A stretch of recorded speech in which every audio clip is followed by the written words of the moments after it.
Well, shit. I was hoping to get everything done before stream had to start, but unfortunately, I didn't have enough time to finish trimming my nails. So, see three of them? These three? Still not trimmed, but these are fine. Tragic. Hopefully, it doesn't bother me too much. Gross. These are clean fingers, my friends. How y'all doing?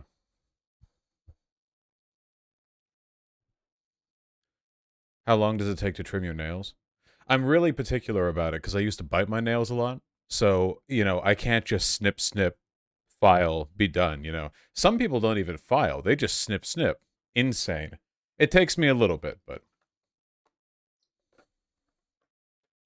Is that a new shirt? No, I've had it for a while. Just trying to wear out my full wardrobe.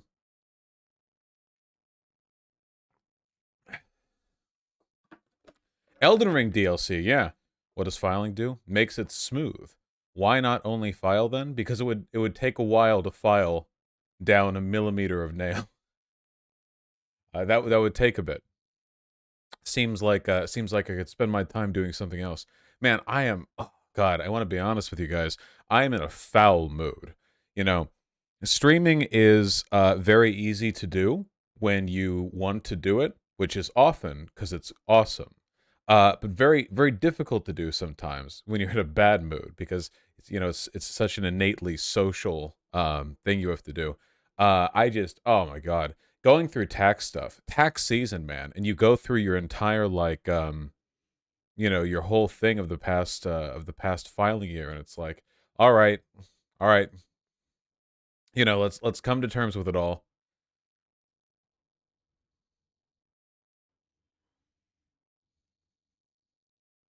Oh, goody, is there a debate tear some con apart?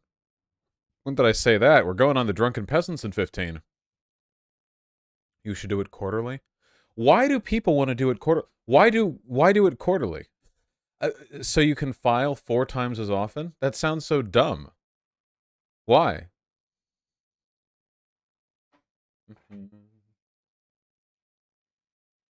Some states require it. Well, not my state, thank fuck. Every fiscal quarter, but why? Then I have to do it four times as often. Fuck that. Absolutely not. No such intention. I feel like the color balancing is off on my camera. I need to go. My camera keeps resetting itself. It's really fucking annoying. So no blood sports. It's the Drunken Peasants. We've been on there like a ton. Um, doesn't most of your income come from like 2 to 3 sites that should have everything? The difficulty isn't in tiling up how much I've made. The difficulty is in the deductibles. When you're self-employed, especially when you're doing stuff like live streaming, man, a lot of costs add up that are just completely deductible. So you have to go through all of that. Unless you want to pay like an extra 60 or $70,000 at the end of the year because you never told the government about all the shit you spent on like business expenses. But um Bayonetta tax deduction. Well, technically, that purchase of Bayonetta is in fact a viable business deduction. You are completely correct. Because it was bought for stream use. Hasn't been used outside of stream use. The Pez? Yes, the Pez business deduction, of course. Hello, Artemy. He was being cute. He was standing on the sink earlier and he meowed when I went in. Um, cool shirt. Thank you. Let me see. Do we have a debate later? It depends on whether one or two people responded to my email. Why do people not respond quickly?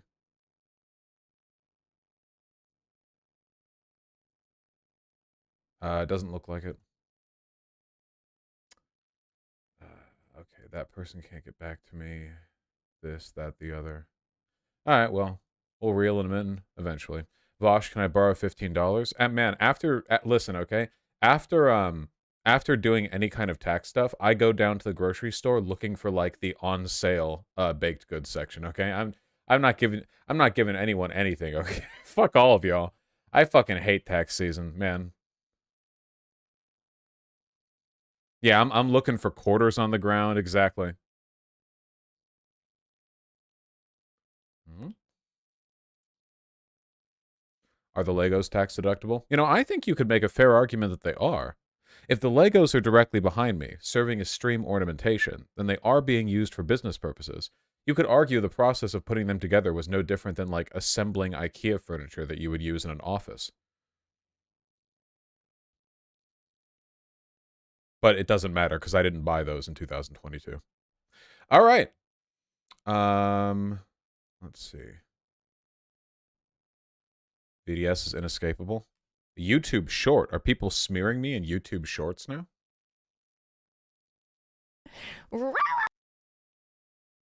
This isn't going to be VDS. This is Mafia Jinx. We like Mafia Jinx here. All right. I'm noticing something wrong with my desktop view in OBS.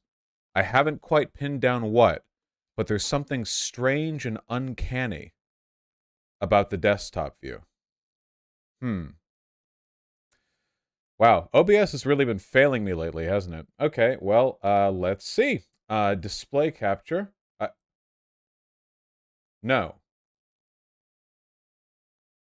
No, that's wrong. Hold on.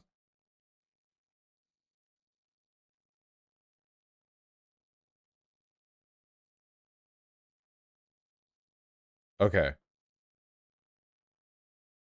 All right. Chat, you've all been doxxed. All of your usernames are now known. Are you siding with Matt Walsh here because you hate Vosh that much? Jesus. Get well soon.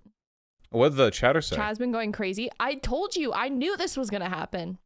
I put on Vosh and like half of my chat just becomes fucking deranged. I just don't understand. It's derangement syndrome. Hell yeah. Some people, they just...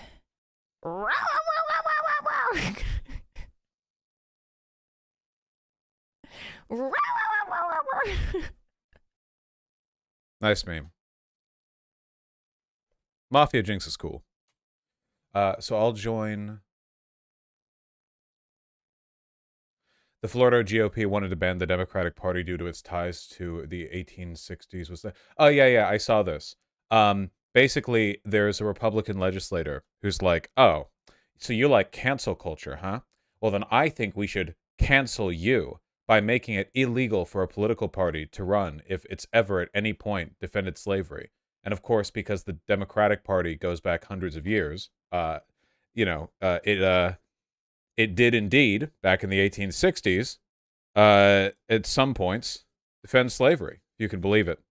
Coincidentally, all of the areas where those pro-Democrat slavery supporters, advocated, where they were strongest, there are today Republican strongholds.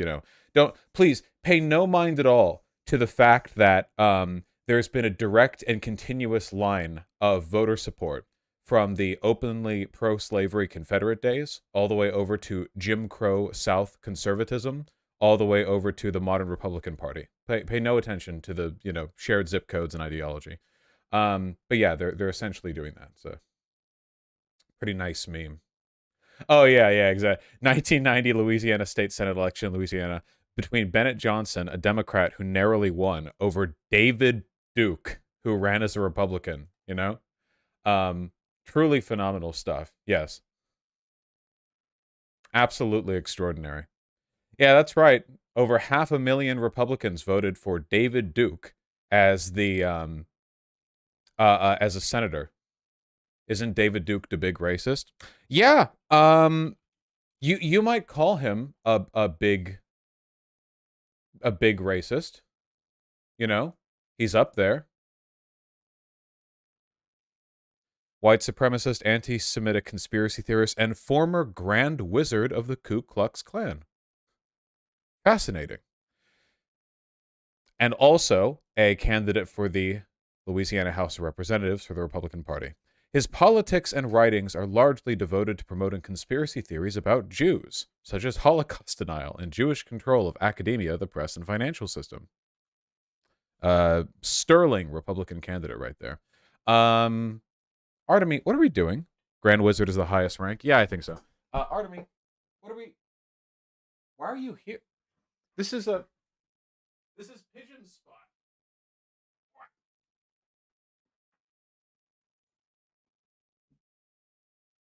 What are we doing?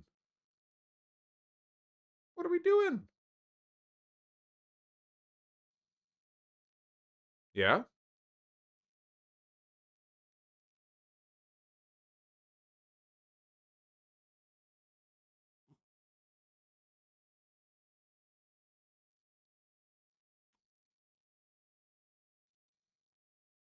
Ooh.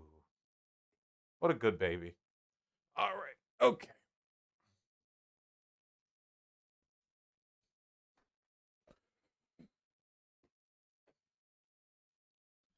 That's one big dog. True.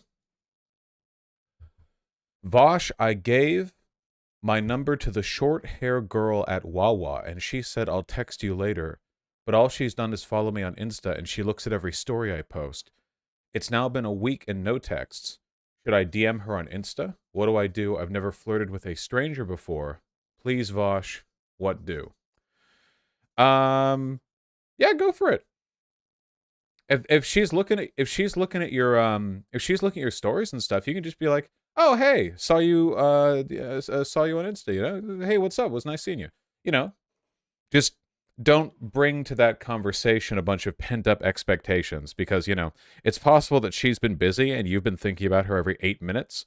So if you message her and are clearly giving off the energy of like someone who's been anxiously waiting to talk, you might put her off. So you know, you're doing good. You asked for a number. It's good. It's good. Or gave your number. Sorry. You're doing good. Keep it up.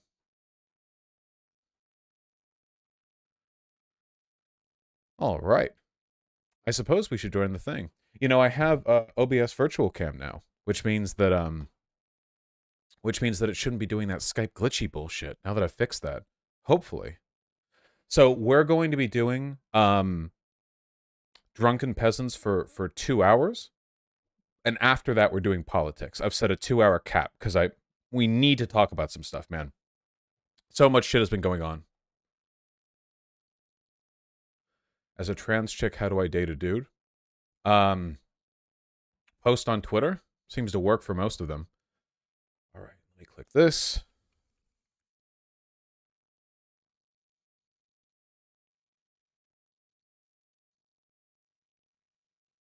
Start virtual cam.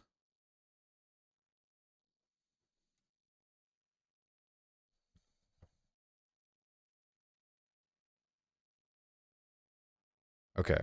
Audio and video settings. Oh my god, the cam already froze on Skype side. Okay, that looks better. I feel like the color balancing is off. Whatever. Color balancing is off. That's my voice. Hello. What's up? Can you hear me? Oh fuck, it's not reading my mic. I can't. Oh, your mic input might be set incorrect. There you are. Hey, what's up? What's up? How's it going? I'm doing good. How about you? Oh, we're doing pretty good. Just another day, you know. It's a great day. Yeah. It's laundry day, so I'm wearing a New World Order t-shirt, 2 sizes too small. It's actually nighttime now. I wouldn't know. Fair. You see, it was hailing earlier. I caught some of that. Yeah. It wasn't snowball hail or golf ball hail, but it was like little pellets. Yeah. Little pellets, yeah. Were you out for a jog or? I don't go outside. I saw it from my window. Yeah, I was heading to the next drive-through window, so I had to get into my car to do that. So you had your arm pelted as you reached out the window to get the nuggies. Yep. I was pissed. I should have had DoorDash. Let that son of a bitch suffer. Did you see how it snowed in Los Angeles? Yeah, not the parts where my family is, but yeah, pretty crazy weather shit going on. It's kind of it's kind of unsettling, to be honest. You know, there was a big snowstorm down in Tacoma a little while ago that apparently caused some like actual like infrastructural failures, like they shut Was down. that the one you drove home in? It might have been. I drove home No, from I didn't get Tacoma hit. Saturday night, and I stayed at the bar extra late because I was trying to sober up. I didn't want to take the hour-long drive drunk. And when I finally sobered up, I went to drive, and the roads were covered in snow, like a magical snowstorm hit. I don't know which worse, driving in like terrible snow or driving drunk. God was not on my side either way that night. Well, if you do both at the same time, they actually cancel out, and the wavering of your hands compensates for the wavering of your tires on the ice, and you actually drive dead steady. See, I wish I knew that. You can drift. I wish I knew that. Yeah.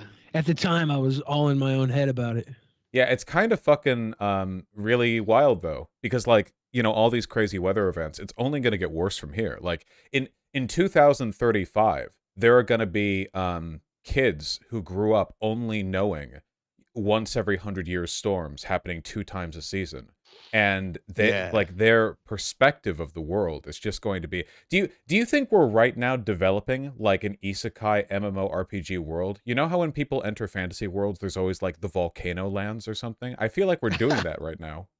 Yeah, I am terrified of another 2021 heat wave. I think that was just terrible in the land where there's no AC. I think here. COVID was a server update. Everybody had to stay inside because they couldn't spare the RAM for everybody going out in public. Yeah, when everyone was preparing for looking this away, terrible event. if anyone had looked outside, they would have seen like screen tearing happening in the sky or so. Yeah. They're like, all right, we're just gonna fuck all this up. The weather's boring as shit now. There used to be like methane chutes that blasted volcanic gases into the atmosphere like a mile wide back during the dinosaur days. We are maxing the fuck out right now. I'm like a notably white male, so I have a Really? race-related question. Uh-huh. I don't know if you can answer it for me. When I was young, we had something called El Nino, and then there was El Nina. Mm-hmm. And then I heard La Nina. La Nina, I yeah, believe La it was. Nina. Yeah. And then I was listening to the radio, NPR, of course, because I'm from Seattle. I don't want to get beat up, but it said a derecho. Is that right? There was a derecho storm. Derecho? Let me see. That's what I heard on NPR, and I'm thinking to myself, why are all the storms Latinx? Yeah, what derecho? Wait, hold on. With the hot and most of the time humid weather conditions that come with summer in the Ohio Valley, the threat of a somewhat rare type of severe thunderstorm event also looms. The event is known as a derecho. Do you think maybe like Spanish people just discovered all the cloud types? Possible. Well, then why do we have like a nimbus? Is that a That's Spanish Latin. word? That's Latin. It's Latin. I believe.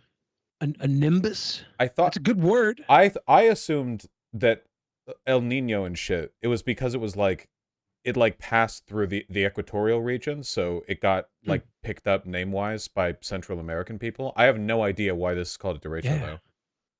I It just sounds figured like as a shit, white though. person, I should know. Like I feel like I'm failing somebody by not knowing. I'm not doing my part. But that's Ohio Valley, so it's only happening to Kentucky and like Cincinnati, so we don't care about them, right? Yeah, that's it's a derecho. it's a wind swath extending over 240 miles, and it includes wind gusts of at least 58 miles per hour or greater along most of its length. It sounds kind of shit, TBH. I'm not gonna lie. I think we're gonna go live on our end. All right, Thanks cool. for joining us. Oh Yeah. yeah, of course. I'm gonna stop using my white guilt now. Okay. I just I want still, to I piss still off the feel audience. guilty. I'm still fully guilty.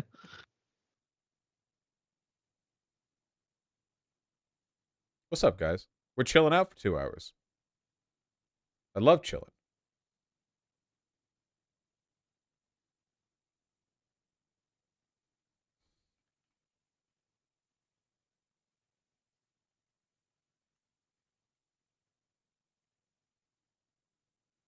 I hate chilling. You hate being chilling? Damn.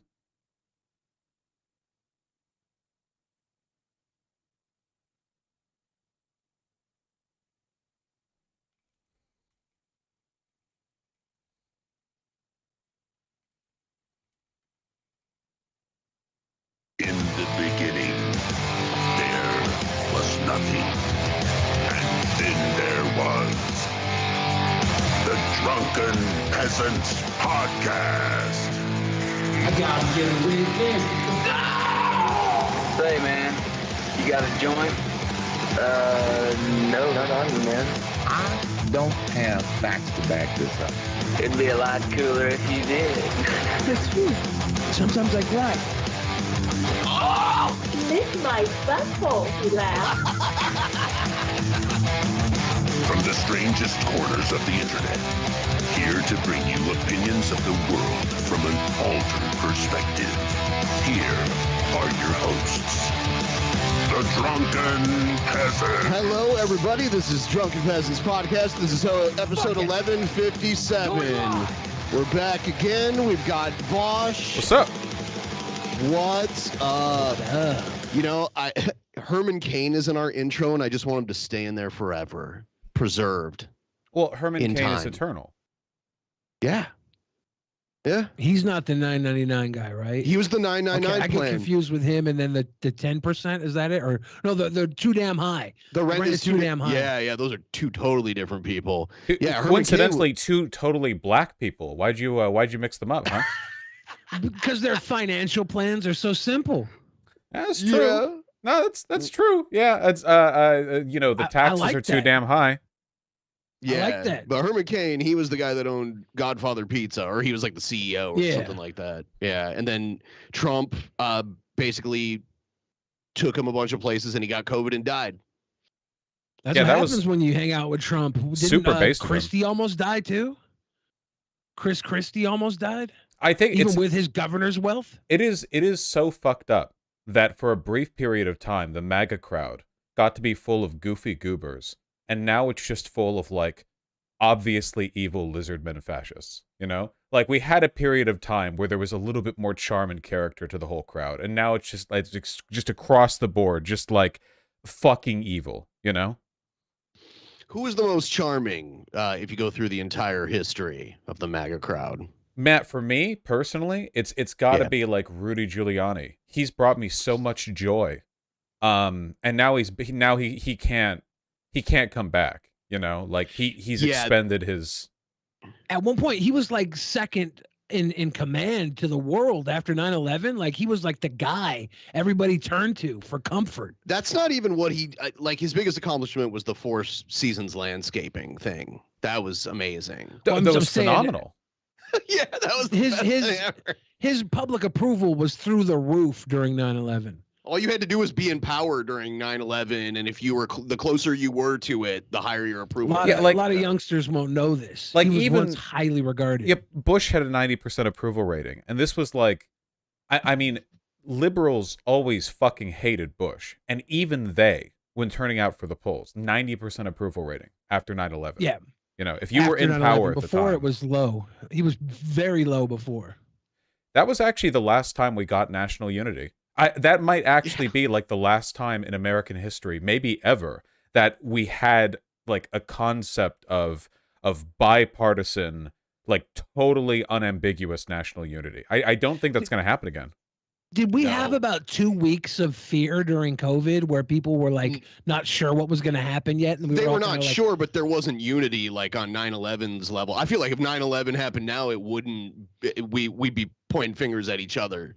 Okay, first of all, like immediately, House Republicans would put forward a bill to like arrest Ilhan Omar for doing it herself personally, for flying Oh it my into the tower. And that, like, there would be like fighting on the streets. There would be like a bunch of people immediately like the conspiracy theories would be like day one now. It would be like obviously this was a hologram. You know, there wouldn't even be like a delay to it. It'd be fucked. I almost want, like, for experiment purposes, a second 9/11, like a 9/12, if you will, so we can like compare like how bad things have gotten. Yeah, I feel like Alex Jones would blame the 5G towers. I don't know. Is there like, I don't know if we should talk about this. I don't know what, like, as a thought experiment, what would be a good target? Oh my God. Is that not Wait. saying it should happen? Okay, I don't want it to happen. for what about Like- what if it hit a 5G tower? Because then, like, who would be mad? Sprint. like Verizon Wireless, T-Mobile? Yeah, you know? yeah, just crashes right into one, just like, and then a Well, second hello. one right after, and then a third one nearby just falls over on its own. We are all doing well and have Sorry, recovered from last RTTS night's interrupts. festivities. No worry. Thing. Yeah. we're all recovered. But yeah, it's is there will people get behind a 5G tower the way they got behind the Twin Towers? Well, they were blaming the conspiracy theorists in the early days of COVID were blaming 5G for it. I remember they were putting up 5G towers around the same time. And there was some video, I think it was out of the UK. This woman was harassing this guy who was building a cell site, a 5G cell site. So yeah, sometimes 5G towers will just get like shot at by like gunmen will drive by and just shoot at them. Which it's so wild because like if you go back, basically every time a new type of tower has been put up, these people show up again. When we first developed like electricity and like conduits with you know like cable towers running through cities, people thought like the electricity will strangle us. Everyone was fucking was fucking Chuck McGill from Better Call Saul, like every human. And then like every time we get some new tower, people are like, okay, fine. Well, all that previous stuff was crackpot bullshit. This, however, will definitely be the end of society, and it's gonna keep being like this. I heard the same stuff about Wi-Fi when Wi-Fi started becoming a normal thing people were having in their houses. My dad wouldn't let us have a microwave until we were like 15 because he thought it was gonna destroy our brains or something. I don't know. Fry our testicles. I don't know what it was. Were you putting your testicles in the microwave? No, usually no. Okay. Unusually maybe. Oh, you know, Vosh, I've been meaning to ask you, what was the whole thing that was going on with the regarded word? Regarded. Oh, do you mean Yeah, retarded? Yeah. That's the one. Oh yeah, we can thing going on. I still say it a lot. What happened? Was there like a specific drama? Weren't people mad at you for saying it or something? Oh, okay. This has been like an ongoing thing, I guess. Okay. Yeah, it's like it's not a nice thing to say because it is problematic and like ableism's the thing and blah blah. I think that we all do this to an extent. Like pretty much everyone says dumb or stupid. I guess my issue, I'm trying to do like brain calculus on this, right? And it's like you can have two types of communities, right? One of which gets really mad when I say retard, and one of which kind of like accepts it. And I think that even if saying retard maybe isn't like perfect, I'd rather have the community that could accept it than the one that couldn't, because I think the one that couldn't would be like, I don't know, like terminally online, like ineffectual. You know what I mean? I agree. And I say regarded when I'm on YouTube because I don't know, because their rules are always changing and who knows when that'll become some kind of banned word. Eventually. But I agree. I mean, the word retard wasn't always used to refer to people who were mentally challenged. It just meant to like go back, right? It was like I only like using the word because it gets confusing when you say R word because there's multiple R words. Yeah, and people will say R slur, and I'm thinking like R slur. Okay, yeah, I don't know. I mean, people probably shouldn't say it. My main issue with saying it is that it makes me really lazy. Like before, I'd try my best to think of funny like shit to say, and then it's like, oh, I can just say retarded. It makes you lazy, you know? Yeah. Like I don't like to say the pedo word, so we say PDF file. Like that. Yeah, guy that's might a classic. Be a PDF They file. do that on TikTok too, because the fucking the CCP will shoot you in the back of the head if you use the word TikToks. damn on your TikTok. TikTok's full of those too. There's so many PDF files on TikTok. Oh God, yes. It's nuts. That was like the main thing I knew the app for back when it first went from music.ly to TikTok. It was like like everyone knew it's like there's just a bunch of like weirdo guys on there looking at high school girls dancing and leaving comments underneath it. That was the main thing I knew about it. Yeah, I look at like lesbian moms now. That I feel like that's safe. There's also the phenomena where it was causing people like children to get facial and vocal tics, which is funny because it's TikTok. Wait, how was it causing them to get tics? There was like a whole. Let me find a thing about that. There was like an article. While Ben's looking, I do want to state that we don't use the R word around here because a lot of our top donors are R words. And we don't want to piss them off because they pay our bills. Yeah, that's fair. I mean, maybe they have like a maybe they're like kind of submissive, and maybe they like it a little bit. I've noticed that from my chat. What I thought that like the more you dig at somebody, the more they end up dishing out. So it says here teen girls are watching TikTok videos featuring influencers who have tics. Then because they're watching these videos so often, their brains start to mimic the tics. Oh God.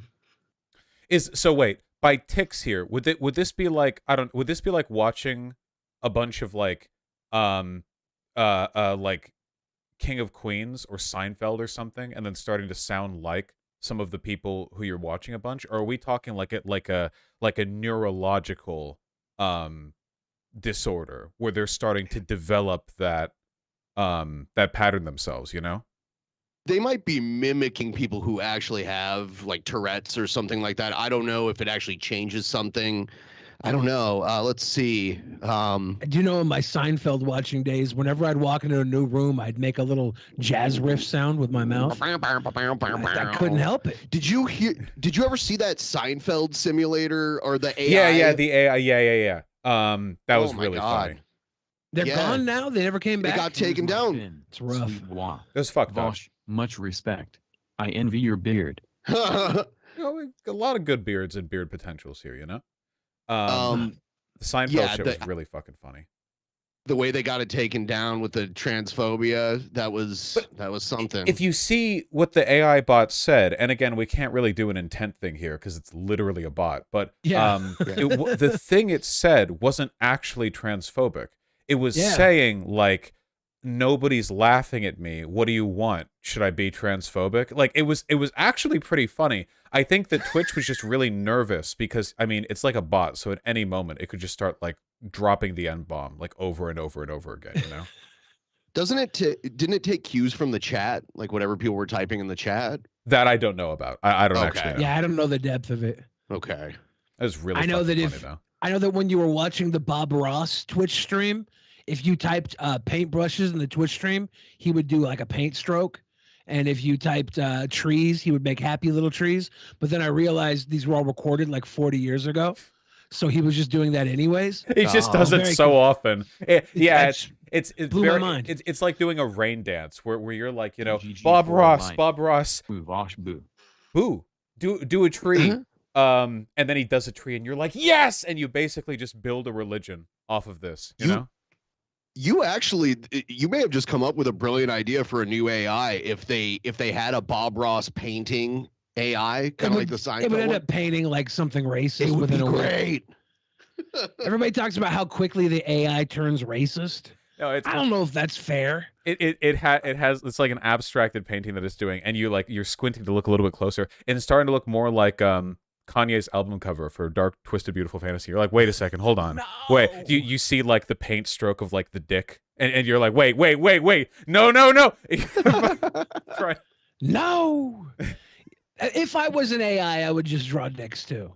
That's what I hate about the Midjourney AI app. You can't have a gnarly throbber. They're like, sorry, we don't do sexual images. Why not? I'm a grown adult. Yeah, imagine developing tech like that and then going, you know what? No, we're not going to use this for pornography. What the fuck are you talking about? What are you doing? Give me a dildo in the style of a 1990s Mad Max. Not Mad Max. Was it Mini Max? Mini Max? I don't want to say Polly Pocket because that's a girl thing. But like Mighty Max. Mighty Max. Yeah, you know the little toy that had the little character guy in a house? I want the dildo that looks like a little Mighty Max toy. It opens up and he's in there like with stink nuggets or something. I don't know how it would work, but that's what I like the best about AI. They would just make the weirdest shit. And it's not that weird if you can't have dicks. You real talk. I fucking hate AI art. I'm like borderline zealous anti AI art. Though it does produce some pretty funny shit sometimes, I have to say. Didn't the Corridor crew get in shit recently because they were like, hey, look at this new way of doing animation, and it was basically like automatic AI rotoscoping or something? I've seen that. Was that who did it? Who brought it to the forefront? I think it was the Corridor crew that made the video, and I saw a lot of people being mad on Twitter over that one. Though they're like a super huge channel, so maybe most people don't care, but the people I follow do, I guess. I just like the idea of things being created outside of the mind of a human. Because they go so backwards. It's like to get to certain areas, it goes like so far from where a human might think. Yeah, I don't mind AI art as long as it's identifiable as AI art. If it's a spectacle, like the Seinfeld thing, right? It's like it's a distinct artistic piece that's identifiable as like an AI thing, and that's part of the fun, right? The worry that I have is just like you're gonna have all these crypto bro grifters getting in on it, being like, "Yeah, bro, art is dead. Like, here's the new thing," and they're gonna like do a bunch of concept art using AI, and then like actual artists are gonna have their shit stolen, but like they're not gonna get hired for projects, and it's just gonna turn into a fucking mess behind the scenes, you know? What do you think of the people who they want like an AI controlled government someday? Like they think that's the best future for humanity. Those people are fucking psychotic, and also need to stop replaying Deus Ex. Absolute loonies. These insane technocrats. The problem is, like, no matter how you develop a program, somebody is in charge of tweaking that program. There's no actual AI. It's all like algorithms and programs that even to some extent humans have influence over. And I think the problem with this like tech fetishism is the idea that an AI would somehow be like this ambivalent, impartial, above it all, you know, like free of bias. But everything we know about AI says the opposite. AI is full of bias because the sources that it pulls from and the people who design the AI like have a huge influence on that. If we were going to start a cult and the cult was ran off of, we ran an AI simulator to decide how everybody in the cult's days would best be spent for the next 5 years. That's Brave New World, basically. In Brave New World, like an AI decides what everybody does. So we'll figure out the best moves for everybody to make for the next 5 years, and we're in a cult, so who cares? We'll follow it. We don't have to vote anything in. See how much damage we can do before we break away from the AI. I think people would go for that. People really like being told what to do. Not even as like a sex thing. People are just really fucking insecure. I think people would go for that. I'm not sure if it's not a sex thing. I feel like it's like everything comes down to a sex thing. Yeah, it's kind of like how furries are like, oh, it's not a fetish thing, you know? It almost always is a sex thing. When I went to see that Catholic movie about Padre Pio, it's like I never spent time in Catholicism what movie? Before. There was a documentary I went to go see. It was in Italian. I have this movie pass where I go see movies all the time for like $20. He sees more movies than anyone I've ever met in my life. And I saw this Padre Pio documentary. I was like, I got some time. Let's go watch it. And I'm watching it. It's in Italian, but I'm seeing all these videos of like 1960s Padre Pio Catholicism, and I'm watching. I'm like, this is all just domination. Like this Padre is just doming every person in the church, and like it's not sexual, but it's not sexual. It's very weird. Yeah, it's latent. It's like underlying. It's very Freudian.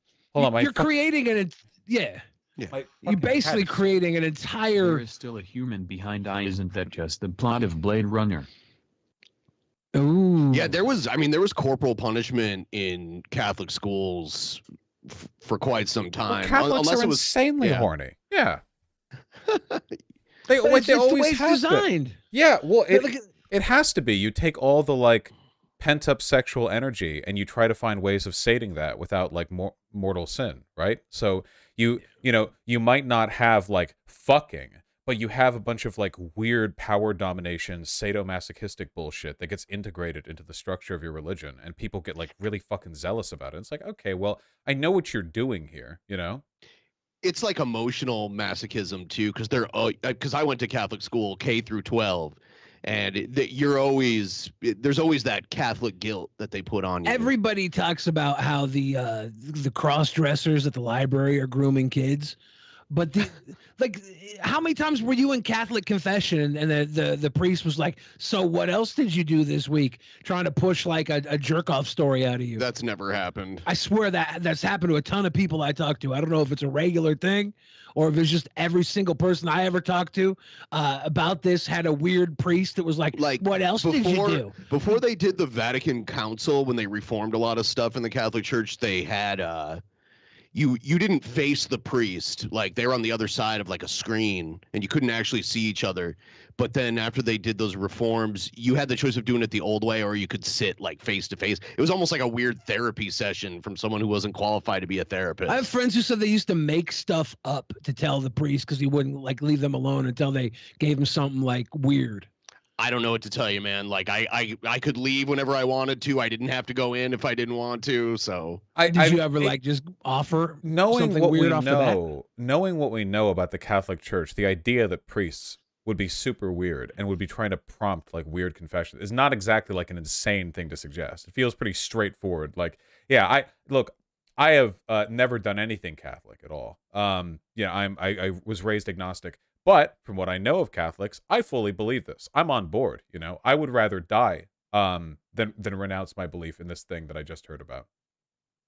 Yeah, I mean, the organization is insanely corrupt. Just in like the diocese that I grew up in, there was like a murder cover up where a priest murdered a nun with a letter opener, and the case was closed for like 3 decades, and then they opened it back up and found the DNA evidence. Probably and didn't have convicted him. room for weirdo priests at your one, so you grew up just fine. Didn't have those weird questions because they had to keep it super tight because they were hiding a murder. I was just lucky. No. I mean, there was a priest at my high school that had CP on his computer and went to jail for a little while for it. So I mean, it was around me, but I was never directly victimized. Yeah. You know, so lucky. I guess Just sort of Roll the dice. approximate. You know. Yes. Yeah. Yeah, it's an issue. It's not anything. It's not something you can actually do anything about either. I don't think, at least not the way they want to, because I think that what a lot of people kind of imagine is that there's like a group of pedos and pedo supporters in the Catholic Church hierarchy, and it's like, okay, well, you have to root them out. And I don't think it's that simple. I think the system makes a lot of these people pedos or pedophiles or whatever. I think that this really weird obsession with like patrilineal hierarchy and like having this like sacred man in a giant empty space shepherding over the flock. I think these things just like innately produce these well, like abusive relations. The forced celibacy. That's really is a big weird problem. too. That's so weird. And the problem with that is you get a lot of these people who have these kind of intrusive thoughts, and they're also very religious, and they think that joining the priesthood will help them, you know, the forced celibacy of the priesthood will help them fight those urges. But then they discover they find themselves alone with children a lot because you're like one of the most trusted members of the community because you went to seminary for a couple years. You know, it's very weird without any qualifications to work with kids or any vetting or anything like that. No, you just to be a Catholic priest, you just need like an MA or like a doctorate in theology, right? You need higher education, but you also like there are lower levels than priest where you can still just be like the guy at the church, you know? Yeah, there's like deacon and I think that's higher up. There are. I mean, they do it on purpose. Is the other comment. I do think like that's the perfect way to go into if you have those urges is to put yourself in that position as well. The most disgusting thing that the church does is when they protect their own, and they'll move these offenders around before there's like really a thorough investigation. Yeah, they just move to a new area and they reoffend. Yeah, and there was another one in my hometown where he ended up getting kicked out of the priesthood, but he was still allowed to work in education for years after that. There was actually it's called Twist of Faith. It was a documentary that was nominated for an Oscar. The same year as Fahrenheit 9/11, so it didn't win, but it's about a guy in my hometown that went to the same high school as me that found out that the priest that molested him lived like a block away from him, and it's like just like a documentary about how he dealt with that and dealing with knowing that the guy is still free and like working in education. So you think fat shit Michael Moore was hired by the Catholic Church to do a bigger documentary and cover up this scandal? No. Well, I mean, he was the guy they got for the documentary on Skull Island and the tremendous ape who fought dinosaurs. So he's got his chops cut out when it comes to investigative work like that. Oh my God, my new my new cat is just loud because he's deaf. Wait, hold on, I have my earbuds out. Okay. The Vatican Fire Department must also be celibate. Like, what is the point? The fire department has to be celibate? If they're priests, yeah, and I think you have to be a priest to live in the Vatican. Then I think the point is to be locked up at a okay, you got it. You got a full screen firehouse. Okay. With other hot guys. Let's see. There you go. Look at this. Oh, Look at wow. this. Wait, hold on. Such a little kitty. Look at this way. Okay, he's wiggly, but he's in a good mood because he just. Oh my God. Here, oh my goodness. Oh my goodness. He's the wiggliest little guy. How old is he? He's like 5 months old, and he's deaf, and he's brain damaged because he had a fever when he was like 0 seconds old. Oh, yeah. I had to Wow. deal with a health issue because I have a dog that's 17 years old, and she had all these crazy seizures. She had like 8 seizures in one day, and it caused her brain to swell, and she was all Jesus. her motor skills and everything were limited, but luckily she made a full recovery. Oh. It's very yeah. I thought it was the end because she was all weird and twitchy and couldn't walk anymore, but she's back to how she was before it happened. I guess seizures cause brain swelling. So that's what the problem was, but it went back to normal. Oh, I'm really happy to hear that. Yeah, seizures Yeah. seizures generally bad for your health, I'm pretty sure. I don't know much Yes. about it though. Yeah. Caesars are like orgasms in your brain. Caesars? Little Caesars. Well, so no, Pizza. Caesar's pizza is like an orgasm in your brain. Seizures are they kill you. Yeah. Oh, okay. I just smelled burnt toast either way. Yeah, true. I actually hate Caesar's pizza. It's trash unless you're like worried about spending $6 on a pizza. Like if $6 is all you have for pizza, then it's adequate, I guess. I always thought Domino's was the best of the like regular fast food pizza chains. They're really cheap and their pizza's edible. I don't know what else you're trying to get at that price point, you know? Yeah, I worked at Domino's in high school, and it's always, I don't know if I'm biased because of that, but it always seemed like the better option for the shit spots. Yeah, when I was a kid, Pizza Hut was on top of the fast food pizza wars, but I think Domino's has surpassed them since then. They changed their recipe or something. I remember their food quality got distinctly better at some point. Yeah. Me Yeah, and there my was like comrades get pizza from Costco, though. there was like a Domino's renaissance at some point. Really had American and then, culture by the short hairs right there. yeah, what's the other one? Papa John's. Like there was a point where I was like, oh, Papa John's is good, but it got old. I never gave a fuck about a Papa John's. It's not that great. It's not the best Papa. And I hate Papa. I was gonna say I hate Papa Murphy's. Papa Murphy's is better than Papa John's because you can buy it with food stamps. Shout out to my comrades. Isn't Papa John's culture war now? Didn't the Papa John's guy get involved in this? He said the big N bomb. Yeah, but he that got was, fired from his own company. That was after he was featured on H3H3 podcast. And once you go on H3H3, you have to get canceled for saying the N word. You have to say the N word. Yeah, of course. Yeah. Them's the rules. Yeah, that's why I can't go on the H3H3 podcast because I said the N word too early. You really screwed everything up. Yeah, I fucked up the timing.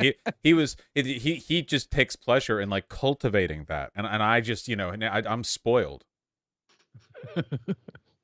Oh man, I wish you could see him. Danil, that's the little cat right down there. He's right here by my foot. He's just staring up at me. I have no idea what he wants. He's just staring. He's got big, beautiful kitty eyes. So cute. Yeah. Oh, what a little baby. Look at you.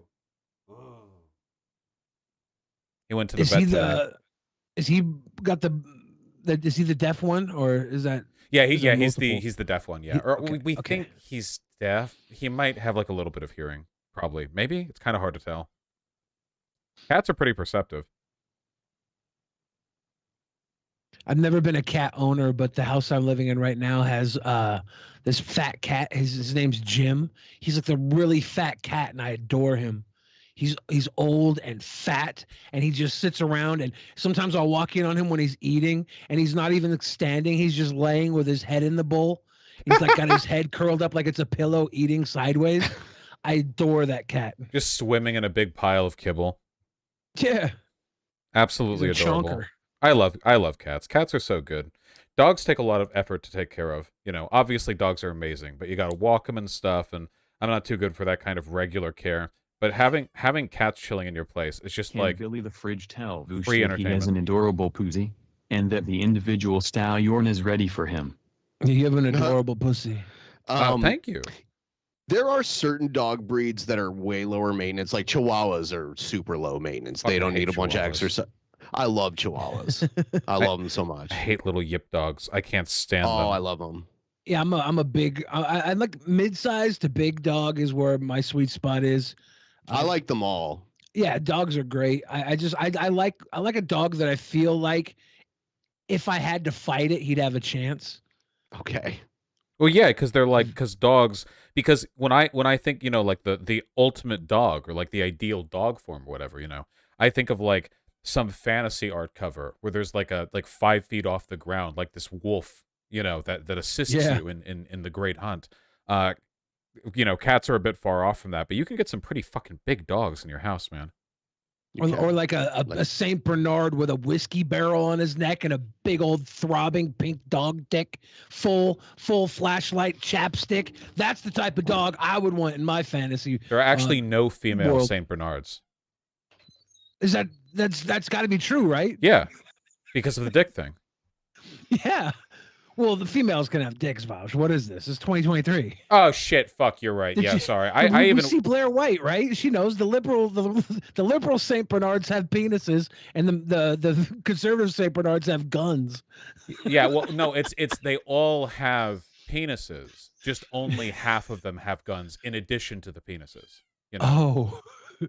Yeah. Yeah, it was a bulge debate, right? For those that don't know, it's Blair White posted that conservative women, if you see a bulge in a conservative woman's pants, it's a gun, and if you see a bulge in a liberal woman's pants, it's a dick. Yeah, I right? think. Well, I think it's if you see a large bulge in a liberal woman's pants, it's because she has a large penis, and if you see a large bulge in a conservative woman's pants, it's because she has a small penis and next to it a gun, and together they're about the same volume-wise. That's what I put together too. I'm like, there must be that conservative women have shriveled small tiny dicks. penors. Yeah. So yeah, yeah. which makes sense to me.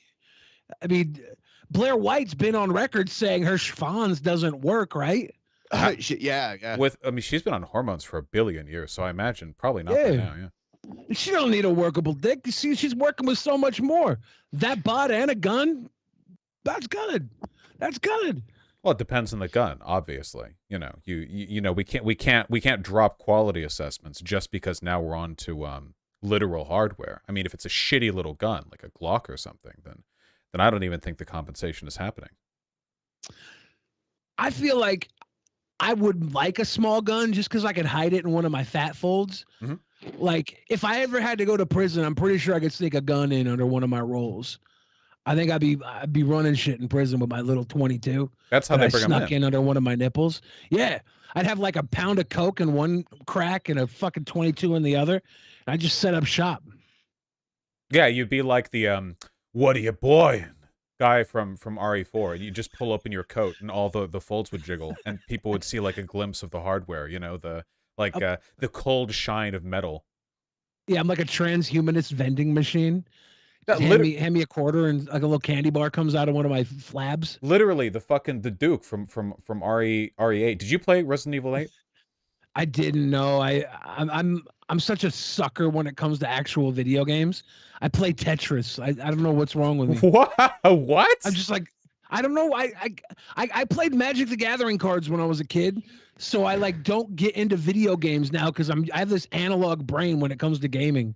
It's so stupid. You know what? He had a Pokemon Go addiction. I kind of respect it.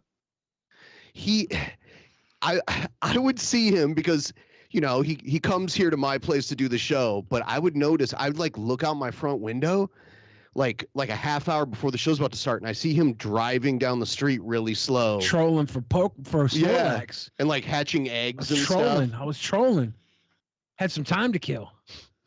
Going about 5 miles an hour so my eggs hatch. Maybe that was actually the last time we had uncontroversial American unity. That's true. That's true. I just remember hanging out in LA because this was like before I moved up for university, or maybe I was down on holiday break or something. But I just remember like there was a park near the Beverly Hills High School called Roxbury Park, and it's big and largely uninteresting, and no one's ever there. And I was there at like 6 p.m. near the sunset, or maybe even like 8 p.m. because it was summer. And it was fucking it's a fan full. Of sexy goth bad boys. Have a nice show, sweet boy. Thank you. Sorry. Yeah, I love sexy goth bad boys. As a matter of fact, but it was full. The whole park was like full, like actually full. Like there were hundreds of people moving along the little pathways in the park, like, and people were stopping to talk to each other at lights. Or you'd hear like a shout of someone going like, "Ah, over here, there's a Pokemon." Man, that was so cute. That was really nice. It was. We would still have world peace to this day if the game was about 2 years in advance. It took like 2 years to get to a real playable game. It's two things that ruined Pokemon Go. It was the servers were shit right off the bat. The gameplay wasn't that great. But also, when fucking Hill Dog said Pokemon Go to the polls, she made it so uncool. Yeah. Yeah, that pretty much fucking killed it. Yeah, fuck. I wonder if you could ever, like, I don't know, man. I feel like the problem is humans should be walking around and talking to each other on their own, and you kind of have to gamify it to make people do it in large numbers now. Wasn't there going to be like a Pikmin ARPG game or like alternate reality phone game? Isn't that a thing? Hold on, my fucking cat. Oh no, no problem. There probably is like a Pikmin ARG. They've had so many. They've had so many replications trying to get it, but nothing took on like Pokemon Go. This cat. That's a little. Yeah, they tried to do a Harry Potter Pokemon Go style game, but it's already gone. They already took it off the App Store and everything.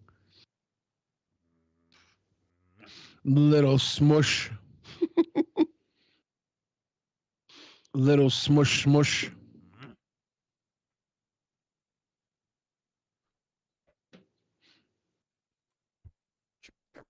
Some people think holding your cat like that is wrong. Will this be what finally gets you canceled?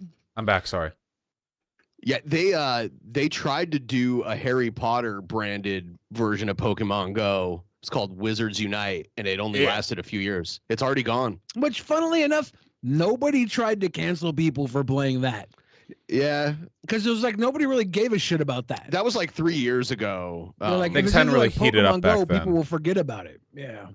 I think things hadn't really like heated up as much back then. I don't know, man. I just feel there has to be a way to do that shit. Like, we're talking Christmas armistice shit, okay? We're talking like I want fucking Afghan fighters and Taliban warriors palling up because there's like a Charizard there, you know.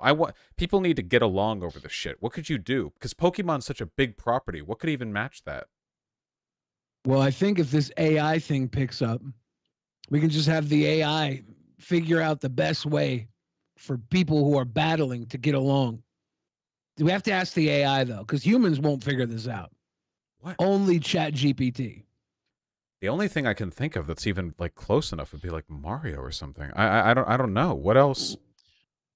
What if it was like a Tinder thing, like a weird sexual thing where there's just like a sub slut in every area that's like, use my mouth, you use my hole, friendship, peace. You know, you could take the Mario thing a step further and be like, you know, like a Smash Bros kind of augmented reality with all of those Nintendo properties, like Samus and Link and all of them.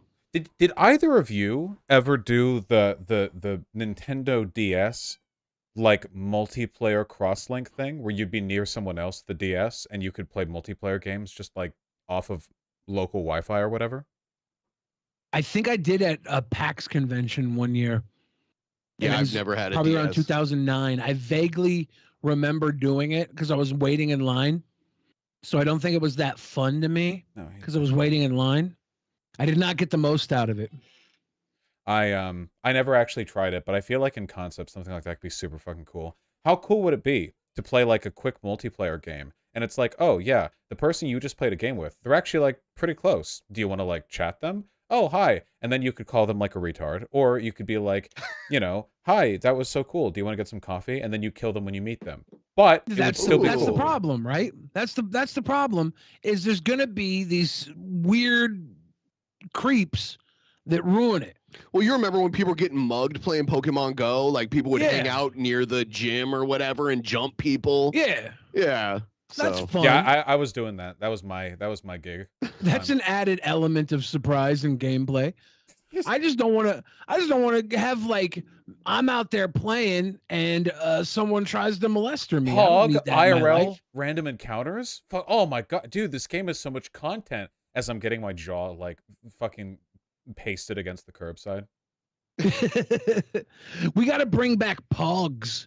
Oh my god! Can we get that was like the '90s game. Can we find a way to digitize Pogs? No. And you go up with your phone and you like have your stupid what do they call those NFTs? Like NFTs, but they're Pogs now. And you can lose your stupid. You can lose your stupid NFTs with your little Pog app. You're like flip, flip, smack. Smack, bitch. getting mugged, and I'm like, "Aw, microtransactions. That's not good." Yeah. I have no idea is what the fuck you mean by Pogs, by the way. Pogs yeah. were this trend in the 90s that kids played. They were like these little cardboard discs, and they were supposedly collectible. And you had these big, thick discs called slammers, and you'd throw them down on top of the stack of Pogs, and the ones that flipped over were the ones you got to keep, and you would just keep playing back and forth. They were like that, basically right? analog NFTs. It was like Kids- Beyblade? Even more simple than that. They're like these little. They're flat discs that you just smack with another flat disc, and whoever flips over the discs keeps them. It was like Wow, this sounds like gambling. unimaginably boring. This sounds like somebody here. took the worst poverty story from the Great Depression and the worst poverty story from the Soviet Union and mixed them together. Like I could write. we'd take 2 bits of cardboard, sir, and we'd meet each other in the streets and we'd jam them together a bit and see which one flipped up first. And that one, I could write a script. I could write a script right now that could go to Hollywood about when I was a kid playing Pogs. We didn't play Pogs that long. We went straight to slammers. I was stacking tubes of slammers. They're all worth like $2 to $10 a piece. And I had like 300 of them in a tube. I would go sell them to kids because they wanted to buy my slammers. I'd have cash all the time. I traded this kid who was on this like Saved by the Bell ripoff show that went to my elementary school. I traded him a stack of slammers for my first Game Boy. I was like fucking around. I was running shit off these Pogs. It was like little kid gambling. It sounds basic, right? But you have to remember, this is before we had any real video games. Tetris on this Game Boy was like the future, and Tetris is 8-bit. It's nothing. yeah, Look now. it's really about the social dynamic, right? Like it's not actually the flip tricks. It's actually like the brutal crushing despair that the like Filipino orphan feels as you take away their lunch money because their cardboard disc didn't flip right. You're fucking over all those kids, and like if those kids might beat you, you take out your like cut slammer that's like cheaty, and you just hit it right so you don't win, but you destroy their pile. You tear it up with your little buzzsaw slammer. Like it was gross. I was a sicko. I was a bully with these Pogs. I'm trying to think if there was any equivalent to like playground, like schoolyard games that I would play. I don't think there was, because I know that around the time I would have been in that age group, Beyblade was the thing, but I never once saw anyone do Beyblade. So I never actually saw that. I know people played Pokemon and Yu-Gi-Oh, but I also didn't see much of that. I don't really know. Yeah, I think that this probably, like our parents would have played marbles the way we played Pogs. And then everything got corporate after that. Like the Pogs wasn't exactly corporate. Marbles weren't exactly corporate. Everything else had to be branded, had to be a Beyblade, had to be a Pokemon, had to be sold to you with a character on it. Yeah, well, I remember how like fucked the Pokemon card market thing was as well. Because with Yu-Gi-Oh, with Yu-Gi-Oh, I always felt like I never played much Yu-Gi-Oh card game shit, but I felt like when people got the cards, it was because they wanted to play the game. But the Pokemon card stuff was like this universal hegemonic cultural force that nobody could avoid. Everyone had Pokemon cards. Nobody played the Pokemon card game. Cards just materialized in your possession, and people cared about it. Like, it was very weird. I wonder if there were any Dilbert Pogs back in the 90s. When did Dilbert pop off? In the 90s. Like early 90s? Because Pogs were kind of out of the cool zone around Dilbert 93. was popular like relatively early, I think. There might have been, you know? Yeah. Yeah, I was hoping we were gonna get Jeff Holiday on today because I wanted to hear him. Yeah, I tried. I don't know what he's doing now. I think he was busy, but I was gonna have him on because he was arguing on Twitter with Doug TenNapel, you know, the Earthworm Jim guy that you argued with one time. They were going back and forth because Doug feels a kinship with the Dilbert guy because he's also a cartoonist that got canceled for his beliefs. Okay, so like okay, so first of all, Doug TenNapel is fucking insane.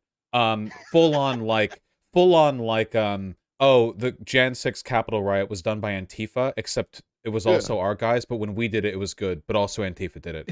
But Scott Antifa Adams, ruined it. yeah, Antifa ruined it for the rest of us, man. But Scott Adams literally just did like a 2-minute rant on ethno nationalism. It was literally like white people stop interacting with black people. Black people are a hate group. Fucking insane. Like, Do you think his ex-wife is banging a black guy and that's why he's doing that? Have I you seen what his hope ex-wife so. looks like? no, is she hot? His ex-wife is like an Instagram model and she's like 30 years younger than him. Oh shit! Wait, hold on. I would like Shelley to think- Miles? No, the other Bingham, one. I think her name is. It's like Christian Basher. Something. Hold on. If Kristen he's Hold on. only gone racist Hold on, because what's her his name? ex left him for a black guy, that's even more pathetic. I would like to think he's Scott always just been Adams. racist, but too busy having sex with this sugar baby of his. Okay, to- I'm seeing it now, and I'm looking at a picture of Scott Adams and his ex-wife together, and I'm noting a slight age gap between them. A small, It's like 30 years. just a minor. Wow, she's beautiful, man. I hope she took Yeah. him to the cleaners in the divorce. Yeah, there's right there. That's crazy. Yeah. Wait, how is That's she what- like? Is she like 20? She looks really young. There are like no wrinkles on her face. She's like I think she's like in her early 30s now, but they've been together for a How while. old are her boobs? I mean, he probably paid for them. But those could be natural. They're not like ridiculously big. I don't think they're natural, know. but they look great. So, I don't care either way. no, I don't fucking care. Yeah. I have just you- need to get with her so he'll start down talking fat people next. Have you felt like modern fake tits? Because I've felt both like the older ones that had like the gel packet thing, and then the newer one where they like inject magic into you or something. And like, holy shit, it's basically not possible to tell almost anymore with breast implants. I don't know how it goes with the sensation of the nipples.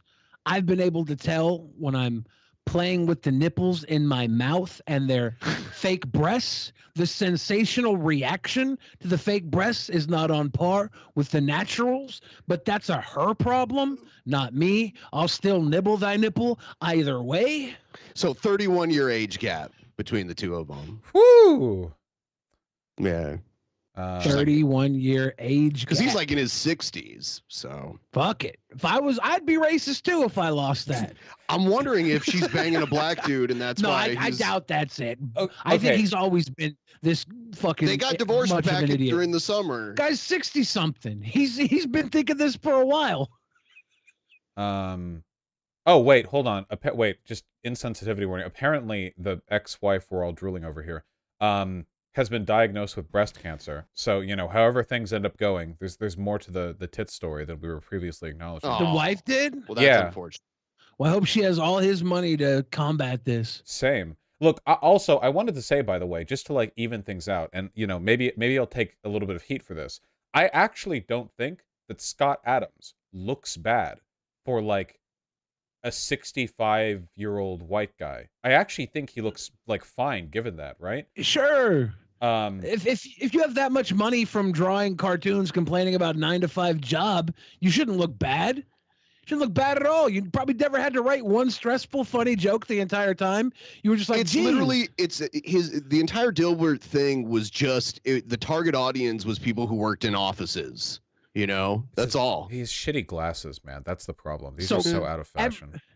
Everything he wrote about could have been covered with Garfield's "I Hate Mondays." Kind of. Fuck that. liked Dilbert. It was one of Did you really each, like Dilbert? each character in Dilbert represented an archetype of the office space. I have no idea. Like, I never read any Dilbert. I don't know anything about it. What was your introduction to Dilbert that you enjoyed? My parents have a couple of like bound volumes of Dilbert that they got like a billion years ago back in my place. And when I was younger, I read them, and I've even read them like semi recently, like within the past 5 years. And I feel like for a time, Dilbert was kind of funny. It always had this like libertarian tech bro attitude of like, the workplace is dumb, but it would be fine if only a really smart guy like me was in charge of it all.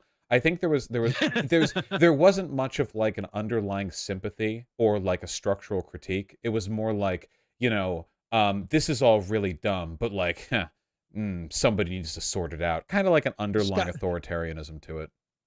Kind of like how Scott Adams thought he had solved race issues in America. Just move away from them. In his little fucking conversation. Did he not? Did it not work? Aren't we unified right now in canceling him? Maybe he's like the sacrificial lamb. Sure.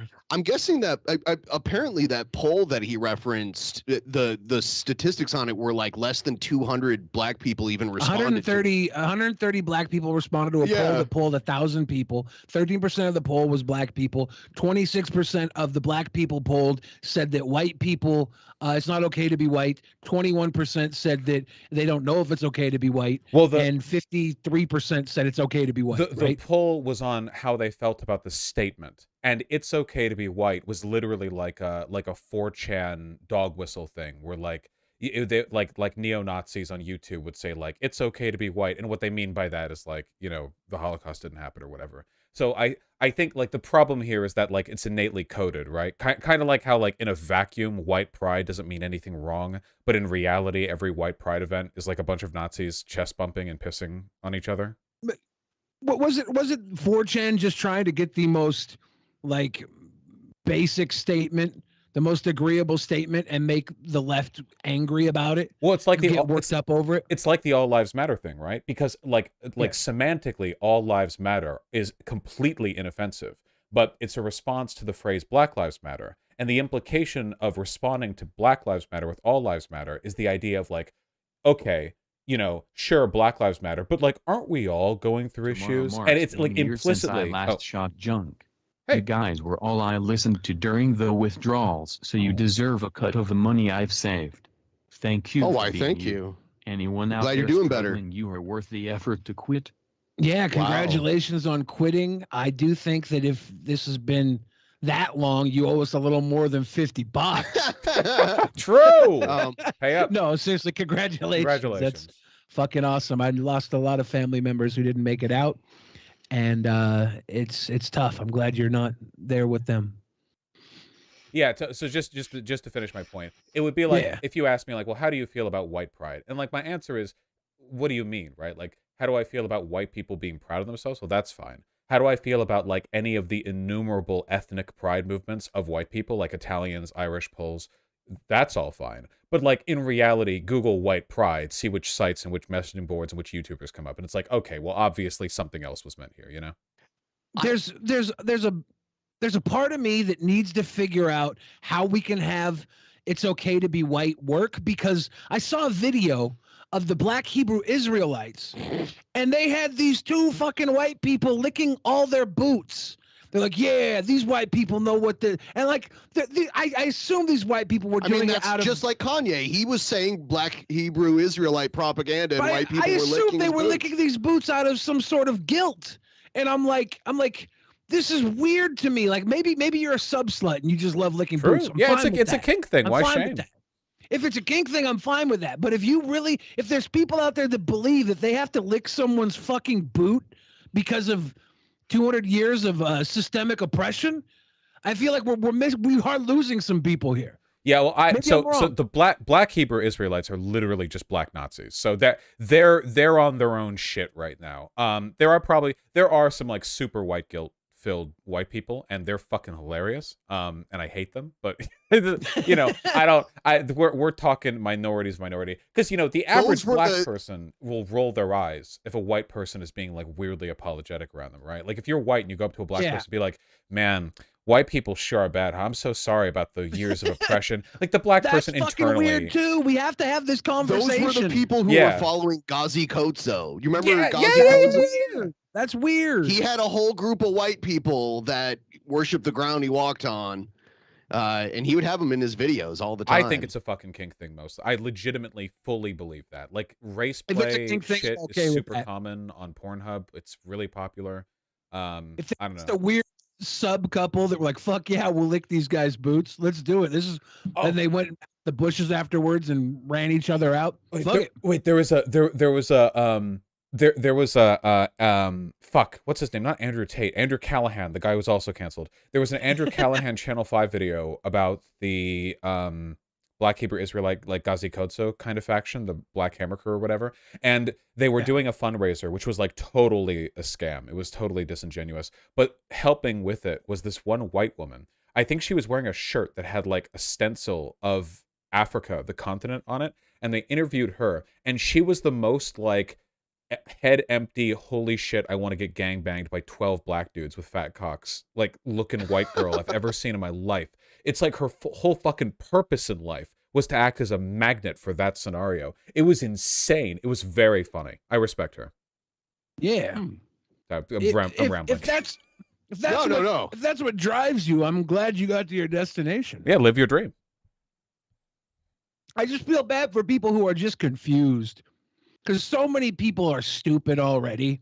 And when you point somebody into the wrong direction, just because it suits you, even though it doesn't suit them, I feel like that's kind of mean. I think it's pretty fucked, yeah. I think it leads the discourse in a really bad direction. It's like psyop shit, right?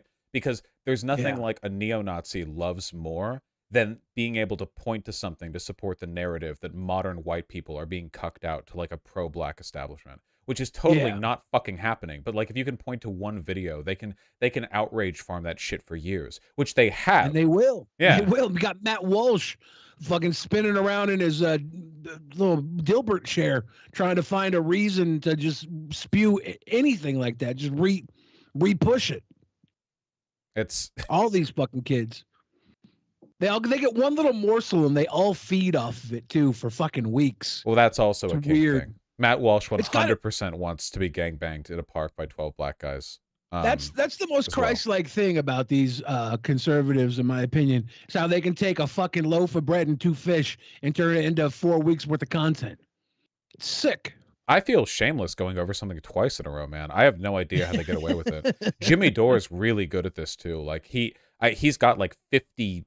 I was about to say 57. That's lowballing it. He has more than 57 videos that are all basically the same, like the squad, like AOC and Ilhan Omar and shit, are bad because they didn't do Force the Vote 2.5 years ago. He's done that video over and over, and it never stops getting views. Maybe I should be worse. I need to get on my worst grind set. Yeah. YouTube rewards the worse you are. The less empathetic you are to humanity, and the more you care about taking advantage of the algorithm and people's fears, because that's what it feeds off of, the negativity. The more you'll do, the better you'll do. Yeah, it's you. Okay, there was a debate that I did a while ago with like this boomer guy who talked about how he had videos on his phone of black people beating up white people, random videos of street crime. And he would watch it from time to time because it would like remind him what was going on. And Scott Adams actually said the same thing in his post-cancellation rant, where he talked about only cause you asked nicely, Billy. Thank you. Oh my God! Thank you. I knew I could. I knew I could hit a junkie up for an extra 50. Yeah, milk it out a little more. No, I seriously, I'm very proud of you. One want to address homeless in America, especially Vosh is very anti-homeless. Sadly, what? Love the show. I don't know. I'm anti me being homeless. It's true. I've worked to prevent that from happening. Fuck. I rant so much. I'm very bad about this. Just like the some people will consume political content because it's like a hit of an emotion they're trying to maintain, and it's like smugness or entitlement or hatred or disgust or whatever. But man, that shit is so common, and I feel like it's kind of the only way to go if you want success long term, because that seems to be the most effective way of getting people back. Yeah, this entertainment has to be served on some level of virtue these days, political virtue. They feel like that they're doing something righteous with their time by following the drivel that these half-cocked fucking idiots spew, regurgitate for the views, not for your information. The majority of these fucking people are just trying to feed their algorithm in their pocket. I would That's never what do I like that, about you. Every once in a while, you're just like, say something that will probably get you canceled.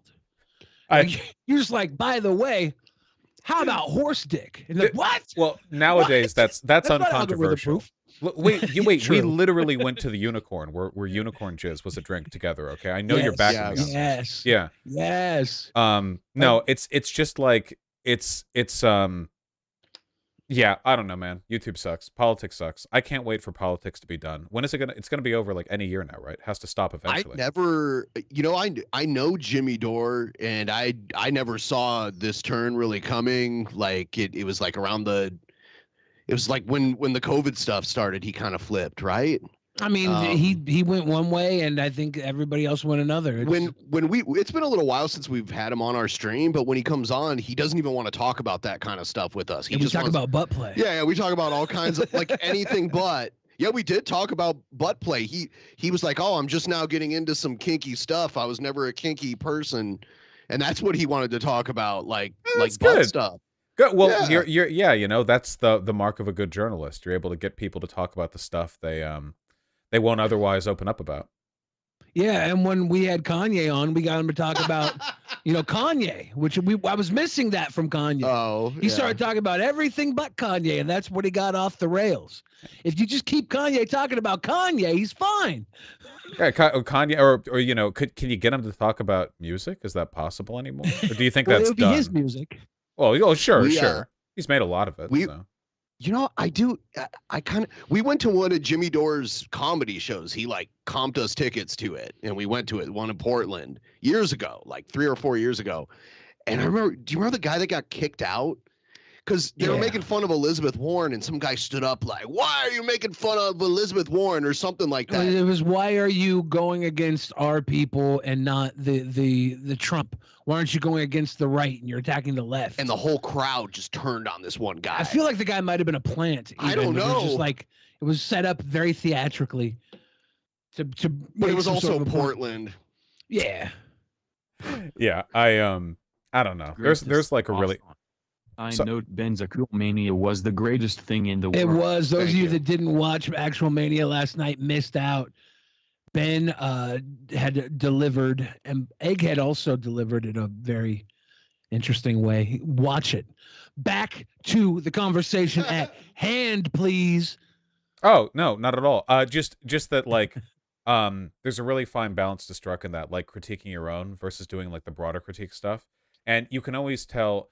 One of the biggest signs of a person like completely losing the plot is if they say like, okay, so I'm on this side of the aisle, and because I want this side of the aisle to be the best it can be, I'm going to exclusively focus on critiquing it, and I'm not ever going to critique like the other guys. And that's that's like 100% the clearest indication that we're like rapidly sliding away from the plot. We're launching ourselves off the cliff. The plot is miles away now.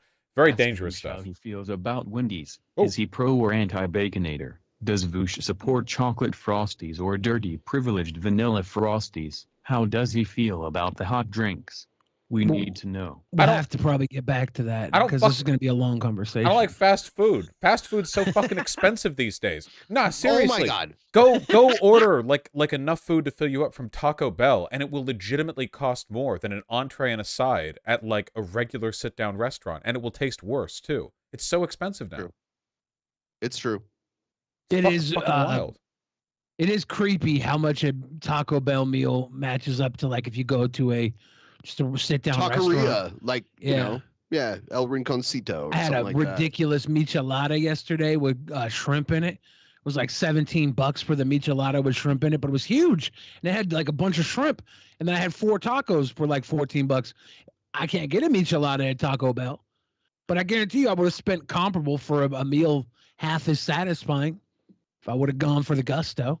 I remember like trying to get a meal off Carl's Jr. recently. I'd rather have Magic's playing Sonic again all stream. Boo, Vosh, boo. True. Oh, whatever. Hey, me too. I wish I could do... Hey, I wish I could do streams from without the me. junkie. You owe us more than $5 to talk down on people, okay? Yeah, but going back to what we were saying before, I remember Dave Rubin's trajectory that way. Like he was on Young Turks, and then it's like, well, now I'm going to criticize the left because I am on the left, and I think it's, regressive now or whatever. That was the word they were using at the time. And now he's kind of like mask off at this point. Yeah, the discourse is coalescing, and I just looked it up, by the way. Okay, I'm seeing a Primal Angus Thick Burger combo from Carl's Jr. at, guess the price for a single, albeit large, burger combo from a fast food joint. It's a thick burger combo, $12.69. $19.31. It's a real shame that there is a massive lack of self-awareness and critical thinking throughout the country. However, this one clearly lands on the heads of the Republicans. Remember reading the Republicans of Texas being anti-critical thinking. That is true. Critical thinking never went over well in Texas. That's where most of the textbooks are printed in the country, by the way. They have Texas Instruments, and that's because they're all about the numbers. Yeah, and that shit gets sent all over the country too. No, Yeah. no, unironically, like it literally these textbooks will literally like collude with local lawmakers, and it'll be like well, here's the exclusive deal and providing this, that, the other, and they will make special textbooks that have like different kinds of content depending on where it's located in like line with the curriculum, which they help to shape, of course, because obviously like it's pretty difficult to do a curriculum if the textbook doesn't include the content you're referring to. So I'm pretty sure there are textbooks in the USA today that are still doing the lost cause shit, where it's like the North started the Civil War because they were mad about states' rights or whatever. And that's like in the text, deliberately written by people who will, in other textbooks, write the correct version of history. They're knowingly lying. It's not just like random teachers. It's like a whole corporate superstructure. Yeah, it's been going on for a while too. I remember the news stories about this 15 years ago. I don't understand why the textbooks are mostly printed in Texas, Nobody thinks critically. Everyone has their stupid opinion, but at least here on the Drunken Peasants podcasts, it's funny. True. And proletarian. John. Yeah, the big thing I do here on Drunken Peasants podcast is making sure my opinion is always dumber than the viewers, so they feel smart. It's fan service to the fucking top. In an era of widespread insecurity, stuff like this is important. Yeah, the last time you were on, we were both unbelievably trashed. Was that the last time? I think, yeah, that was the last time he was on. It was we had like 6 bottles of champagne. Yeah. I think you confessed to like 7 crimes or something. It was pretty wild. Yeah, I do that pretty regularly. Because I don't care about getting caught, right? I feel like I can talk my way out of just about anything. You don't care I don't know about if that's cancel culture from the feds or from the local police, you know. If it's the Harry Potter haters, or I don't even like Harry Potter. I won't play the video game, not out of fear of getting canceled. I fear of being bad at it. I'm not good at games. But imagine being bad at the Harry Potter game too. That's like an ego blow right there. I get canceled. I can't get past level 1. It's one of those games that leads you through it. It's more like playing through just like a story. Yeah, well, that would only make it work. Like you're in the like potions making classroom being taught by like Professor Gringlefuck, you know, and there's like hold these 2 buttons successively to do the potion, and he's like fucking it up over and over again, like just spilling shit everywhere. The game's flashing like want to go down to easy story mode, you know, on screen. They have an A, B, and C and D button, but when they ask what gender the character is, they're only allowed to use A or B.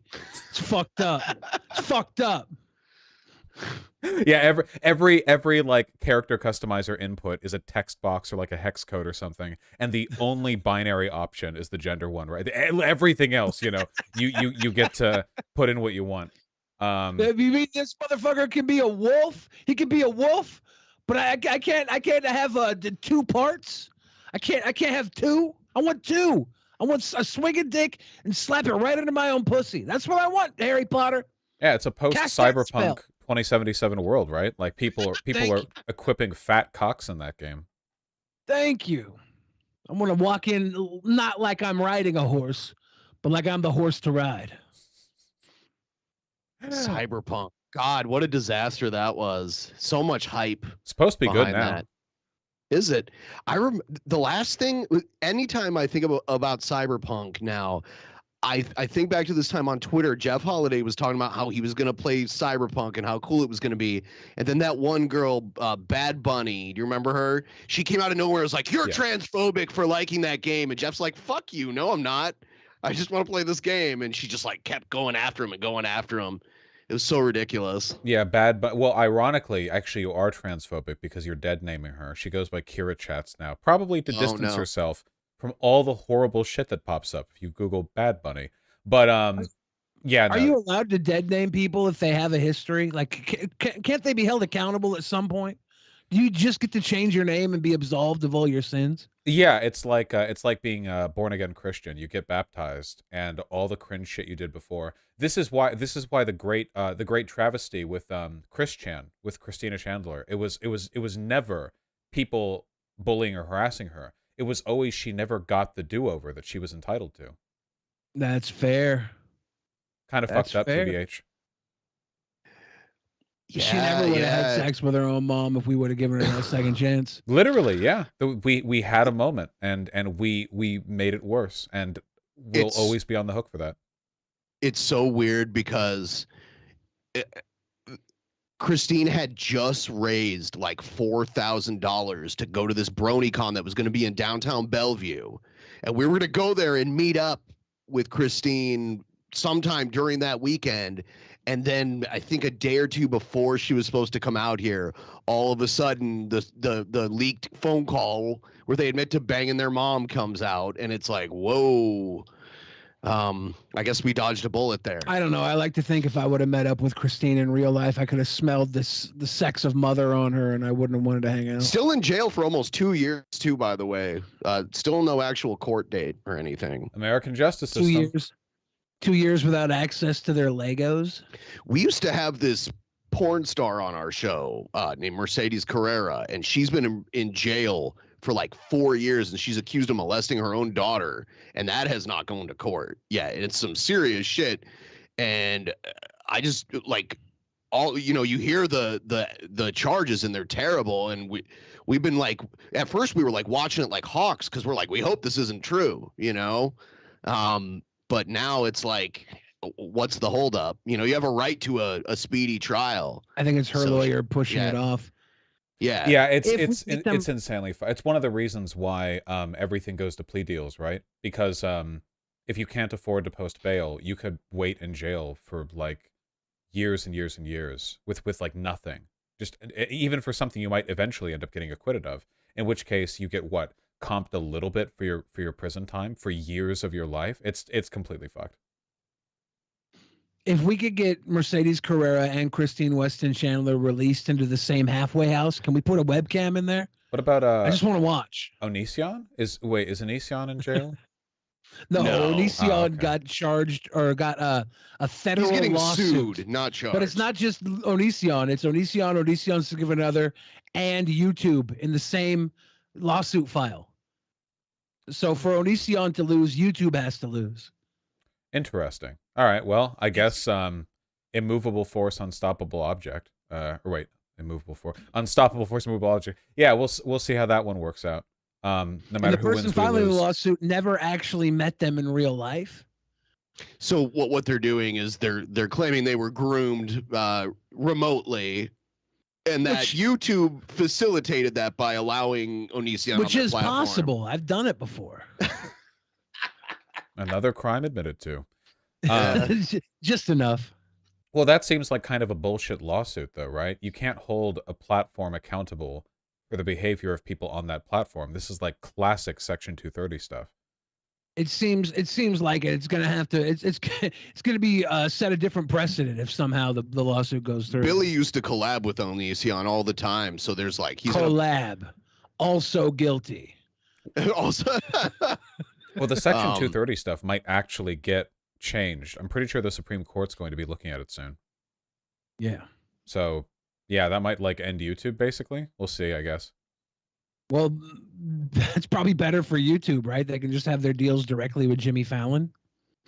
Well, yeah, no, YouTube would essentially just be like a Netflix, and they would only let people on the platform if they had pre-existing deals and contracts, and if they fully vetted every single word that was going to be put out there. And that would be it. You know, there'd be no such thing as independent content.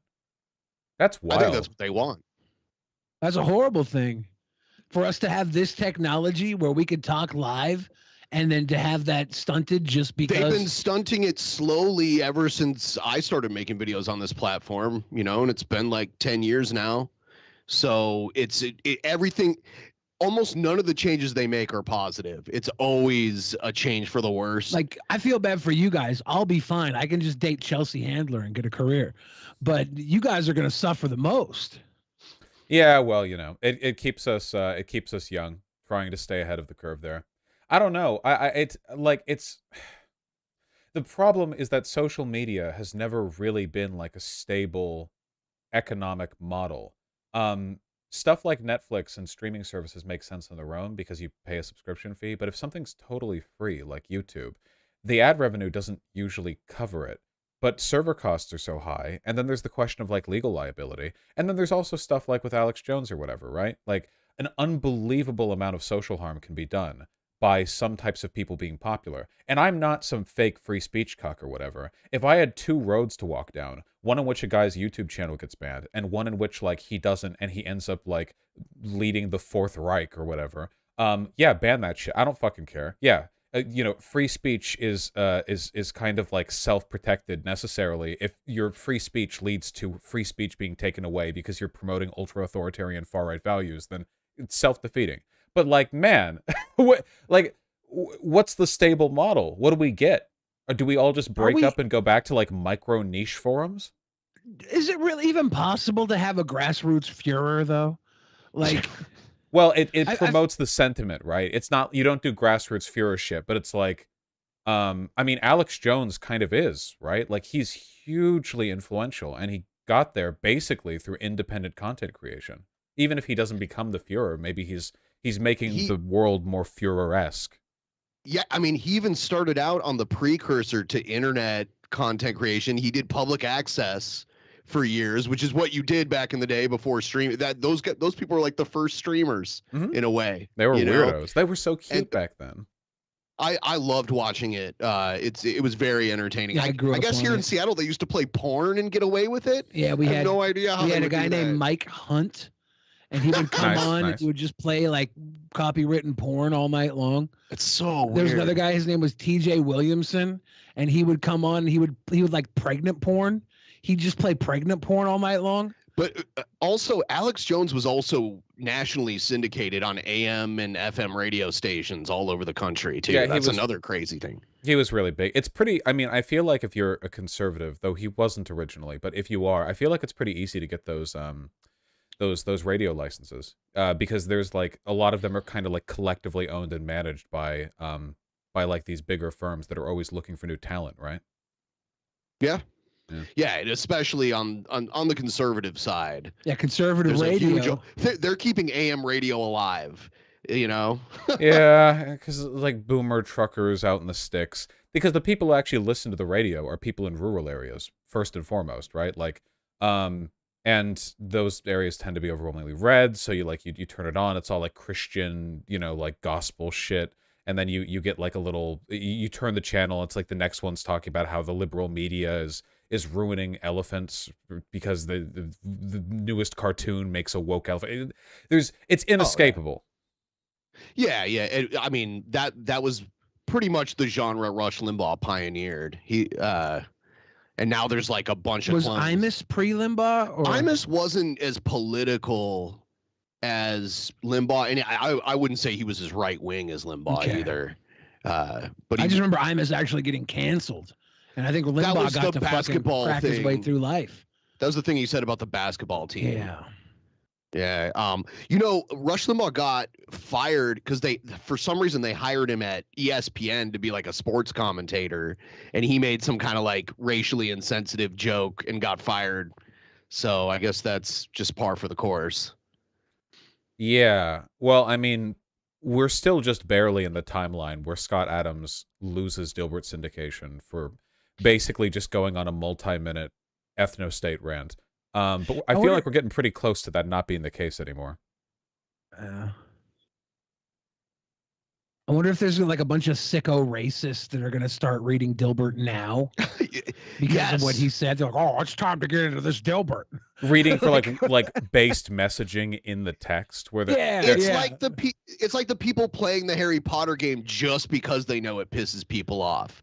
Like those were like the really bad Man, people in you this know what? scenario.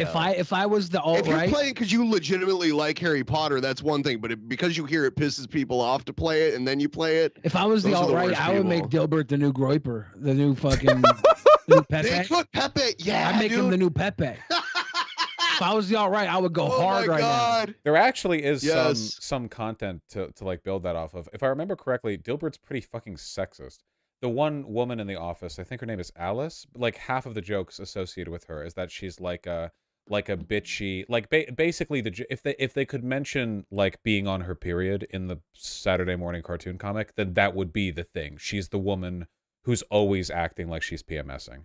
And that's like all the jokes around her. I also remember there was like a series of jokes where there was like a new lady who was brought into their department, and her bit was that she would always hyperactively interpret all behavior around her as being sexist.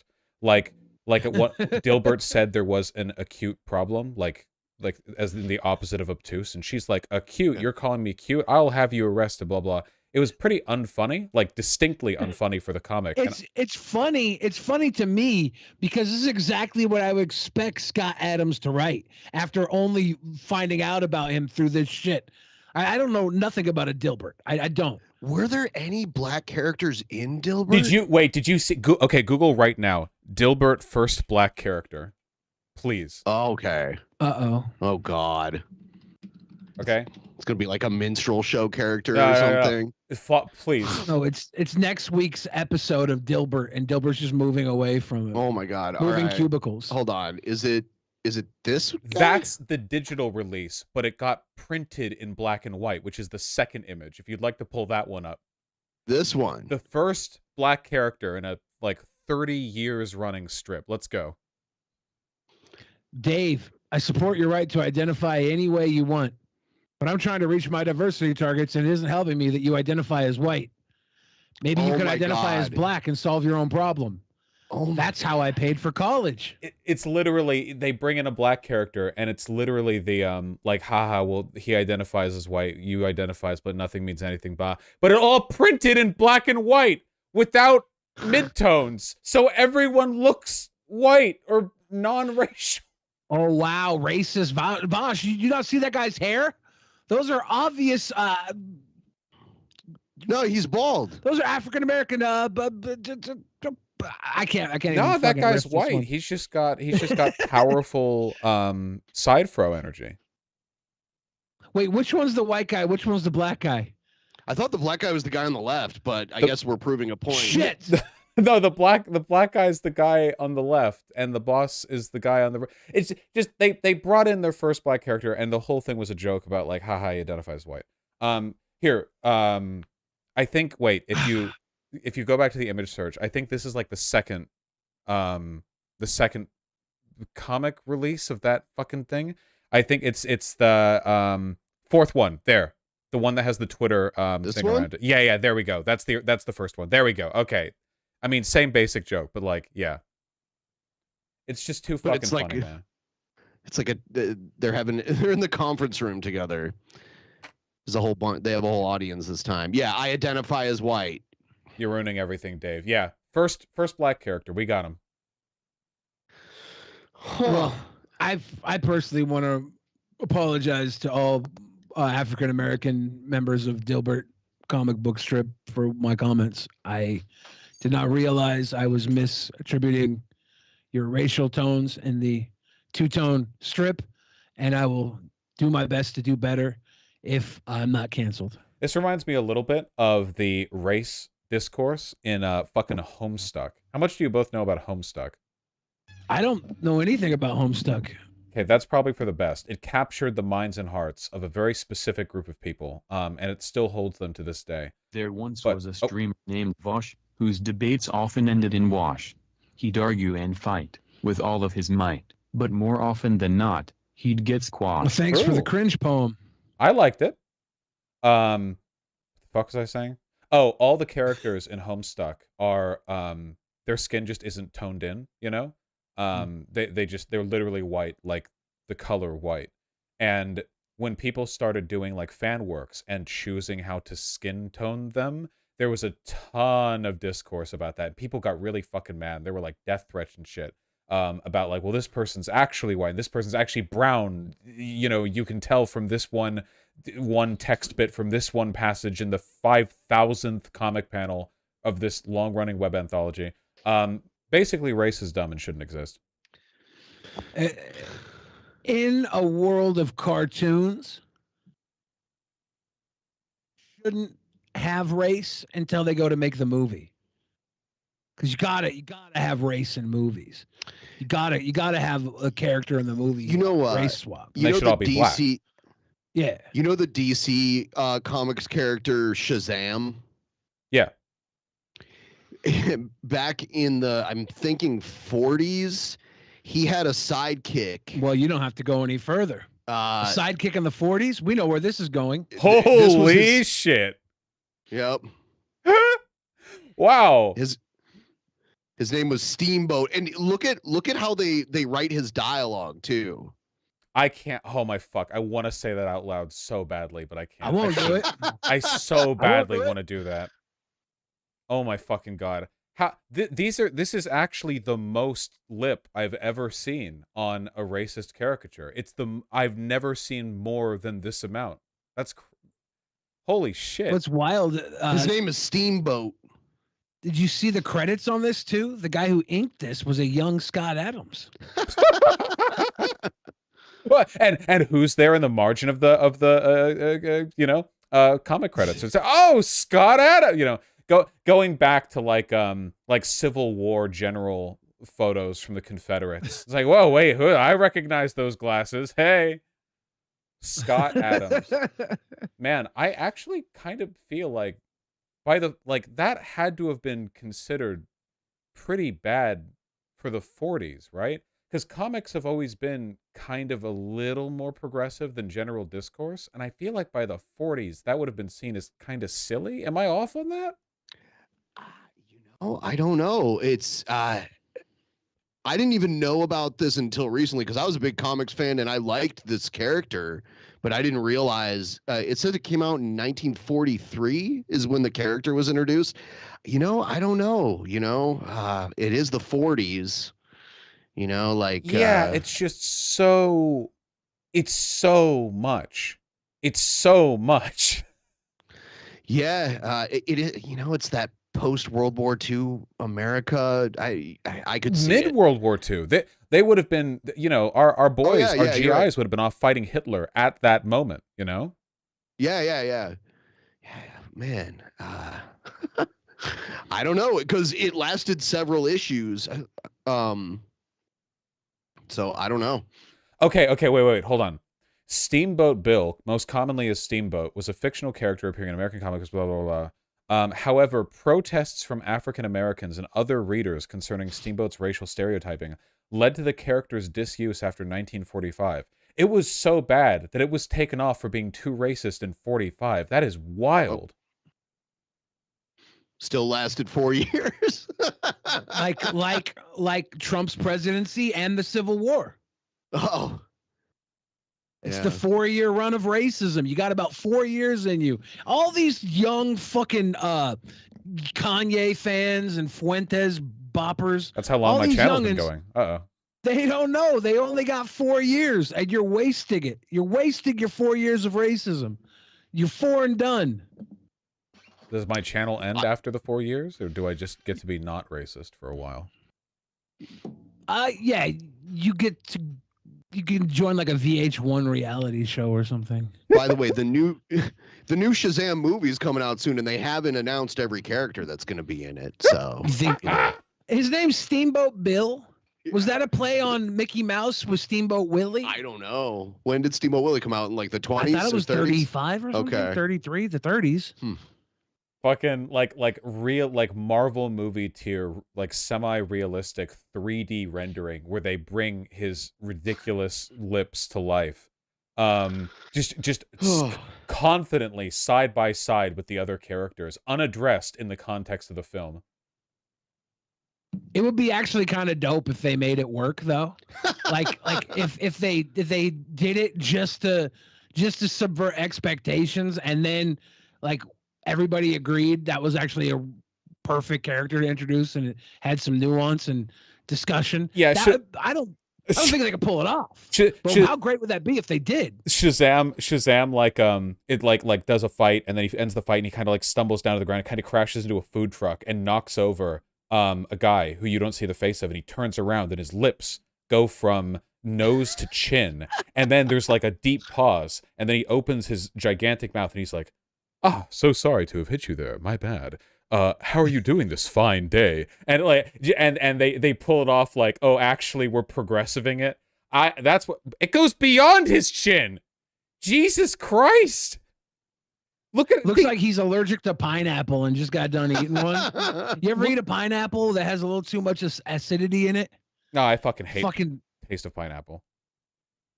Makes my cum good though, so I gotta crack one off every once in a while. Look at how good Shazam looks here too. This isn't like it's a nice rendition of him, and then next to him is that fucking that thing. Yes. What the fuck? Very unflattering. It's all levels of disappointment. You see the sign floating in the water. It says Germany. That way. So yeah, this is in the middle of the war. Germany's that way. Could they not have condescending Shazam's like, "Attaboy, Steamboat, swing a hammer towards Germany." Oh, I guess the hammer. I'm stupid. The hammer knocked the fucking bullet out. Yeah, I'm like, why the fuck does he have a hammer? I'm like, oh, I should look at the whole picture. The back of it. So instead of using the racist part, instead of using a giant gun, Steamboat's hitting it. So with a easy to pull one over on me. I thought this cover was stupid. And Shazam is so strong. It's he's just still holding a little stupid. I can still see problems with this cover now that we've settled the hammer swing issue. There are still some problems here.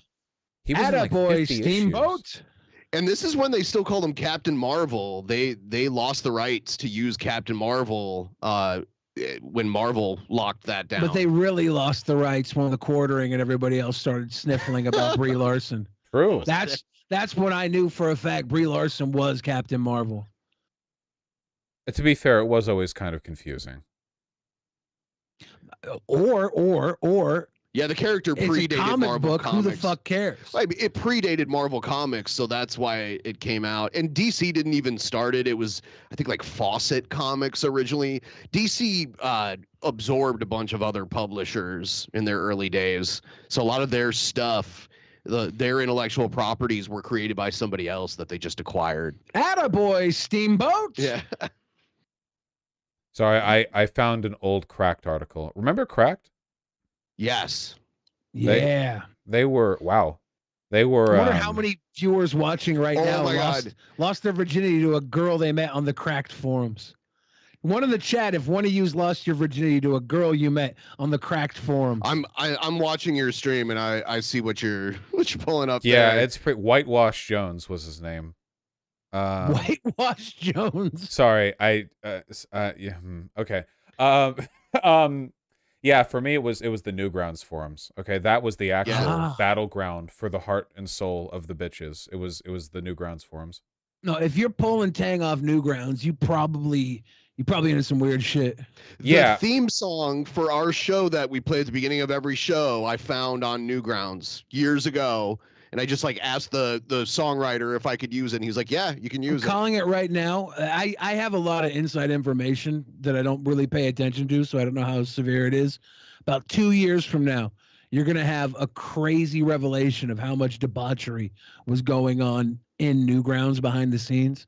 Newgrounds shit. Okay, first of all, animators are fucking sexual degenerates. So like Flash animators doubly so, because they were working for it. So yeah, no, right off the bat, the groundwork is laid. No, people absolutely psychotic, that website. But also, you know, in retrospect, kind of a humbling memory on like internet being a genuine place. I mean, like Newgrounds being kind of just like an overgrown personal website for Tom Fulp, you know, like, and now it's all just like giant corporate structures. And it's a lot less interesting. Yeah, they could never have FDA. You know what I mean? Like that would. Do you remember FDA on Newgrounds? Is that an acronym for something? Yeah, fuck that ass. It was a bunch of really bad, like, very poorly animated music videos. about fucking that ass. I've almost certainly heard them, like Vosh, you're millions of dressed- years ago. You're dressed really well. You're dressed really well. Oh, just- thank you. I want to say this because I have to ask now. Do you ever have a laundry day where you have to wear like your worst clothes? Well, I have so many like anime graphic tees that I don't really run out of those. But I mean, I do have to, you know, I will run up to 0 pairs of clean underwear and like reuse one. Yeah. Shamefully. Today is my laundry day, and I'm wearing this shirt that was gifted to me. Ben gave this to me from one of our fans. It's a little too small for me. And also on laundry day, I'm wearing my worst pair of underwear. And I should throw these away because this entire episode, it feels like my balls are being pushed through a cheese grater. I hate that. It's miserable. Do you ever have a cheese grater balls, or is that just my dumbass problem? Wait, am I gonna get banned for this? No. Okay.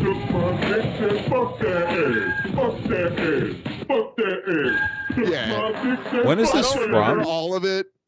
What? What is the year that came out? Probably like 2000, 2000, 2001. Something Okay, like that. God, people in my chat don't even know. They don't even fucking know. Also, I never have ball cheese grater issues because 50% of my YouTube wealth has gone towards making sure that I only ever wear micromodal MeUndies underwear, which are so much more comfortable than not those. Do they make them an extra fat? Like, can I get MeUndies? Probably. Hold on. They're worth We it. did They a got ad them at campaign for Superfat. them at one point. Nobody gifted me any MeUndies. I don't know if I they'll never fit got me. any. I got all the Mac Weldon undies. We had like the Mac Weldon sponsor. I'm not sure if they go up to my size. I need to get some new They undies. literally they have 4XL on the site. Yeah. I can maybe pull off 4XL. They're super fucking comfy. They're so Okay. worth it. It's actually crazy how much comfier they are because women, those dumb bitches, they get comfy underwear by default because panties are made up of like 1/8 the material that boxers are. So they're like, okay, we'll make them nicer. They'll be like, I don't know, But made out of fucking. That's not totally true because a lot of bras are like torture devices. Okay, yeah, bras suck. I'm sorry, I'm thinking of panties. Yeah, no, bras are a whole fucking Yeah. thing. But you people, you shouldn't cheap out on bras either. You want And those to be. I don't know if comfortable. this is a problem for most women, but the ones I've ever been with, they're always so fucking soaked. Their panties are all so soaked that they have issues Because they were with the soaked because they were panties. peeing a lot. Well, I hope that's why. Yeah. Otherwise, they're icky. Right, yeah. Why are they peeing so much? Why are they doing that? Why are you always so covered in piss around me, woman? You're just dripping. Plug it up. The fuck is Plug it wrong up, with woman. you? Icky. There's mucus down there. Icky. Icky. It's true. It's very true. Yeah, anyway, you should check out MeUndies though. It's super comfy. Ben Shapiro's doctor wife says you have a problem. Yeah, we sometimes we do these things for our Patreon. We call it Who's Worse. We put two people head to head against each other, and we create 5 factors to measure who's worse between the two of them. And one of the ones we did recently was Ben Shapiro and who's the other guy? Steven Crowder. Yeah. Those two, like who's worse between the two. And I think Steven Crowder won.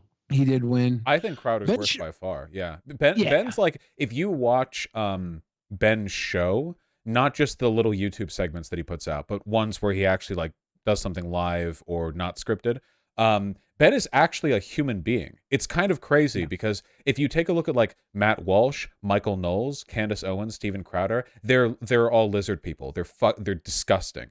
But Ben actually will like make jokes and kind of smile warmly sometimes, or he'll like, act with some kind of sincere desire as opposed to being just an empty vessel for hate. He's unique in that respect. And I never thought I would like him compared to anything, Look but up compared to his DC's character, contemporaries. the Black Bomber, it's a white guy that turns black when he yells black power. Oh fuck. Oh, Holy yeah, shit, I yes. agree with you. I agree with you there, though. One weird thing, though, that the two had in common is that they were both kind of in show business as a kid. Yeah, but Ben Shapiro was He a was a- child prodigy. He was a violinist. Steven Crowder was a fucking cartoon kid. Yeah, and then he was in some really bad like American Crowder Pie was type always movies. Crowder was always a try-hard dork. Ben Shapiro was actually kind of running shit when he was a kid. He obviously had one of those dads that he like didn't want to displease. So there's issues that come out from there, which is why his voice is up in his nose and he talks about his doctor wife's dry vagina all the time. He's broken. He was so productive as a child that it broke him because he was just trying to live up to his fucking father. I'm sorry, I looked up the Black Bomber thing. So he's like a white guy, and then he says Black Power, and then he turns into a black guy. Yeah, he's like this huge kingpin-looking white motherfucker. What's weird is this isn't like an old comic; it's a new comic. It's clearly like relatively new. There's a black woman, and she's like, "Fuck you," and he's like, "Huh? Well, wait until you see my power." And then he turns into a black guy with a giant fucking afro, and she doesn't seem impressed. Oh, this is actually very funny. So he turns from a fat white guy into like a stacked black guy with an because afro? all the fat on him turns into melanin. That's where like the material goes. All the masses, it turns into hair and melanin, and also that gold chain, which I guess he kept the hoodie and the shirt, presumably the pants, but the gold chain was manifested when he... It's all the fillings in his teeth when he's white that come together. So he goes, hold on, lady. Black power. And he goes, what's happening, baby? Meet the brown bomber. I only have my powers when I turn black. Or should I say, African American. Anyway, they only last for 1 hour. I call it CPT. Who the fuck wrote this? Who released this? If this had topped the charts, the racial divide in America would have been healed. This right here could have fixed everything. I call it CPT.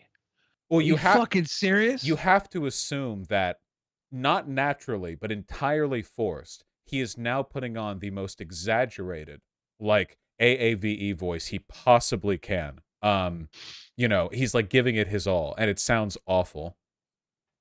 What's best is like this comic book has to write the fact that he's out there saving the day.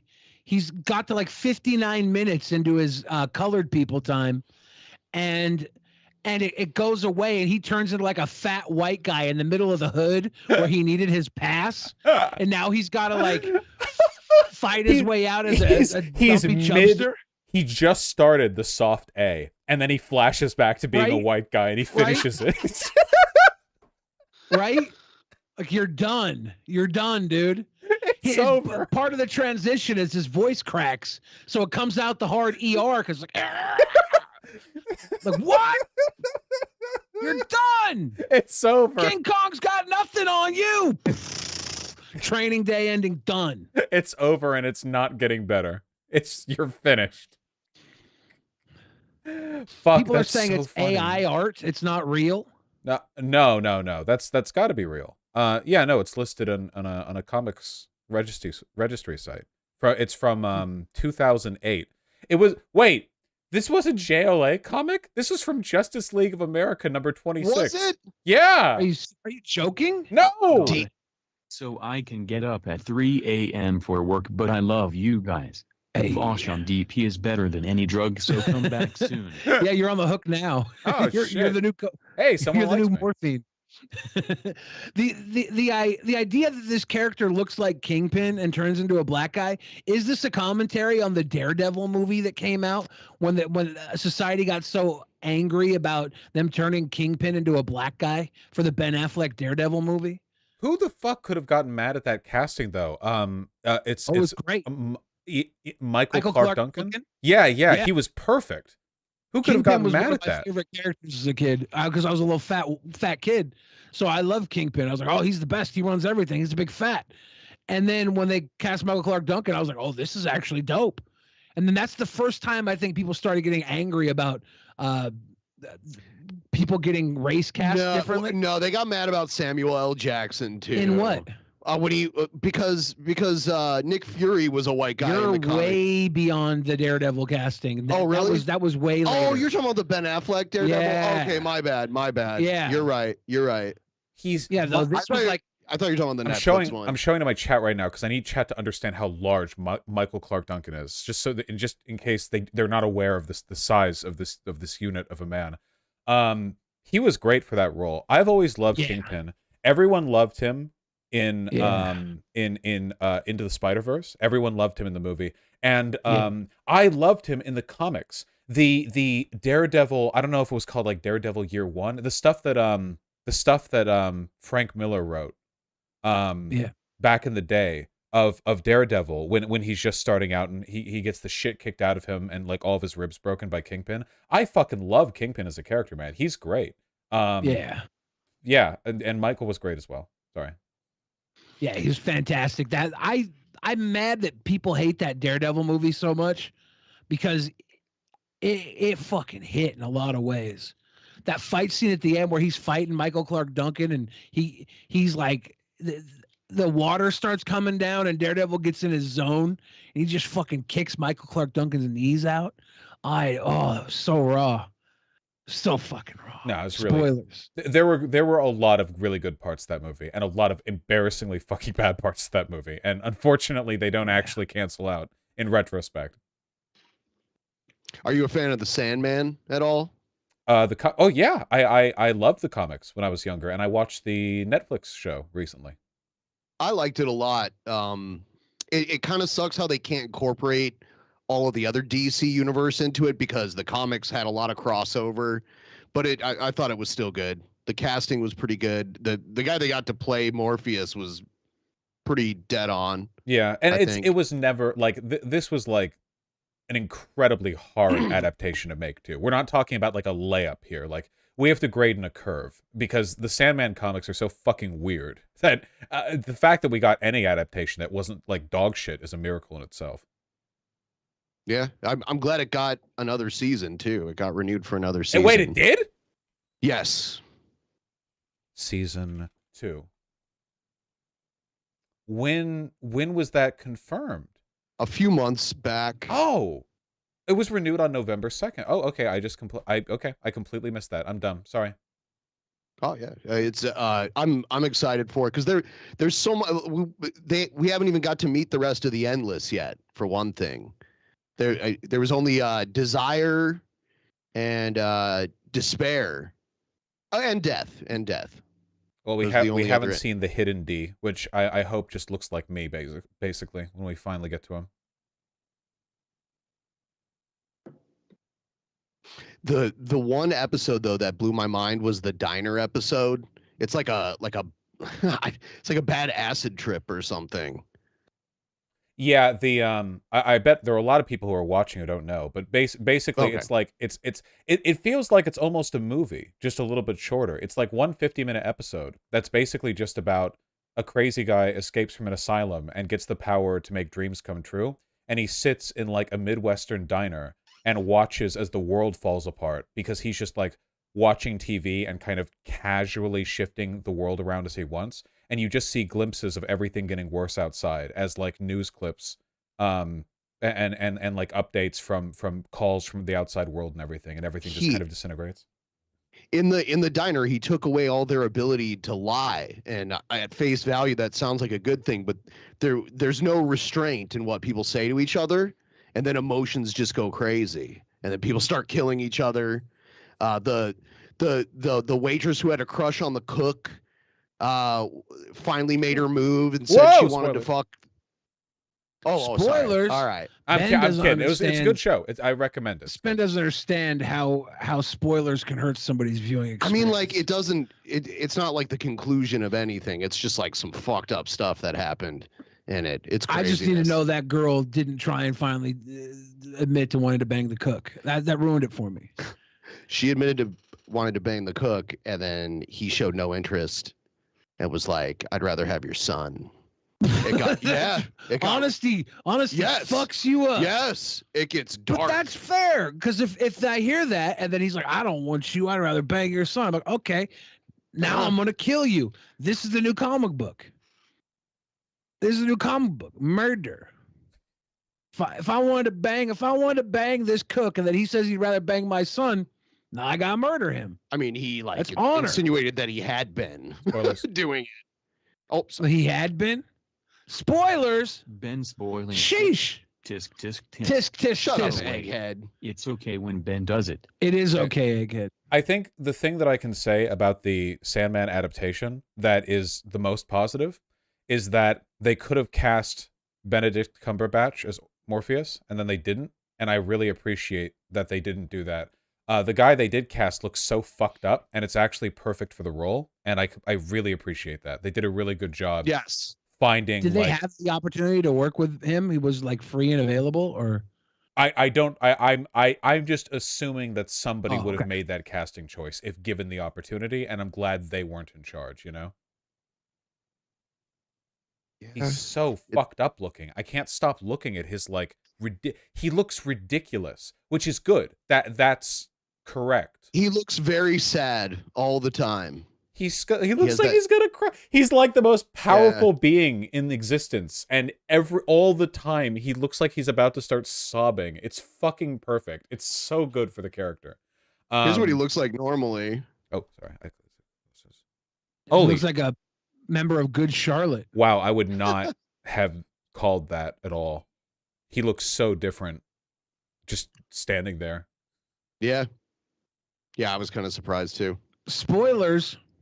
Spoilers, this is what he actually looks Spoilers. This is the actor. Yeah. Oh.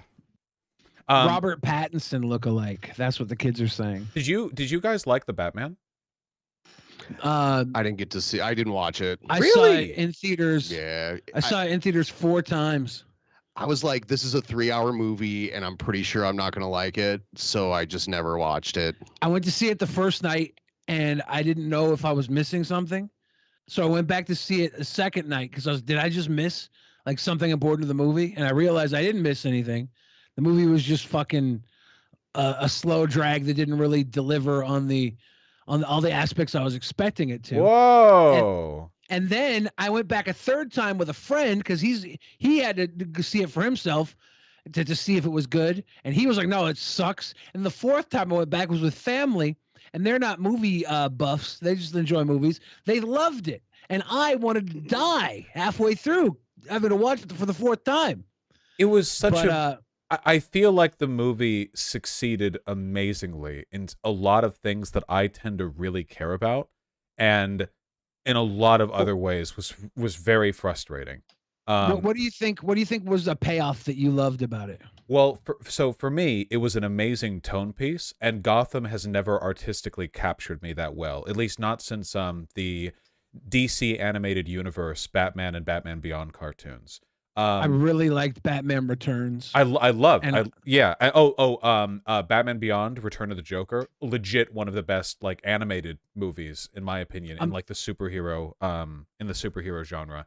But the problem with me is like in the Batman Dark Knight trilogy, Gotham just looks like Chicago. It doesn't look like superhero anything. It's fucking Chicago. But in the Batman, the city is so fucking moody.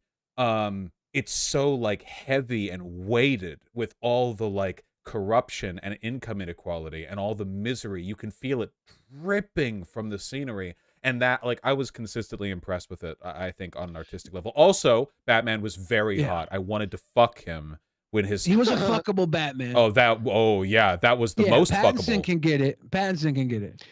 The scenery was great. I did enjoy that because when I was watching him walk to the Nirvana song for 5 minutes at a time, it was great to be able to look at the scenery in the background, knowing that he was going to be walking for 5 minutes to the fucking Nirvana song. I'm so confused though, because they recast Batman with Pattinson, but now this Flash movie's coming out and both Affleck and Michael Keaton are in it, right? It's just a different universe. The same way that the Joker with Joaquin Phoenix is different than Jared Leto. We need to drop all that Snyderverse bullshit. Those movies fucking suck, and they're like artistically irredeemable. There's not even anything, man.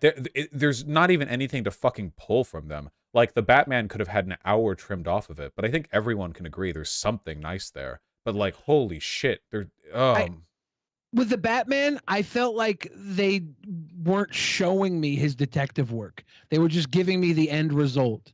Like he deduced it off camera. Because he And I'm like, doesn't do detective stuff anymore, really. Batman is he's supposed to be the greatest detective. Everybody's like, oh, see all the detective work he was doing, but they didn't show any of it. It was just like they got to the point and it was like, here's this Batman solved this. And it's like, how did he solve it? We don't know. He just did. He's But they Batman. never do that anymore. They don't do it in the Snyder stuff. In the Dark Knight trilogy, he doesn't fucking do any detective work. He just runs around and growls at people. I don't know. But in any whodunit, if you're gonna go back to a whodunit, I want to see the fucking thing really play out. I want to see how he got the fucking answers. Right? I want to see the James Gunn Lobo film with Jason Momoa as Lobo, because that is like the perfect cast. Yeah, the Snyder universe. The crazy thing about that is that Aquaman was the most successful film in it. Aquaman had never gotten a film before. Like, I didn't watch the Aquaman movie. It was good. It was fine, but you know, I'm interested to see. I'm interested to see what James Gunn does. Can we acknowledge something? I think I've figured this out, and I've got a fucking fact to drop right now. Okay. All the best shit in Batman is not something he's doing solo. It's him interacting with other people, because Batman is a repressed, psychotic, autistic weirdo, and he's always super serious, and watching him interact with other people is a great way to get a vibe in on his character. Like in the original, like the Batman animated universe stuff, like Justice League Unlimited, Batman on his own just was like standing there, but talking to other people, he's amazing because it's very funny. And what we need in a Batman film is an honest to God Robin. I don't even like Robin as a character. Maybe they can find one that will make me care about them, but we need another person who through circumstance is with Batman for the whole movie. Not for little snippets where Batman gets to act cool for a second, then disappear out of nowhere, but to see him be awkward, to force him into conversations he doesn't necessarily want to be in, but he's like not trying to be a dick or be rude, so he has to like stand there and do small talk. Like you remember the Dark Knight Rises comic from Frank Miller back in the day? Yeah. His interactions with Robin were the best part of that comic, because she's like 16 or something, and she's like, I love flying, wee, and he's like, okay, we have to do fascism today. Calm down. All right, let's talk. Okay, we have to be fascist Ubermenschen today. Okay, let's get in the tank, get in the bat tank. All right, it was the best part of the thing. We need a proper fucking Robin. Who do we get to play Robin? Not Joseph Gordon-Levitt. Is it going to be Timothy Chalamet, and they're going to have to fuck? Okay, I have an idea. I feel like the guy who plays like Morpheus. Oh, that could work. Just dressed up as Morpheus. Just have somebody who looks like the Crow, like a goth boy. With Batman. I feel like the thing that makes Batman interesting is the villains. Like Batman's, it's kind of the opposite with the rest of DC, where like it's not quite. It's the opposite, but Batman is more. That's why Batman has the coolest villains in DC. Batman has to work with Joker, who he springs from Arkham because there's another third threat that Joker has tenuous connections to, and he's being a bitch about giving up info, but the police aren't being cooperative and the deadline's looming, so Batman has to break Joker out, and it's literally like a buddy cop dynamic between the two of them, where Batman's keeping a mega close eye, but the Joker's still very smart and wily, so he's still causing shit and like starting fires, and Batman has to keep putting it out, trying to figure out how to work, and he's like desperately trying to bounce all this together, and the commissioner isn't working with him because he fucking sprung out the Joker. Dude, I feel like there are so many premises to work with here, but they keep on just having Batman be Batman. People were thinking when you said Morpheus, they thought they were like thinking Lawrence Fishburne from The Matrix. Adam from the movie Sucks thought that said Lawrence Fishburne. Oh, was that Adam that said that? Yeah. Oh yeah. Yep. True though, or him. That would be fine as well. I would also like to see dialogue between Batman and Lawrence Fishburne. Whatever. People say Jaden Smith should play Robin. I would watch Jaden Smith and Robert Pattinson. I would watch that. I would pay real money too. I wouldn't use my card because I wouldn't want the regular theater I go to know I saw it. Okay. So I go to like one of those side theaters. Okay. A series of cyber crimes is destabilizing Gotham, all right? And the only way that Batman can solve the case is by working with a like 17-year-old insufferable like Zoomer TikToker who like flosses and says for real no cap.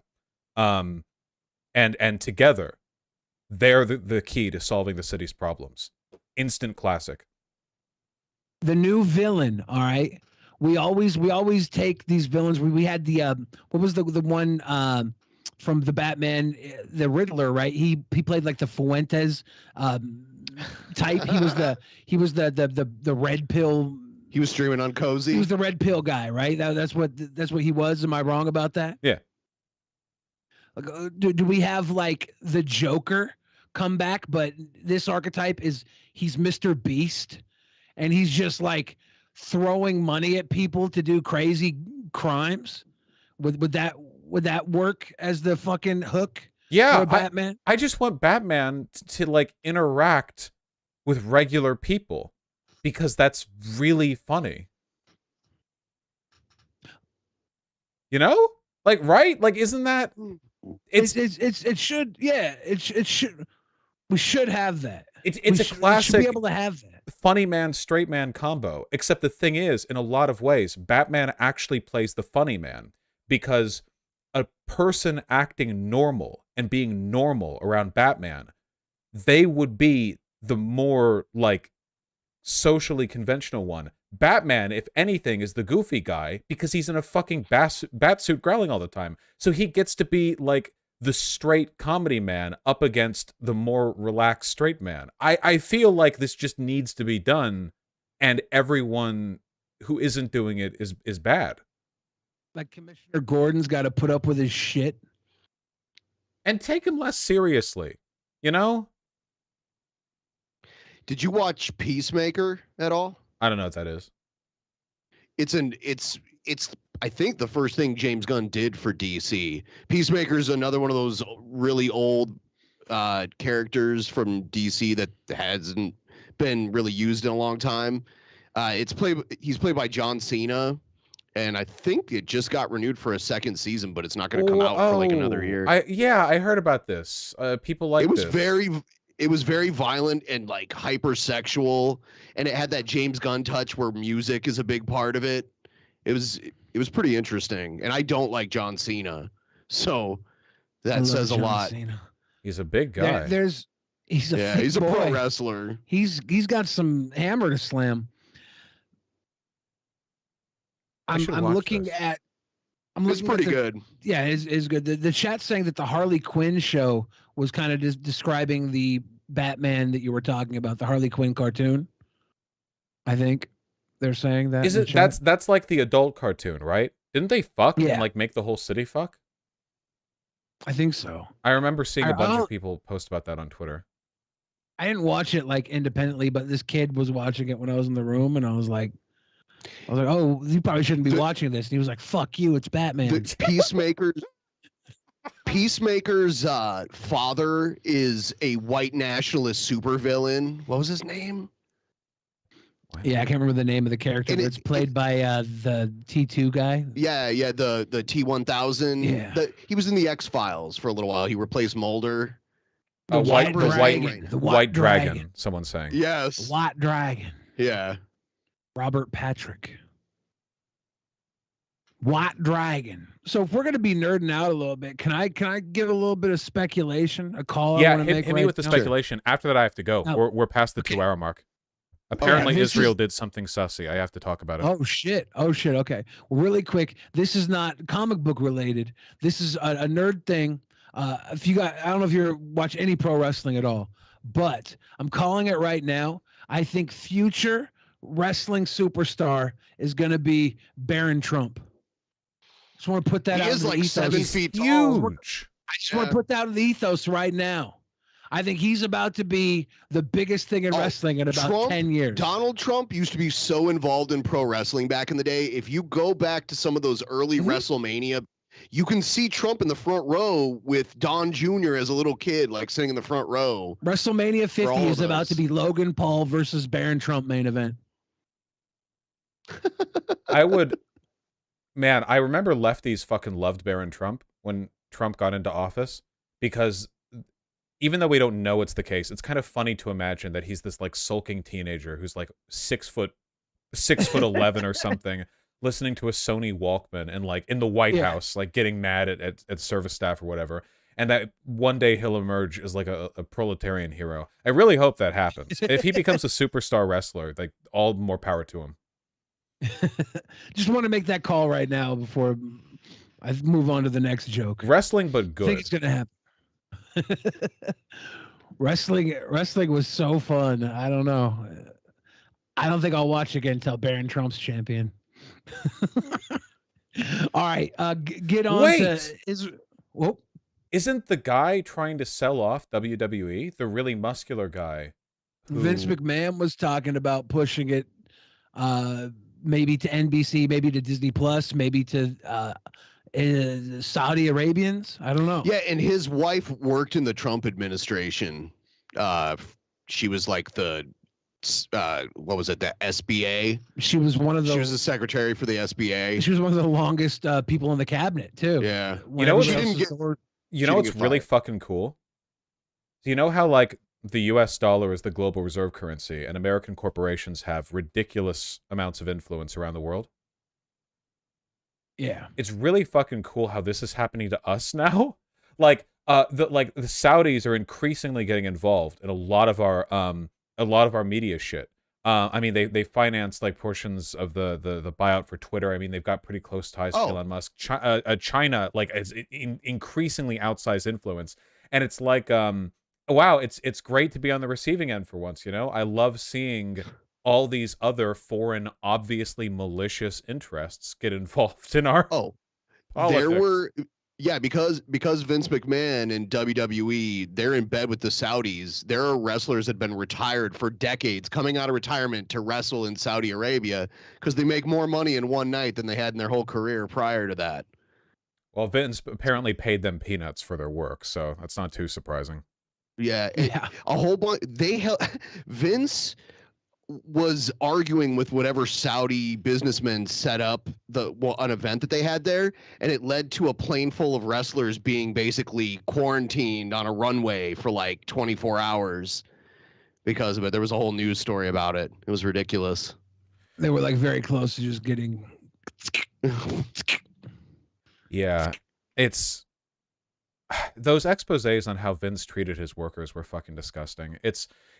It's really frustrating because it feels like the way our corporations are structured opens up an opportunity for more overtly politically minded institutions to step in because we pay our workers so little and we leave so many gaps in our own like economic infrastructure that they can step in, but they can do so really purposefully, right? Like American corporations acting abroad, sometimes they're working with the CIA. A lot of the times they're just looking to make money, you know? But a lot of the time, like with the Saudi Arabian corporations, of course the Saudi government has their hand in this. They're half of the corporations themselves anyway. And they you know, they got a lot of power there. It's not great to be on the receiving end. Also, they keep their wrestlers as private contractors so they don't have to buy them health insurance, which is like it's a certainty when you're a pro wrestler that you're going to get injured eventually. Yeah. So, yeah. Anyway, we don't want to take up too much of your politics time. As has always been the case, I could talk to you both for 8 hours, easy and clean. Unfortunately, Israel exists. Go take care of the world. Yeah, I've tried to I've tried to fix that before, but I got banned from Twitch for my suggestion. So, I hope you all have a wonderful day. Thank you for having me on. Yeah, seriously. thanks for joining us. Thank you. Have a good night. Okay. Take care. Yeah, you too. We'll see you again. That was nice. We got to socialize a bit before we got right down to it, you know? All right. Excuse me. They're talking shit about you now? Yeah. Now the moment I leave, they're like, yeah, fuck that guy. Is there a cat there? No, I thought I saw a cat come in. Actually, I don't have any cats around me right now. That's interesting. Normally, at least one of them is hovering. No, that's okay. We have to do politics. Okay, we're going to get the cat anyway. What I'm going to do first, though, is I'm going to catch up on donos, because I have a decent number to get through, and then we're talking about the Israel situation. Pigeon! Evil.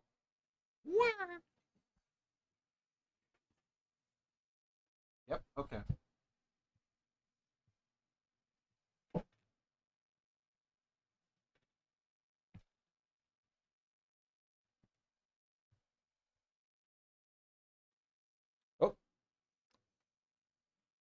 Ah. All right. What a perfect baby. Yeah, I feel like chat's a little bit delayed for some people. I'm going to hit the button that refreshes the stream feed because I think that there are like 2 blocks of like delay that are happening right now. Okay, that'll take them a second.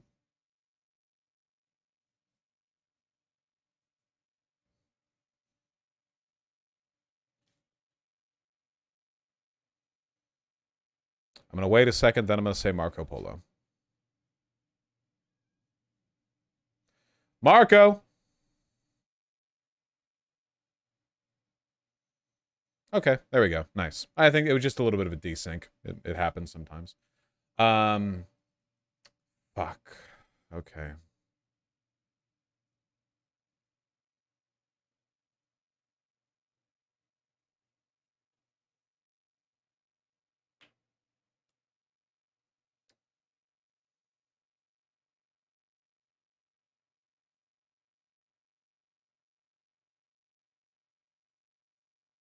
Okay. Save Point, thank you for the $2. Yeah, I haven't seen Under the Red Hood, but I probably should. The Extreme, thank you for the Tier 1 sub, and happy 20th birthday. Well done for making it that far. Nicely done. Bug in a Rug, thank you for the $10. Just found out I get to report my employer to the Labor Review Board, so here are some funds for my unpaid overtime savings account. Nice. I hope you're able to get a payout. Seriously. The Amazing JLP, amazing. Thank you for the Tier 1 sub. Charlotte, thank you for the 2 $5 donos. Hell yeah, congrats on getting insurance and on having some nice drinks. Really nice. Mr. Anderson, thank you for the $20. I really appreciate that.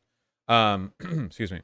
Usie, $5. I know someone who was Matt Walsh's superior in JROTC. He's trans now and shared he can't actually shoot the broadside of a barn. Or actually can't shoot the broadside. I didn't know Matt Walsh was in the military. Renico DL, thank you for the $15. I really appreciate that. I'm sorry you're not currently feeling well, but I hope that you feel better soon. It does often work that way, you know. Oftentimes, after feeling poorly. Oh, sorry, not military. The training, baby, not yes, yes. Thank you. Sorry, this is a distinction that at the moment I didn't care about that much, but I know to a lot of people is significant. Okay, sorry. Okay. I hope you feel better soon. SLID, long name. Vosh, quick question. Has there been any discourse on the anti-Semitism in Hogwarts Legacy? Yes. There is a YouTube channel known as Conyer CC, and I strongly suggest you give it a look. She put out a very nice video on the subject. I'm being sincere. Crocus Lily, thank you for the Tier 3 sub. I really, really appreciate that. I'm glad you've been enjoying the energy of the streams. I've been enjoying streaming. Boydus Boss, thank you for the Tier 1 sub. Very appreciated. Very much appreciated. Alex Karas01, thank you for the $5. Oh, for sure, yeah. Always been clear about that. Horizon, thanks for the gifted Tier 1 sub. Charlotte, thank you for the $5. A change to your stream setup. To your computer setup. Special change to your computer setup.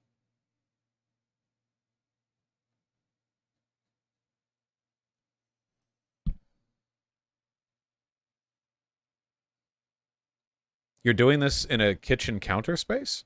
I guess that's an option.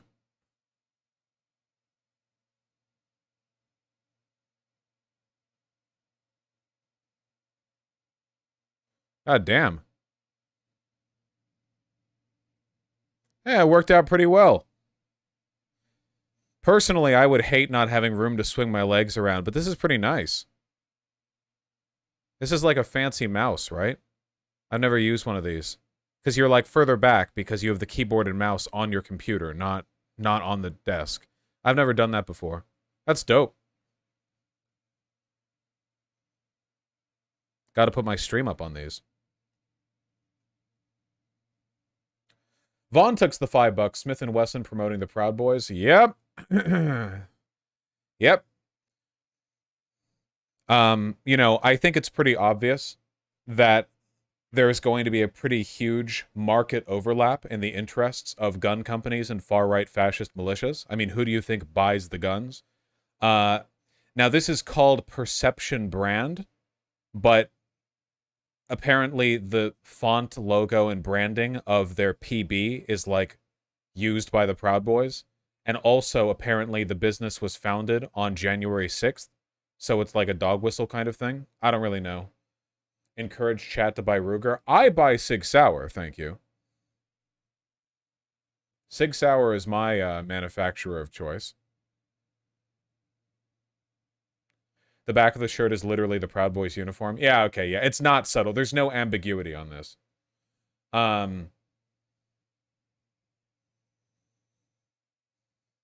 Beelzebub, thank you for the tier 1 sub. Bassis108, thank you for the $25. I really appreciate that. I'll take a look at that Nature article when I can. This is back from the Wuhan lab leak research stuff. Raviolupe, thank you for the $5. Narya16 and Rawa Suck Socks, thank you for the tier 1 subs. Really appreciate those. Zigabiz and Grappler Sama, thank you for the $5. The Willinator, thank you for the 5.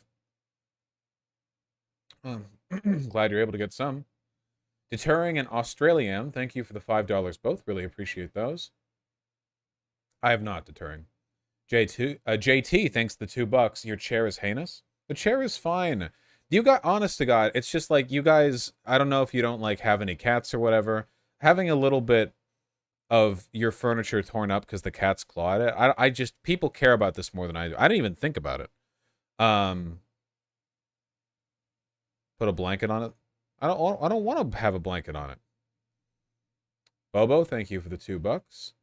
Oh, that's from an earlier stream. Hold on.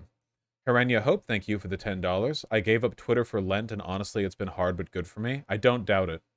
Still Alive, thank you for the $5. I don't know anything about attachment theory. Sake, thanks for the 2 gifted tier 1 subs. Bone of My Sword, thank you for the tier 1 sub. My pleasure. Alexander, thank you for the 3.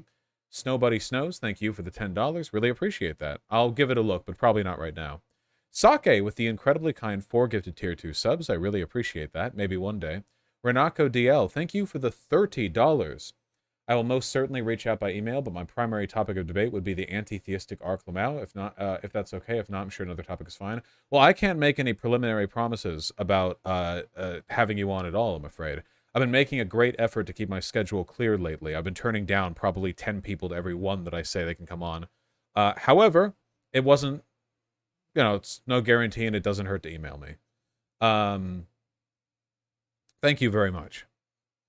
And Garrett Stir 821, thank you for the tier 1 sub. All right, that clears it.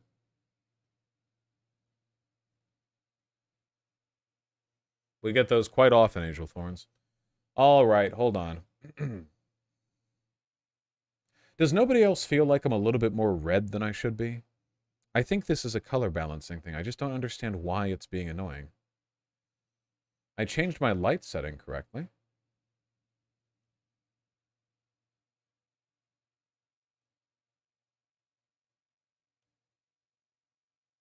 It's the shirt. It might be the shirt. I'm wearing a lot of blue. All right, hold on.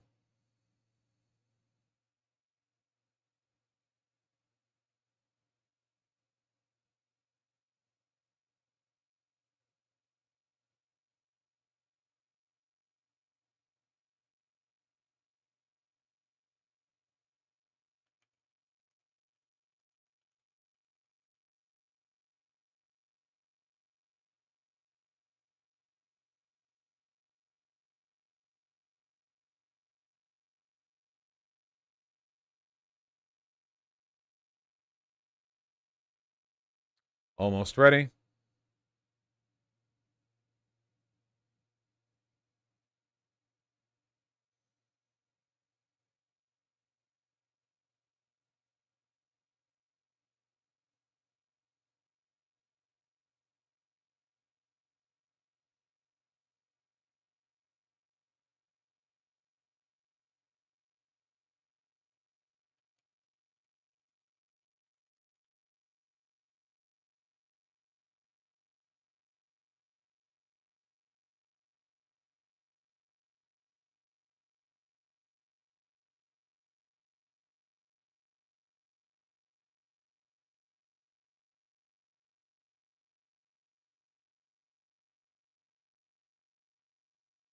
Shut up.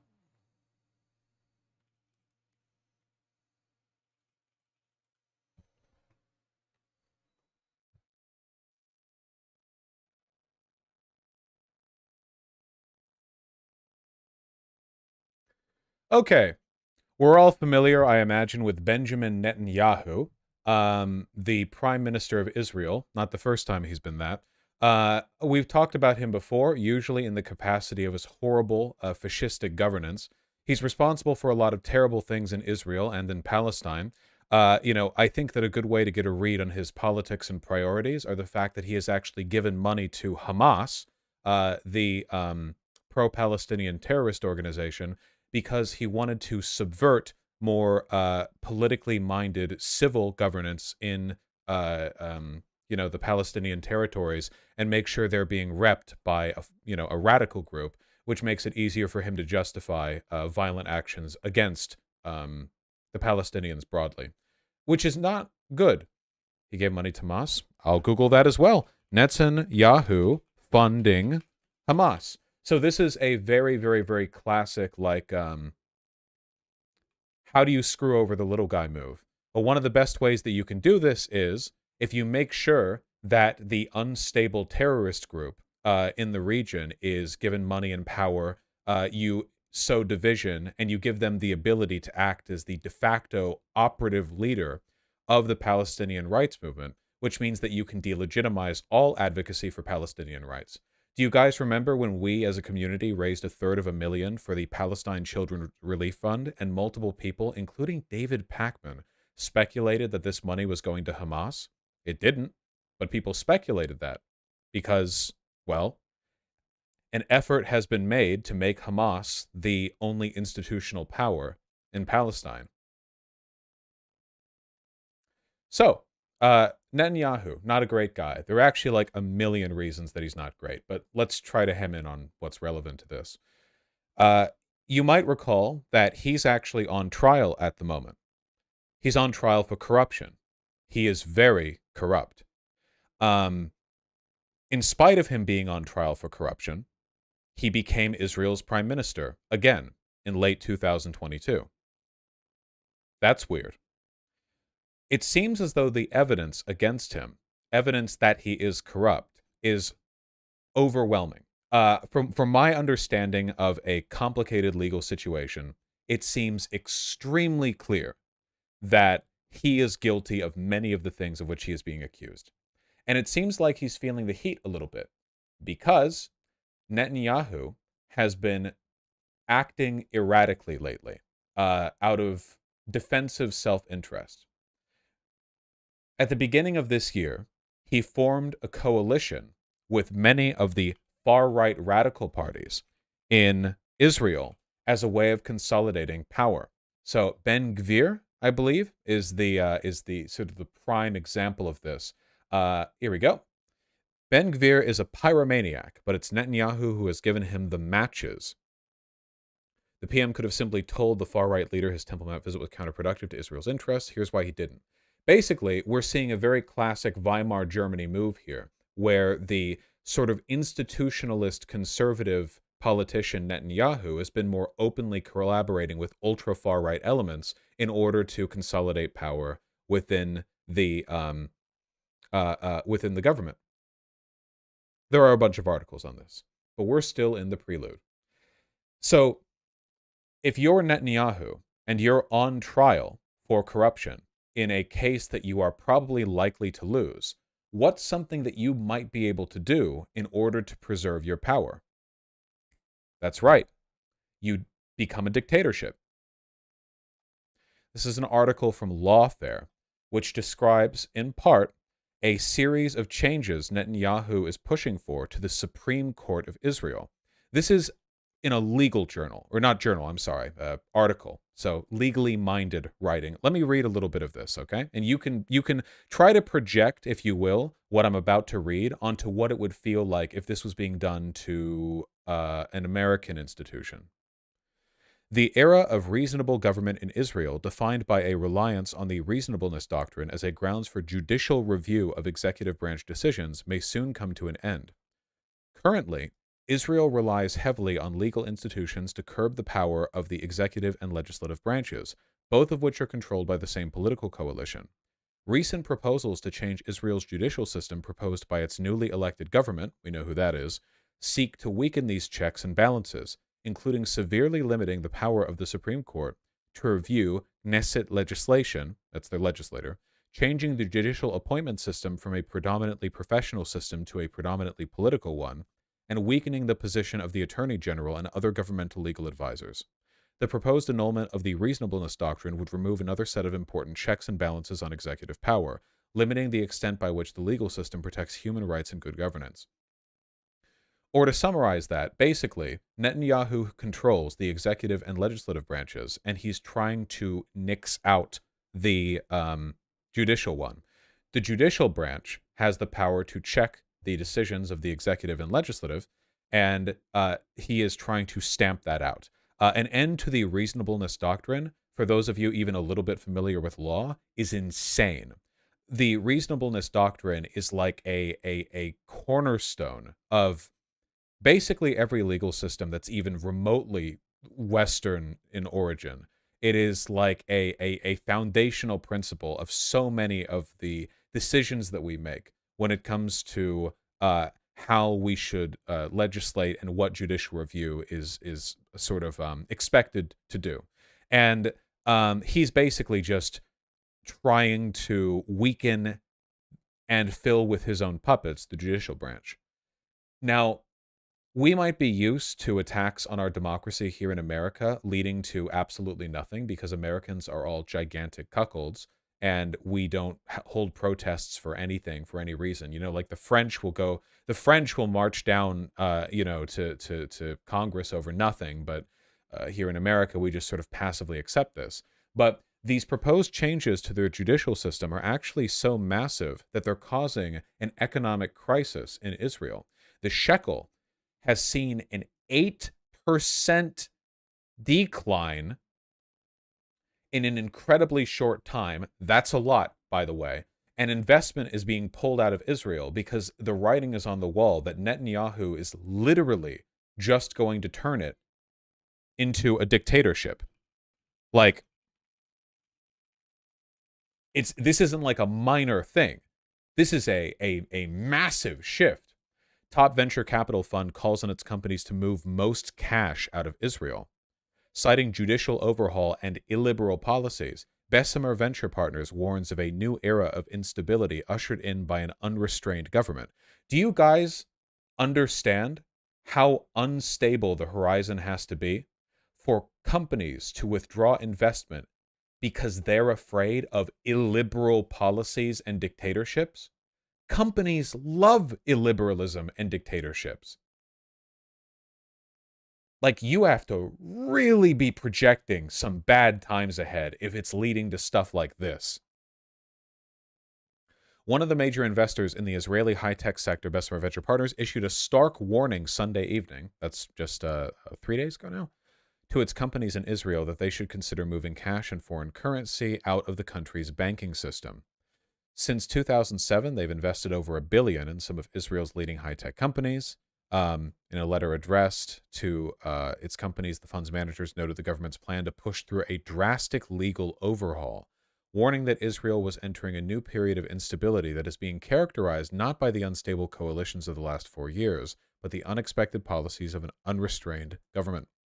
In its first 6 weeks in power, the government regularly ignores the opinions and warnings of experts, including economists, bankers, investors, and business owners. Instead, it calls for the imprisonment of certain critics and attacks the media. But, like, again, we're essentially talking about their executive and legislative branch being controlled by either Nazis or people sympathetic to them. I mean, it's Israel, so not Nazis, Jotsis, if you will. Ultra far-right fascists with strong ethnic opinions on what type of people should be allowed in Israel and which type shouldn't be. We'll just say that. And they are fully consolidating behind this. I mean, I don't even know how to fully convey the severity of the situation just in pure economic terms. Companies do not withdraw billions from their investments over nothing. This is seen as like a pivotal. Corporations will leverage less money than this Nestle's practices in Africa or on Latin American death squads. We are talking about a fearsome prophecy of what is to come. And there have been protests. About 160,000 people demonstrated in Tel Aviv Saturday night against the Israeli government's plans to weaken the country's judicial system. Crowd expert Ophir Greenbaum Liron told CNN, this would make it one of the biggest single demonstrations yet against the legislation. That's right, this would make it one of the biggest single demonstrations yet against the legislation that has been in the works for weeks, no longer. They are really going ham over there. Let me see if I can't find.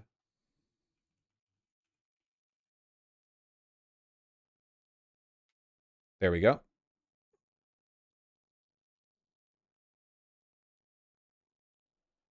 No sound. That's unusual.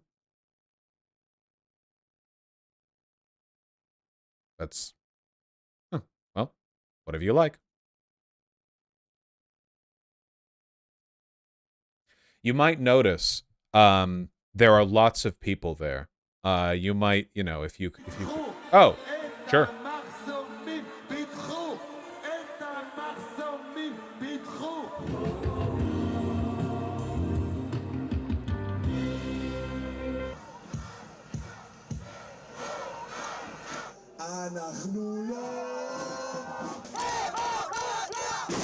Prime Minister does go hard. That is true.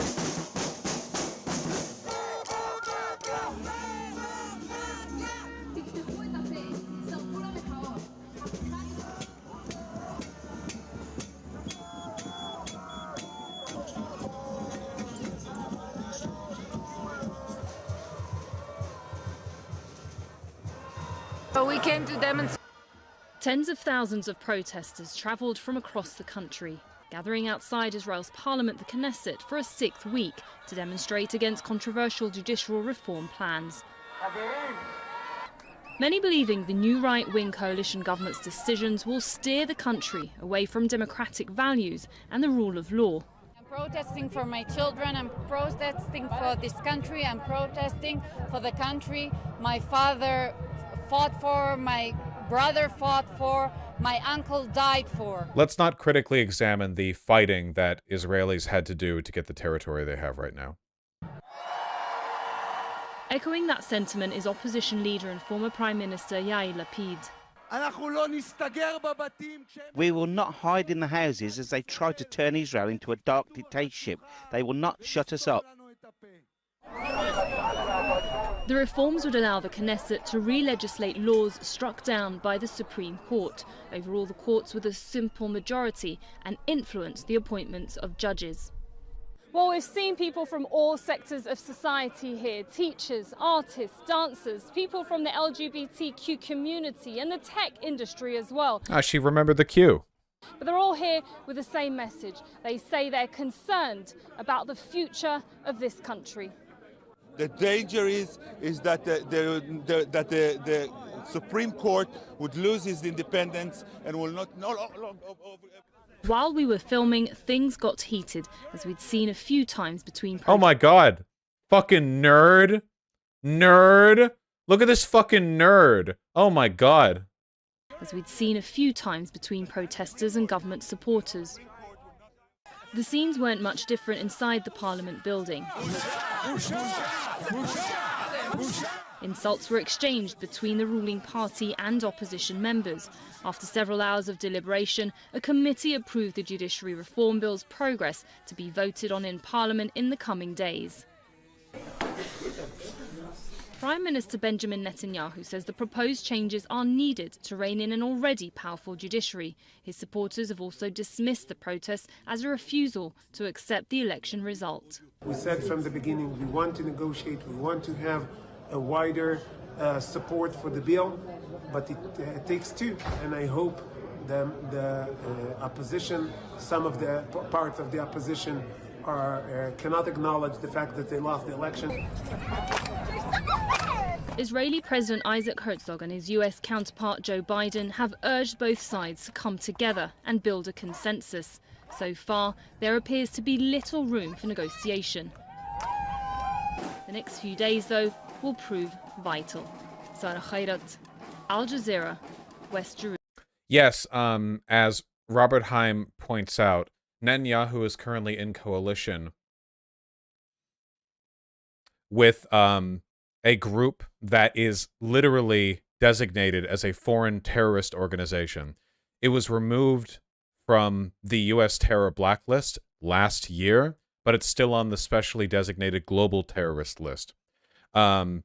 It's basically just an extremely far-right, anti-Arab political bloc in Israel. You know, basically all of them are anti-Arab, you know, but sometimes they're more anti-Arab than others.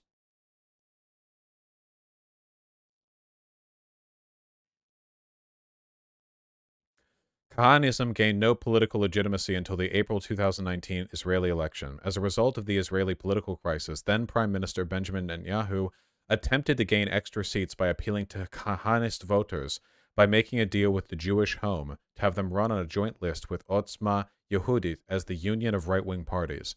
The party received enough seats for Otzma Yehudit to be represented, but Ben Ari, who was supposed to represent the fifth slot in the union of right-wing parties list, was barred from running after the list was submitted. Otzma Yehudit eventually saw parliamentary representation in 2021, when Itamar Ben-Gvir won a seat as part of a joint list with the Religious Zionist Party. Won 6 seats in the 2022 Israeli legislative election, and will be represented in what has been called the most right-wing government in Israeli history. In November 2022, after a memorial event for Kahane attended by Ben-Gvir, the U.S. State Department hosted a press briefing saying, "Celebrating the legacy of a terrorist organization is abhorrent. There is no other word for it. It is abhorrent." So, in case you were wondering how far things have gotten, the U.S. State Department has had a briefing denouncing the political wings that Netanyahu has formed a coalition government with.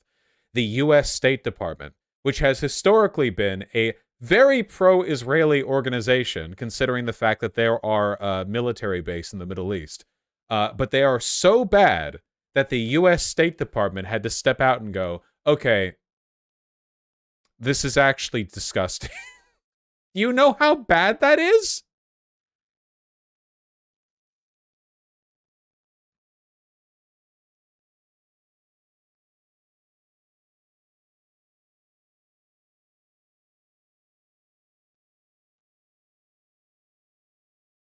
Anything more substantial than finger waving? Well, the U.S. State Department does not have any official authority, I'm afraid, to disband Israeli coalitions.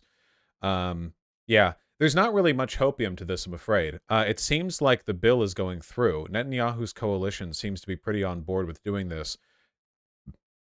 They can protest all they want, but the coalition controls both the executive and the legislative branches, I think, by a convincing margin. So whether or not things are actually going to be stopped, you know, I don't actually know. Hold on. Netanyahu approval rating Israel.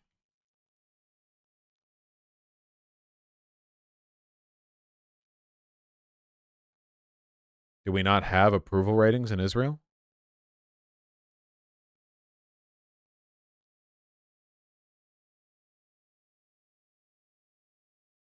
Can we trust that rating? What rating? We don't have a rating.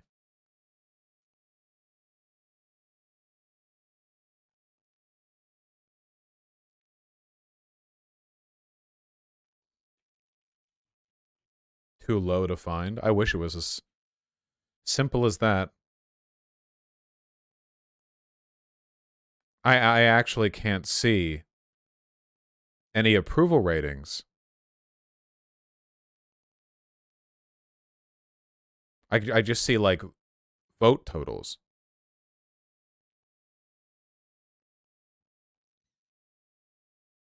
Looks like Israel's national security minister has a portrait of a guy who did a mass shooting on Arabs. Yeah, Ben Gvir. This is the guy that we just talked about. Yeah, this was the guy associated with the far-right terrorist org. See? A party which espouses Kahanism and anti-Arabism won 6 seats in the 2022. Yeah.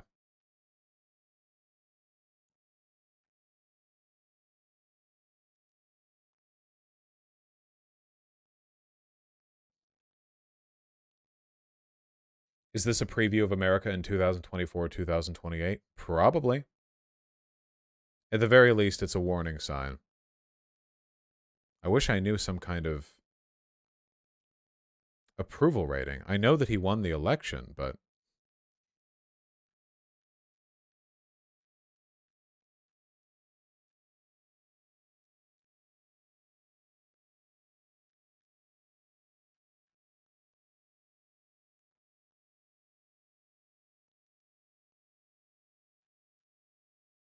This is the legislative election. Oh, that's right, Prime Minister. The legislative election is what we're looking at here.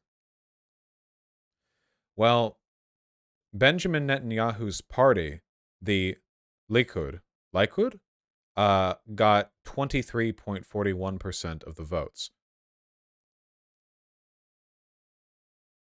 What is the full coalition?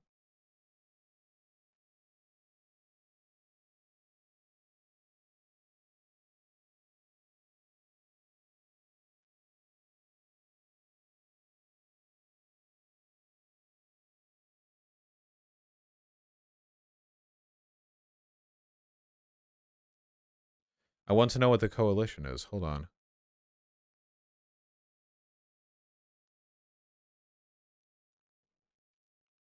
Netanyahu coalition.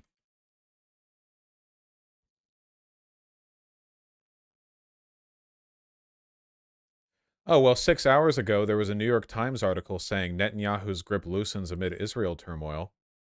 So that's cool, I guess. I can't read it because of the fucking paywall, but it says splits have emerged in the coalition. I guess we'll see how things develop. EU diplomats were surprised by Netanyahu's lack of coalition control. European officials in Israel expected Premier to have more influence over the far right. Wednesday discussed rising violence. Surprised by Netanyahu's perceived inability to rein in his far-right coalition partners. Whoa, not being able to rein in fascists. Wow, that's crazy.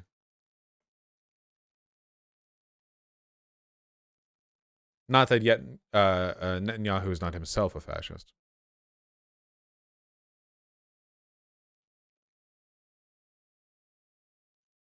Why would he rein that in when that's what he wants? Dark Excalibur, there is one of the biggest divides in politics is between the fascists who are sane enough to run a government and the fascists who are too insane to run the government, you know? Like, basically every American politician back in 1910 was a racist, but there is a pretty big difference between a racist who can put on a suit and tie, go in there and do governance that at least somewhat keeps America afloat, and the kind of seething, frothing at the mouth Ku Klux Klan racist whose only position is their insane racial hatred and is actually incapable of any kind of governance outside of that. And that is consistently a problem. You mean like Trump versus DeSantis? I would say a better comparison would be McCain versus Trump, you know, or the neocons versus Trump, where there's been a strong fascist element in the Republican Party for a long time, and Trump, like, and the MAGA crowd represents a move towards people who aren't just very conservative, who aren't just anti-democracy, but are also, like, so committed to those principles that they're bad at governance, like really bad at it. They're not competent enough to govern.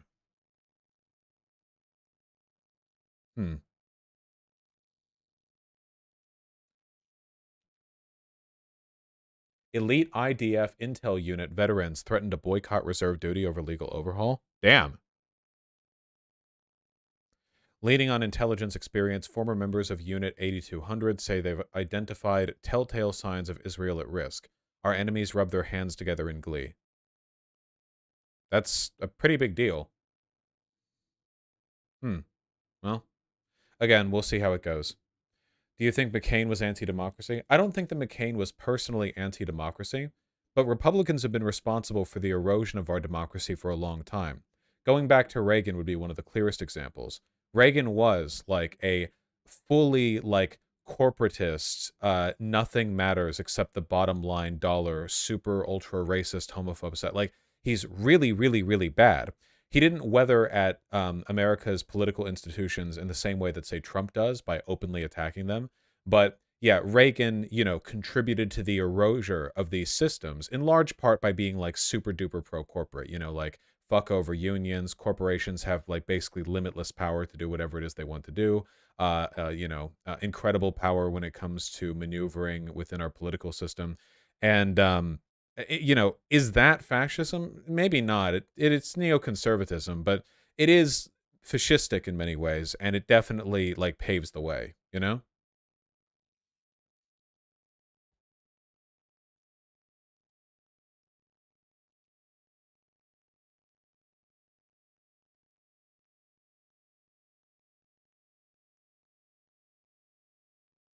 We'll have to talk about that later, solar eclipse. Mitt Romney and McCain were not that bad at all, IMO, but they both lost and Republicans started pushing for more conservative candidates. No, don't buy into that. Mitt Romney and McCain were both still really bad. The problem is that right now the bar is so low that it's difficult to see that. Not to mention, Romney and McCain have both defined themselves by being opposed to Trump's takeover of the party. But if Trump hadn't happened, if Mitt Romney and McCain had both been able to be president, they would have continued the exact same neoconservative policies that lead towards corporate control, de-democratization, and everything that essentially like led us to where we are right now. For everything openly fascistic Trump is able to do, he is backed by decades of Republican legislative precedent with regards to corporate power, with regards to like what the news media can do, with regards to Supreme Court precedent. And somebody like Trump just couldn't really exist without that, What differs neoliberalism and neoconservatism? In the latter, you hate gays a little bit more than in the former, basically.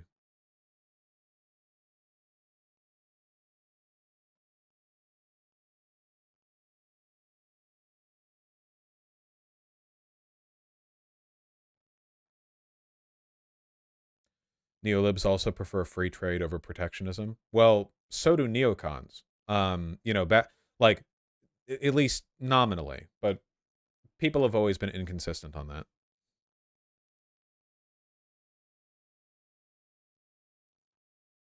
Vosh, you keep referring to neoliberalism as neoconservatism? Well, no. Conservatives and liberals are both liberals in a political sense. Neoconservatism and neoliberalism are both the same basic wing of political thought and economic thought. They're differentiated largely by severity and by cultural, positions. Neoconservatives are neoliberals, but also conservative. Much in the same way that, like, conservatives are liberal. It's relativistic,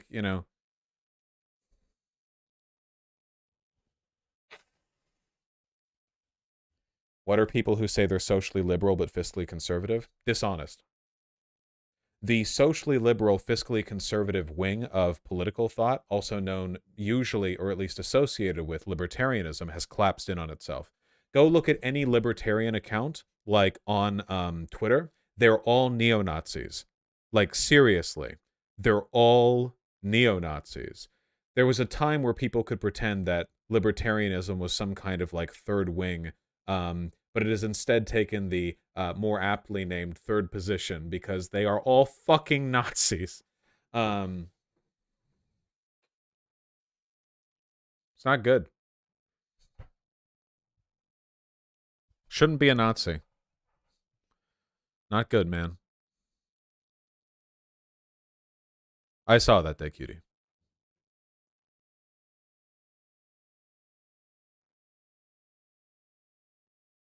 Libertarian Nazi like this? What? Oh, yes. The New Hampshire Libertarian Party Twitter account is probably one of the best examples. But you might also remember that Caitlin Bennett ran a prominent libertarian Twitter account for a while. I think it got banned. They were openly neo-Nazis. There were... guys, in case you think this is new, Ron Paul also wanted to repeal the Civil Rights Act. So, you know.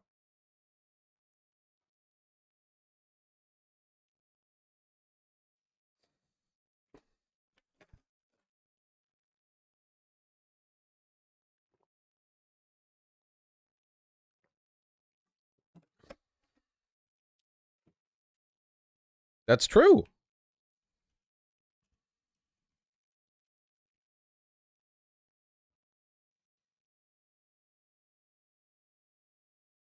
How do they justify that? States' rights.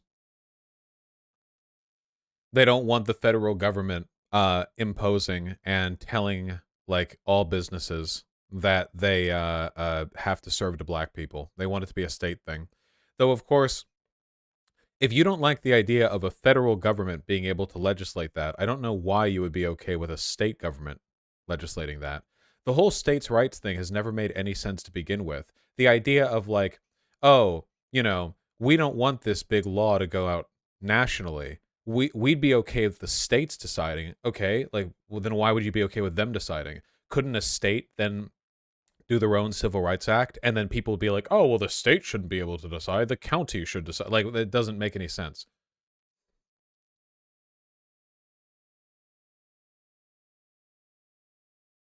Now, anyway. How's everyone doing this fine evening? I was wondering about what exactly I wanted to do next. I've decided that I'm bored of Returnal, so that's not on the money. I was thinking maybe we could do a bit of writing in the research document, but I think that would be quite boring for everyone else. Go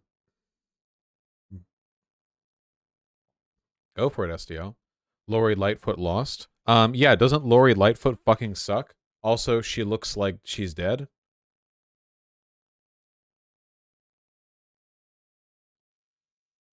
I still just can't believe anybody who looks like her is able to win any election.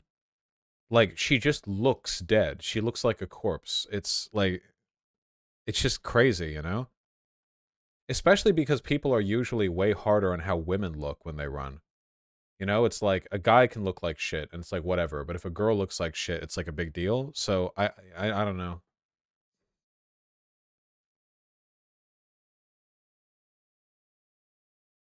Also, she sucks.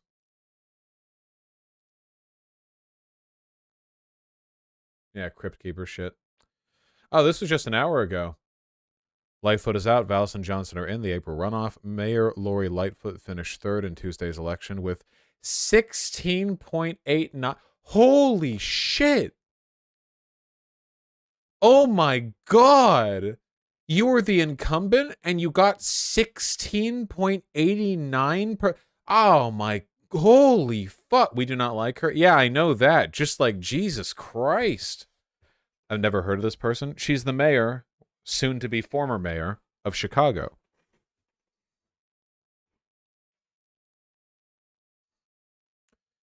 God damn. I don't know. How's Paul Vallis doing, or Paul Vallis, or whatever?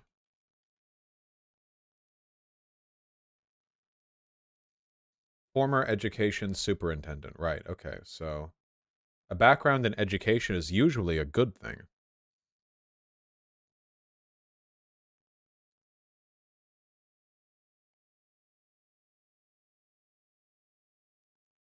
Grandson of Greek immigrants. I trust the Greeks.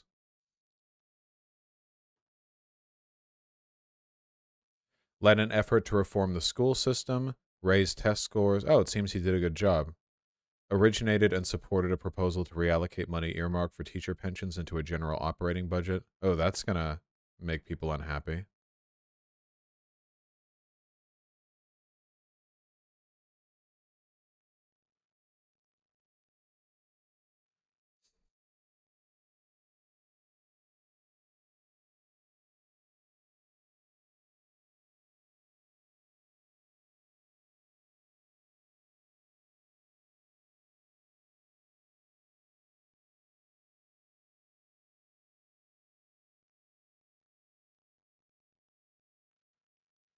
Vallis is the conservative? Okay.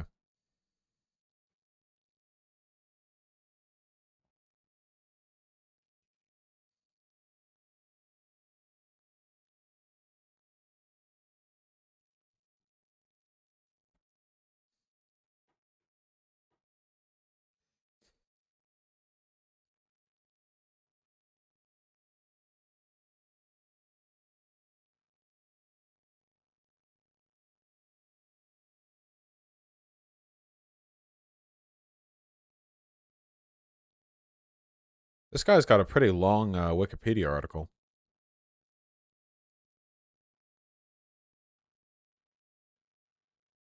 The month he launched his campaign, Vallis appeared at a fundraising event for Wake IL, a political not-for-profit that has been criticized for its anti-LGBTQ rhetoric.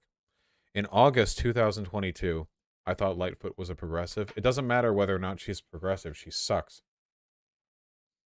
In August 2022, Vallis condemned the group, saying, I'm a lifelong Democrat who spent my entire adult life fighting hateful rhetorical and hateful groups. His claim of being a lifelong Democrat was called into question by some who pointed to campaign contributions from prominent Republican donor Michael Kaiser and Chicago Board of Elections records listing Vallis as having voted in the 2022 Republican Party primary election. The Chicago Board of Elections later told reporters that Vallis had not voted in the Republican primary, and records showed him as having done so were due to a coding error. What? There was just a random error in the software that said, like, oh, this guy actually... It's not impossible, but that's... Okay. Vallis has centered his candidacy on the issue of crime. Oh, no. He's also promised he would extend both the length of the school day and the school year? And he's pro-school choice? Okay. He's the only white candidate on the ballot in the 2023 mayoral election. 7 of the other candidates are black and 1 is Latino. Okay.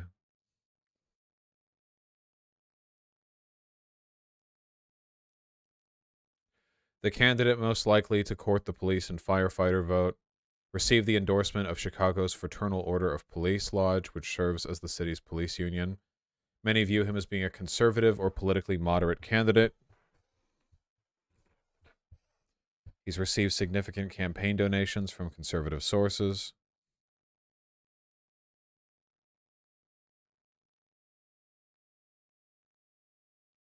In 2009, he said he is more of a Republican than a Democrat because fundamentally he opposes abortion, and stated that if he were to run for office again, he would run as a Republican.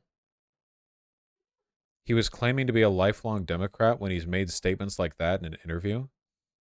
Okay.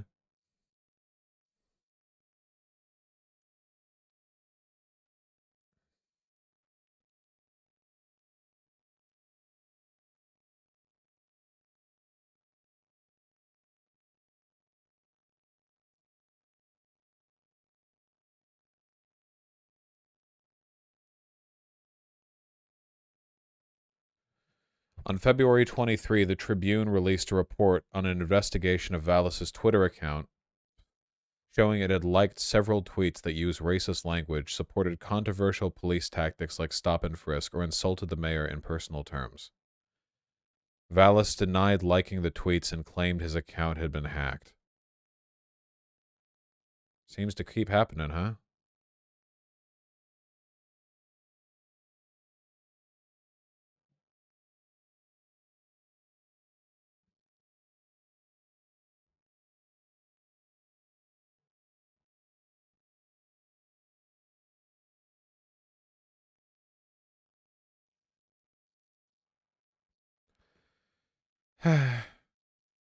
You all can blame Lori Lightfoot for this one. She's been nothing but a disappointment to the people of Chicago, and it's not surprising that her incredible failure as a leader has led to a rebound in conservative alignment.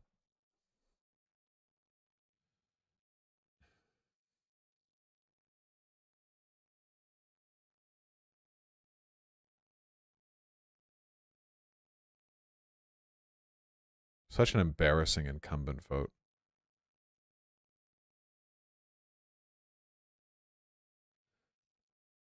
What has happened in Chicago? It's just Lori fucking... Here, hold on. Okay, I'm gonna say it, even if they'll cancel me for it. Lori Lightfoot is also a dumb name. Holy shit, it sounds like a default name you'd roll if you looked up elf names in a D&D campaign. That it's just wild that a person is called that. Cancel culture will not keep me from saying this true fact.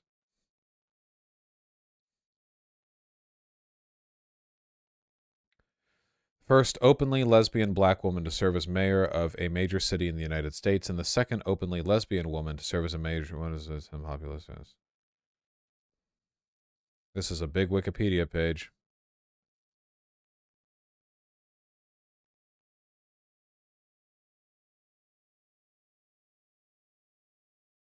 She was president of the Chicago Police Board. Interesting. That's a halfling name? Ah, true.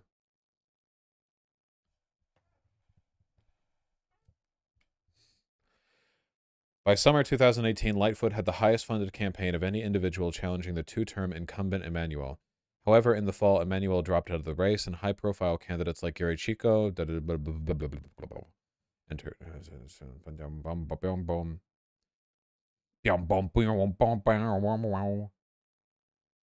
Lightfoot picked up several endorsements. As close to the election as late January, Lightfoot's support ranged from 2 to 5% in polls. She surged in polls later in the race, consistently polling at or near double digits in surveys released. Huh.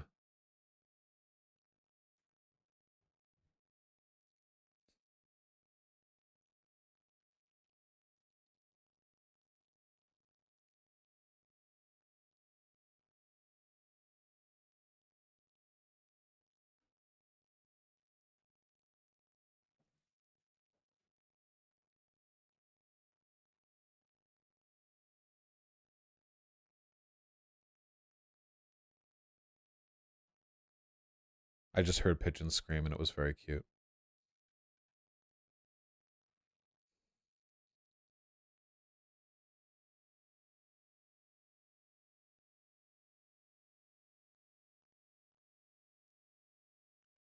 Oh, here's Lori Lightfoot meeting with Ivanka Trump, interestingly.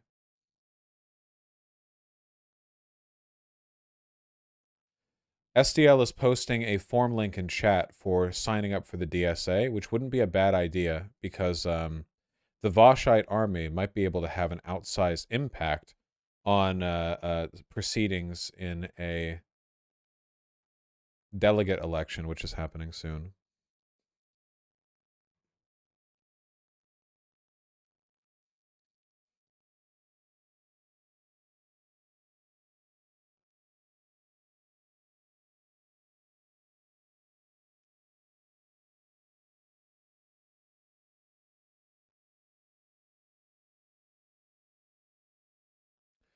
Okay, I will say this.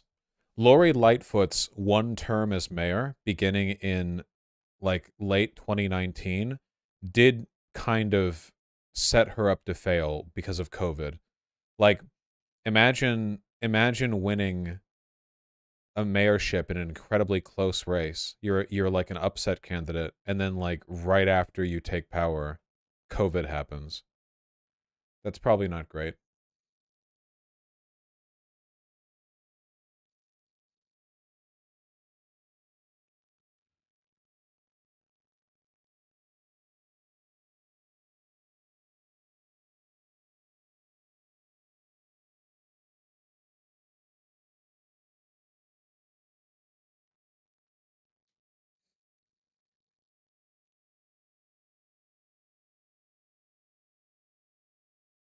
As of June 17th, 2021, Chicago leads the nation in mass shootings. That's not good. Did anyone see that horrible clip on Twitter of that guy in St. Louis, loading a gun and just like executing a homeless guy really casually on the sidewalk? Like just he spent a minute just sort of like standing above the homeless guy with his gun and then he shot him. Well, some people saw it. Shouldn't do that.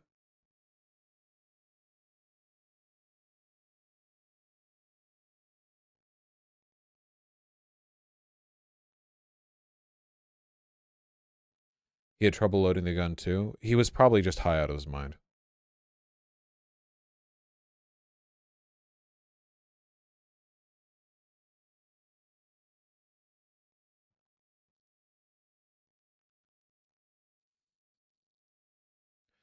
Public safety and police.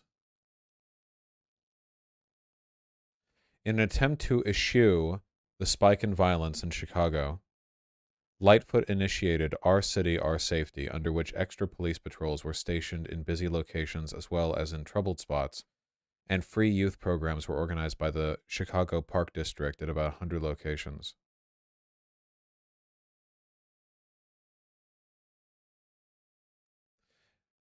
The free youth programs are a good idea.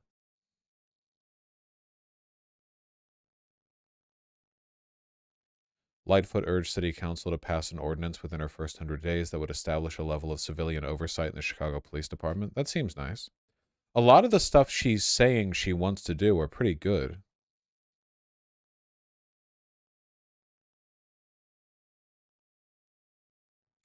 Like, listen, Lightfoot launched a community policing initiative in June 2019. Later that month, she announced that the city's police department would not assist ICE raids, denying ICE access to the city's police database in an effort to protect the city's immigrant population from the threat of deportation. That's pretty cool.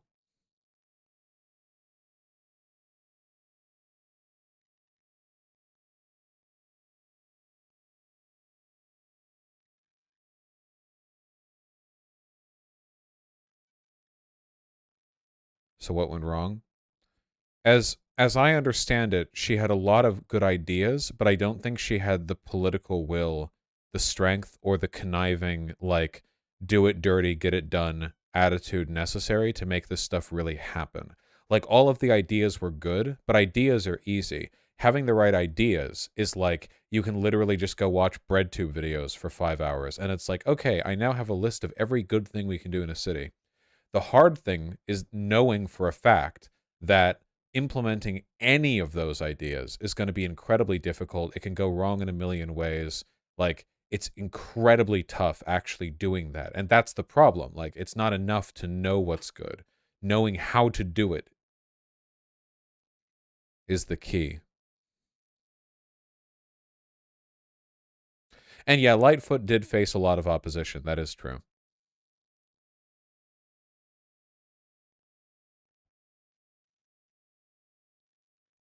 In response to the pandemic, she created the Racial Equity Rapid Response Team. Cite clarification needed? What? Racial Equity Rapid Response Team. Somebody experiences a microaggression somewhere in Chicago, and a bunch of people in SWAT gear burst in through a skylight.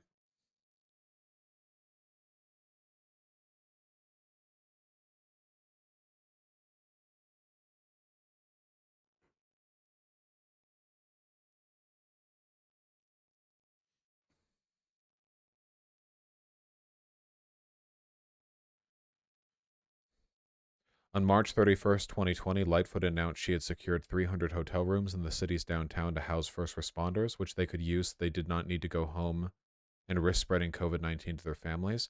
That sounds really grim, but that's actually a really good idea. That's really nice. Having kind of like a professionally managed, like open, like temporary housing deal for to like, you know.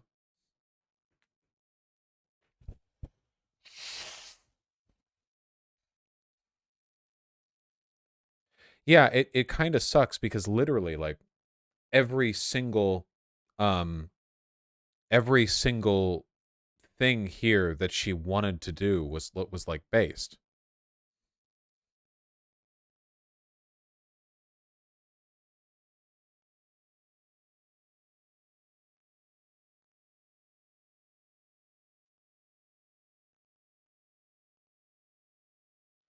We lived during those times wild. This was only a couple years ago. Then what's your problem with her? Well, like I said, she didn't actually get it done.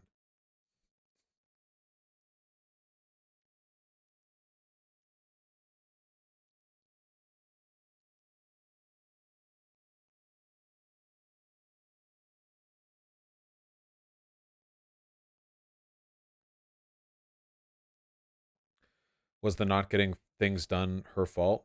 Okay, guys. It's complicated. Hold on.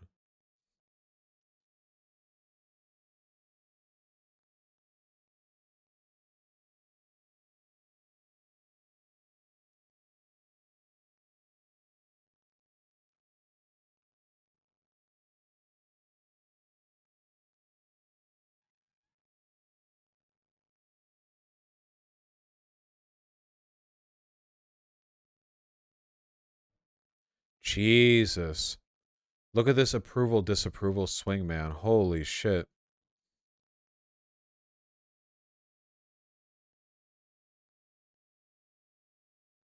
Fuck, look at that.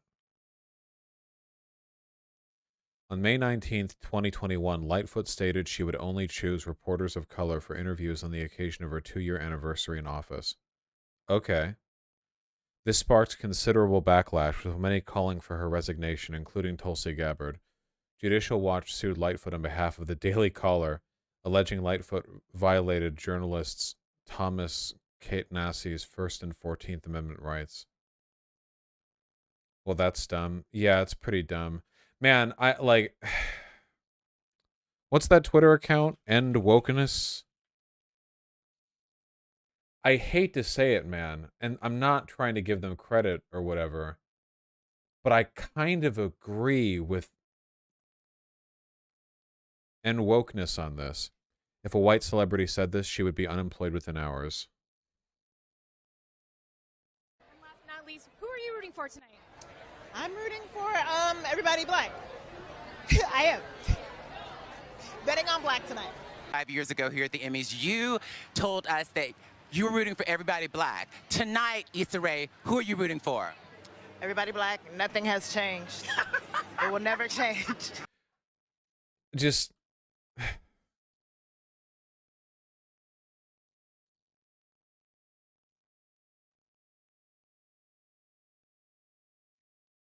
God damn.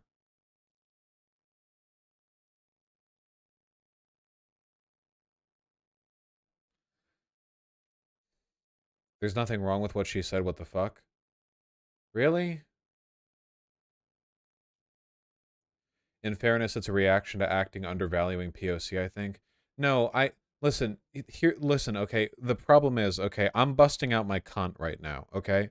My opposition to racial bias is categorical. Obviously, in, like, a utilitarian sense, like, white supremacy is way the fuck more damaging than black supremacy in, like, rhetoric. But we should not be trying to, like, flip on our heels to have to justify why it's okay to do this, that, the other, you know? It's for one, it's politically damaging. What's with chat? I don't see the problem with black supporting black. Sapphic Arrow Ace. Really? It's not about black people supporting black people. It's that, obviously, if a white actress was asked that question, she said, yeah, I'm just supporting anyone who's white. Immediately, that would be considered ultra-racist, and it would be, even if it is more consequentially harmful because we live in a white supremacist society, for white supremacy to be demonstrated over stuff that sounds like black supremacy. I think, especially in a professional environment, it's kind of fucking weird to just, like, out that, you know? I'm not talking about jokes with your friends. I'm not talking about video essays where you have time to flesh out your opinions. We're talking about, like, politicians and celebrities just casually dropping rhetoric that is identical to racist rhetoric, but, you know, like, flipped, I guess. What Lightfoot said here was explicitly racist and also, like actually really bad. Saying that you would only hire non-white reporters for interviews of you is pointless. It doesn't do anything. It doesn't empower anyone. But it's like such an obviously politically damaging take.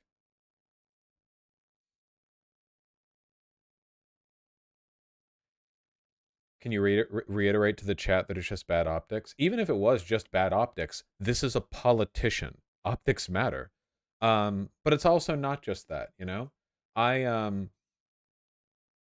don't like the idea that we automatically assume the best intentions whenever rhetoric that would be racist if the races were flipped gets uttered by black people, because we know for a fact that a lot of black people actually are kind of anti-white, and in a public space that's already so charged discourse-wise, we really shouldn't be leaning on these, like, controversial statements that have no benefit outside of inciting and propelling conservative reactionary discourse to no, like, there's no point. There's no...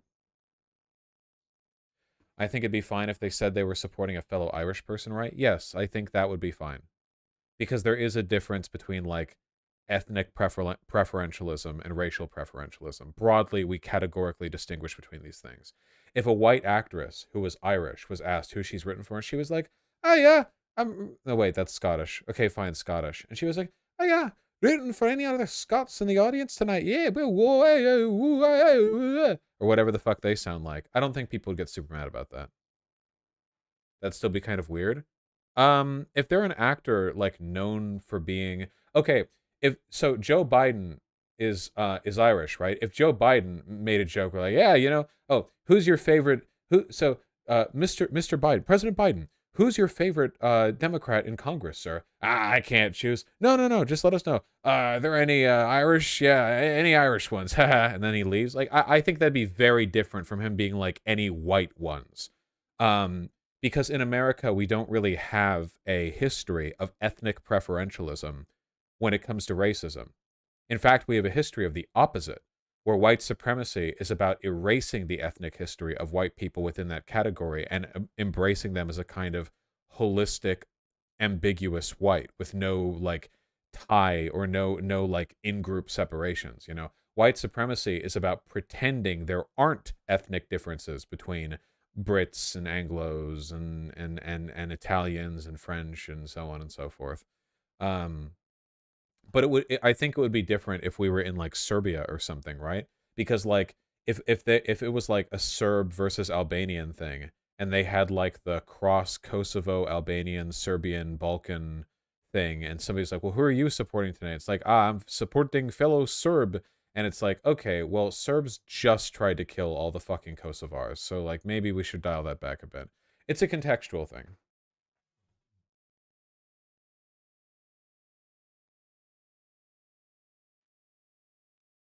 Vosh, we do have historical discrimination against ethnic whitehood in America, as you talked about it yourself before, like literally against people who are Irish and Italian. Irish and Italian people were discriminated against for being non-white because at that time they were considered non-white. When they got folded into whiteness, into the amalgam, the distinction ceased to matter. You know, it's not like white people in America have been racist against like ethnic groups in America that aren't white. You know, it's not like they're racist against Nigerians or whatever. It's black people. It's like a racial thing.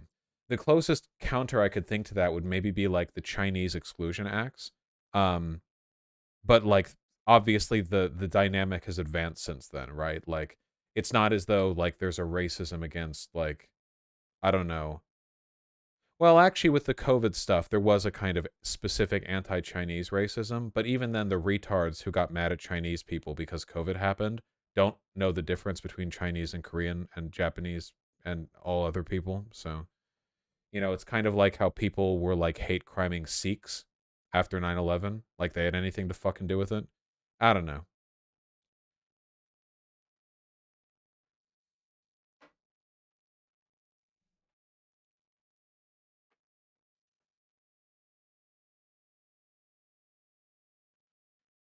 Nah, this is a dumb take. What dumb? I just like rambled like 20 things.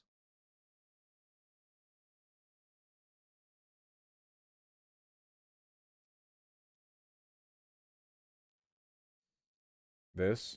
Ah, fuck. I remember this, man. Didn't I literally see this? Whoa. Fucking spoilers. Leaked.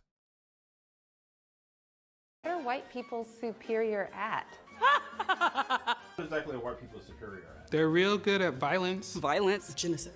It's like stealing people's lives just because they feel like it. If you are white and you know this is happening and you say nothing, then you're a killer too. What exactly are This video is years old, by the way. They're just this video.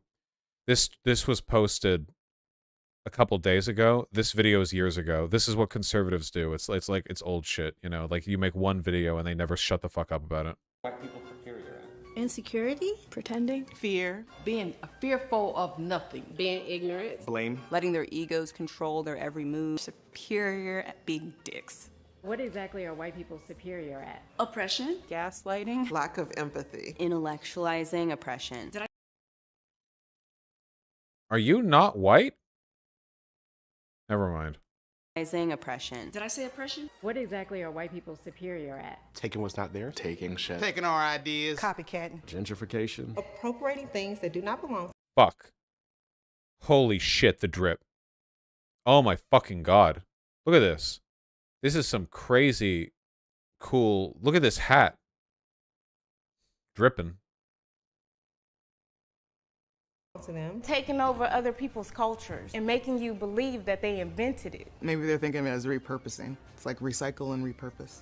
As my grandma would say, recycle and repurpose, like what we do with this fucking video for years now. Them white folk, they'll take it if you don't copyright it. They are very good at destruction of land, destruction of people, destruction of humanness. Republican, whether you're Democrat, whether you're conservative, like white people are really good at upholding white supremacy. How about claiming that, they are actually a whole separate race, when actually white DNA comes from the black female?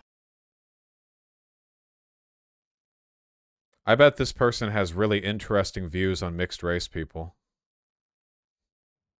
So what exactly are white people superior at? Honey, lying, stealing, and cheating. Manipulation. Withholding information. Lying. Telling lies. All right. What? Yeah, I should have just left this one in the vent channel.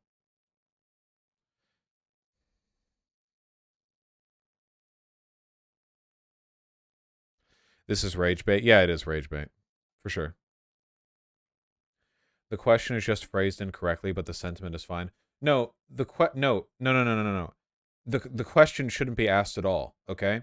Like, there are problems with black culture broadly in America. If we are to refer to a thing and it is known as black culture, there are identifiable problems with it.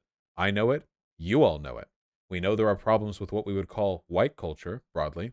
But if somebody was to ask me, like, what are white people, or sorry, no, what are black people good at? And then like a bunch of white people stared at the camera where they were like, abandoning their children, doing crimes, wearing their pants down below. It's like, okay, whoa. But like, we know that that's really dumb. But it's not just dumb because it's racist. It's dumb because it's inherently essentialist framing. Black people aren't good at that, and white people aren't good at colonization. What the fuck does that mean? What about white people makes them good at colonization?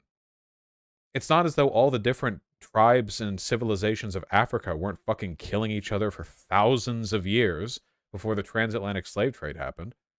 We're currently the ones doing the most colonization. But what is that? Is that like a racial archetype? Do we have like a +2 bonus to it? I hate the question because it's essentialist. It isn't about white people. What they're talking about is whiteness, the cultural effect and history of white supremacy. But that's not a people thing. That's a system thing. You can't transpose criticisms of people and of systems. You get into these essentialist problems. It's okay to essentialize systems. That's fine. It's a system, not people.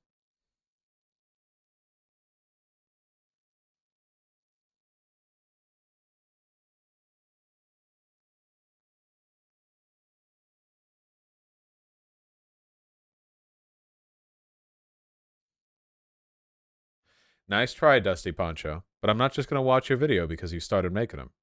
If it were that easy, I imagine I'd be watching new videos from people in chat every day like that. I wish you all the luck in the world, but not under those circumstances.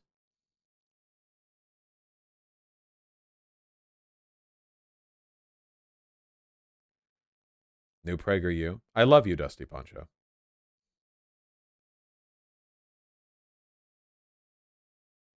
New PragerU. How long has it been since we've seen a PragerU?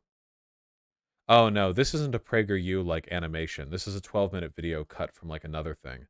What we care about over here in America are the PragerU animation videos. Like, how often do those even come out anymore? I feel like I never hear about them.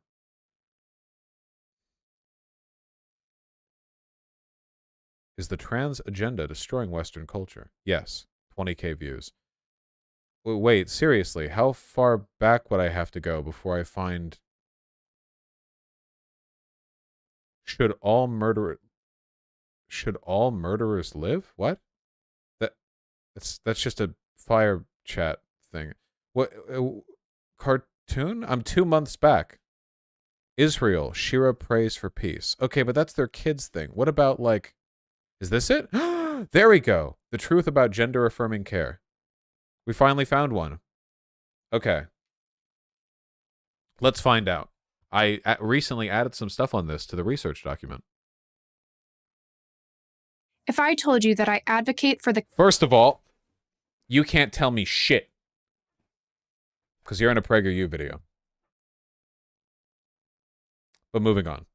Chemical castration, sterilization, and physical mutilation of children and young adults, anyone under the legal age of consent, my guess is that you would consider me a crazy person. So, hold on just a second. So, chemical castration and sterilization aside, physical mutilation of children and young adults. I like how children and young adults are being put next to each other here, as if, like, somebody who's under the age of consent and somebody who's, like, 20 years old are in a comparable category when it comes to the stupid fear-mongering bullshit we're doing here. Physical mutilation involves literally any kind of surgery, though. So, you know, sometimes that happens to babies. You know, babies sometimes have surgeries. Sounds kind of scary, but I'm, you know, pretty sure sometimes they need it. Anyone under the legal age or worse. But that's exactly what activists, medical professionals, and progressives who promote and defend gender-affirming care do advocate. It reminds me, I imagine that, like, back when, like, new surgeries were being invented, imagine, like, the first time heart surgery became a thing. The idea of doing a heart surgery. Like, just any surgery on a heart. I don't know what that would have been. I don't know if it's a modern or not modern thing. I feel like before germ theory, we probably wouldn't have survived heart surgery.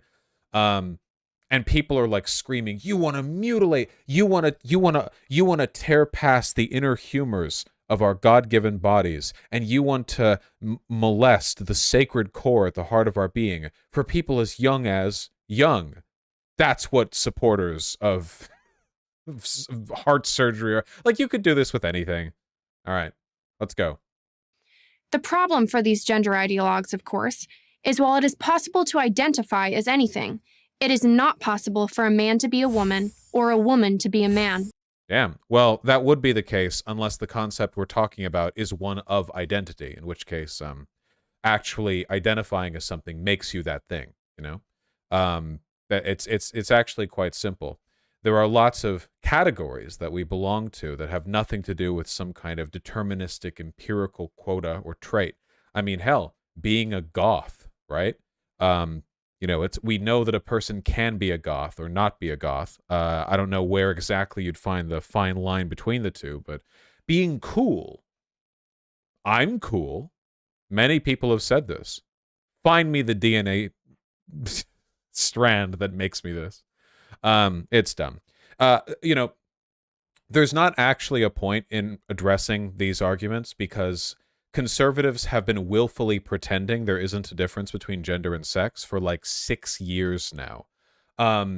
Like, no matter how many times it gets brought up to them in debates or in direct confrontations, they will always pretend, like, they won't even defeat the idea. They won't even address it. They will just pretend that trans activists and progressive people have one concept, which is gender/sex, as opposed to two separate ones. If they're not going to engage with the arguments, there's no point in me doing it either. We've done this a billion times.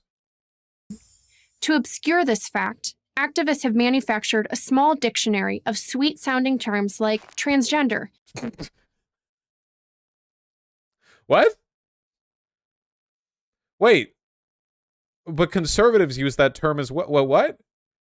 Manufacture. So first of all terms are manufactured. We don't discover words. We make them. We make words to describe things. And the thing we're describing here is something that conservatives also describe using the same terminology. Gender fluidity and non-binary. Gender fluidity always comes up, like when conservatives are just kind of like running through the few terms they've cobbled together in their fearmonger quest. I have never met a person who like actively identified as gender fluid. Like I don't even.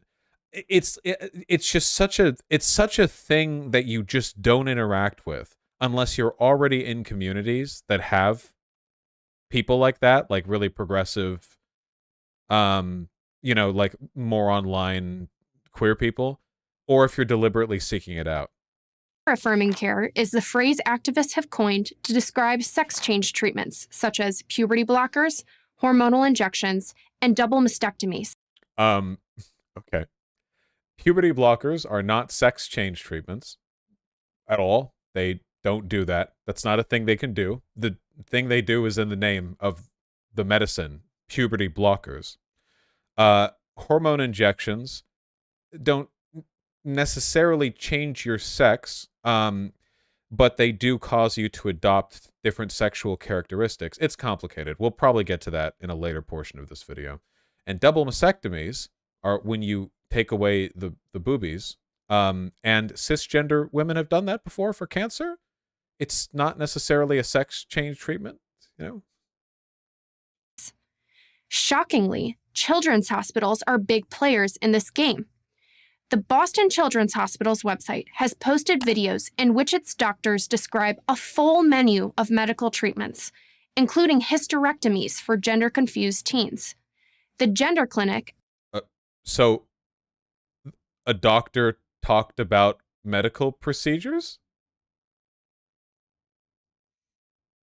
Okay. Sure. All right. That seems fine. You know, even if even if like a kid was really young or whatever and they weren't on the table for something like a hysterectomy, you would still mention that down the line, right? Like you might say to someone who's, I don't know, 14, here's stuff we can do now. Down the line, there might be different procedures. This is like totally normal in medicine. Like, yeah. Oh yeah, this is the children's hospital that received bomb threats after Kaya Rachik, the Libs of TikTok woman, and Matt Walsh lied about them. They received bomb threats, had to shut down for a while. And then, you know, naturally after that, Matt Walsh basically like celebrated their victory. At the Barbara Bush Children's Hospital in Maine, offers instructions to boys on how to tuck their boy parts to make them look more like girl parts. Yeah, so that is something that you can do. You basically you do a little twisteroo with your dick. I've heard that there's a trick to it. I don't know and I don't care. I like having a bulge. I like how this is something that we're fear-mongering over. We're literally talking about like here's how to like move you. Like I'm pretty sure that if you go to a doctor and you like have a urology appointment or something, you can have the most basic weird shit explained to you by a doctor because the human body is weird and complicated. You know, if you have like if you get an injury on your dick or something, like it gets into like a wood chipper, and then the doctor's talking to you and they're like, okay, so here's how you can pee safely without reopening the 17 like gaping wounds that we've sewn together from your, you know, shattered genitalia. I feel like a conservative video would then go like, and at this hospital, doctors teach boys how to use their penis, or some shit like that, you know what I mean? Like, so much of these videos are just, how do we take incredibly innocuous concepts and make them sound terrifying? What is this? How does this even sound terrifying as it's being presented? How to tuck your boy parts to make them... It's how to not have a dick bulge, okay? Who's dying from this? Yale University's Pediatric Gender Program Director has said she's medically assisted children as young as 3 years old on their gender journey. Okay. Like, with what? Consultation? With what? We're not going to say, are we? because we want to imply that like a 3-year-old came in and got bottom surgery or something. That's what the video wants to imply. Like because in the mind of a conservative, what they think is happening here is that a 3-year-old boy like accidentally got into his mom's drawer and like smeared some lipstick across his forehead, and she rushed him over here, and immediately Bonesaw over here took at his junk and gave him bottom surgery, which I imagine in the conservative mind is kind of like a wedge cut on wood for a carpenter, where you just do like two like that, you know. But we're not going to say what was done here. Vanderbilt University Medical Center has assessed gender care to be a new profit center. One of its doctors explained that is true. In a for-profit private healthcare system, something Republicans have been ardently fighting for, it is true that medical procedures cost money and make other people profits. I agree that they should be free. I think that you should be able to go to your doctor, get advice on tucking for free. That's my position. I stand with PragerU in calling for the decommodification of tucking advice from doctors. Why? Attempting to change someone's sex creates a permanent patient. Knowing patients will have to return for repeated... I like how they gave the trans woman a 5 o'clock shadow there.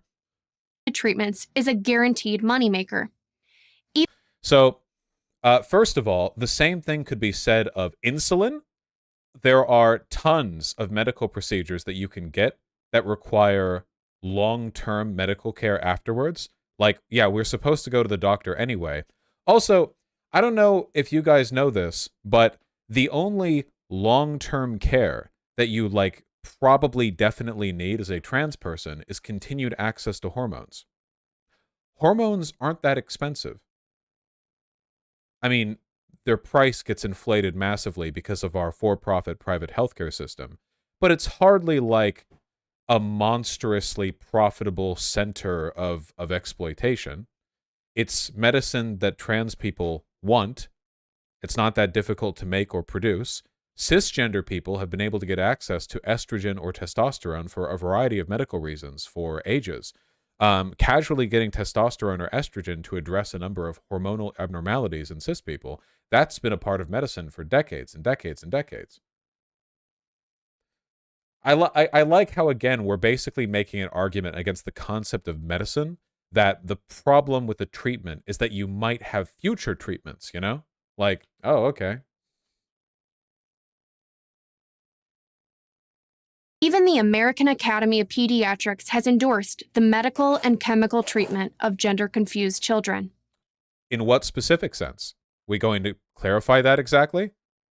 Like, at all? Medical and chemical treatment. Like chemical and medical, so medical treatment could involve consultation. Chemical treatment could involve puberty blockers. Now, I have a crazy point to make to you guys. Puberty blockers don't actually work if you take them after puberty is done. I know, sorry, I don't mean to blow your minds or anything. I'm no doctor, but as I understand it, you have to take them before the puberty, or at the very least during, not after. Otherwise, there's no point. Gave this kid quite the chin. Yeah, I wonder why. Remember that at the end of the day, transphobia is rooted primarily in disgust over perceived degeneracy. It's the same reason why, like, once you get past all the tiresome arguments about why actually we should prevent gay marriage or this, that, the other, at the end of the day, the real argument is they don't like seeing men kissing. And for that reason, at the root of their criticisms, there will always be, like, the attempt to reaffirm disgust as a political principle. So that's why they have to do stuff like this. But that's the actual argument here, you know? When some members asked for a more critical look at affirmative care, they were immediately shut down, accused of being transphobic. Well, that would depend on the way in which they phrased those criticisms, wouldn't it? We're not going to see the specific criticisms here, are we? You're just going to vaguely allude to a thing and then describe it. The Pediatrics Academy did not stop there. It teamed up with the American Medical Association and the Children's Hospital Association. Also known as some of the largest and most reputable medical organizations on the planet. Gotcha. The AMA, you know, just a small little, yeah, okay, all right. Go ahead. To petition the Justice Department to suppress anyone on social media who opposes their pro-gender treatment position. Can I get a source on that? Like, please? Kind of difficult to debunk ridiculous claims if I don't even have a... Oh, wow, this has a 50-50 like-dislike ratio. That's interesting. And only 7K likes/dislikes with nearly 1 million views. And look at how few likes these comments have. They host this. This video must be hosted on their site. A lot of these views must have come from their site. Or they might have... Ooh, ad! It might have been an ad thing. I've heard that if you run an existing YouTube video as an ad, the views will get counted towards the ad. Man, are they really having to like buy view? Ooh, on the decline, huh? So can I get?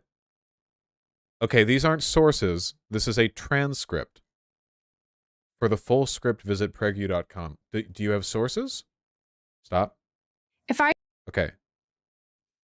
Do we have learn more about the evils of exploitation and sexualization of children. Speak out. Take the pledge to protect children's innocence.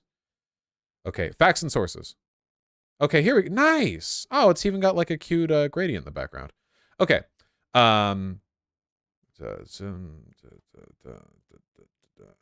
Oh, wait. Wait. We should check, by the way. Yale University. Young is 3 years old in their gender journey. Hold on. I want to see. Brags about helping kids as young as 3 on gender journey if they identify. With what procedure? The program website at the Yale School of Medicine details how trans surgeries are only available to those 18 and older. Wow, we're not including that one in the script of the PragerU video, huh? So they did a consult with somebody 3 years old, but no surgeries unless you're a legal adult. Okay. Well, you know, well, that seems kind of dishonest considering the deliberate conflation, you know, but whatever. Okay. Powerful pediatrics groups have petitioned the Justice Department to target and suppress the speech of those who oppose their pro-gender treatment agenda. Okay, let's take a look.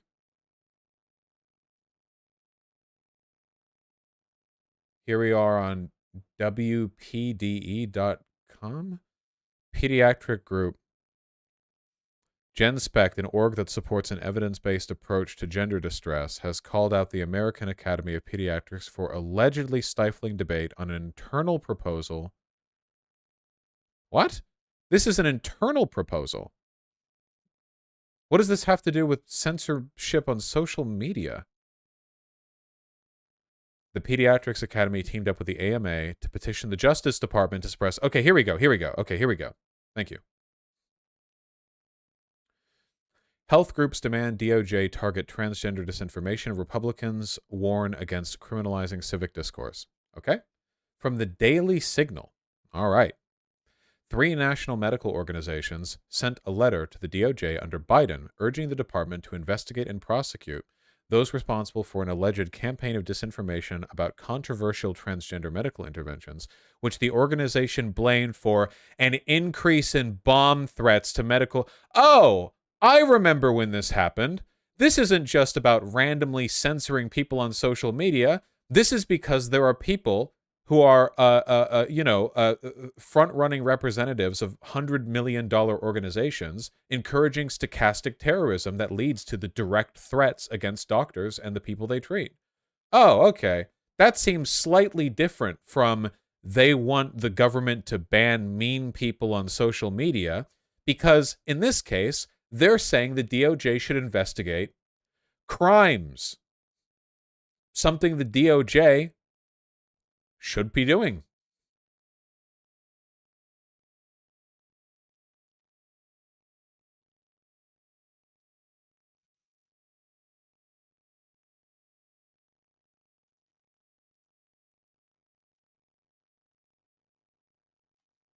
Does it have the letter listed here? Here. The health organization's October 4th letter urged the DOJ to investigate the organization's individuals and entities coordinating, provoking, and carrying out bomb threats and threats of... That's what they're fear-mongering over. Literally, letters saying, hey, could you look into the bomb threats? DOJ, could you perhaps investigate crimes? And PragerU is like, they're trying to shut down your Instagram account. Like, okay, yeah, all right. Yeah, this is what they're looking to do, man. Not going to mention the bomb threats in the video, though. That would make them look a little bit evil. If you think about it, it would make them look a bit evil. If we step back for a moment, and what we're talking about here is hospitals begging the government to keep people from making bomb threats against them. If you think about it, it actually makes the cons look really bad, doesn't it? You know, like kind of like Taliban level evil. You know, all right, yeah. While the American medical establishment speeds toward the affirmative care cliff, other countries are hitting the brakes. Yes. So what we're about to talk about here is conservative politicians in the UK shutting down trans medical care in the NHS. What they will not be able to provide is a medical justification for doing so. The United Kingdom has shuttered its state-run Tavistock Gender Identity Clinic, which was the largest pediatric gender clinic in the world, after a report found that its patients were at considerable risk due to its unquestioning affirmative approach.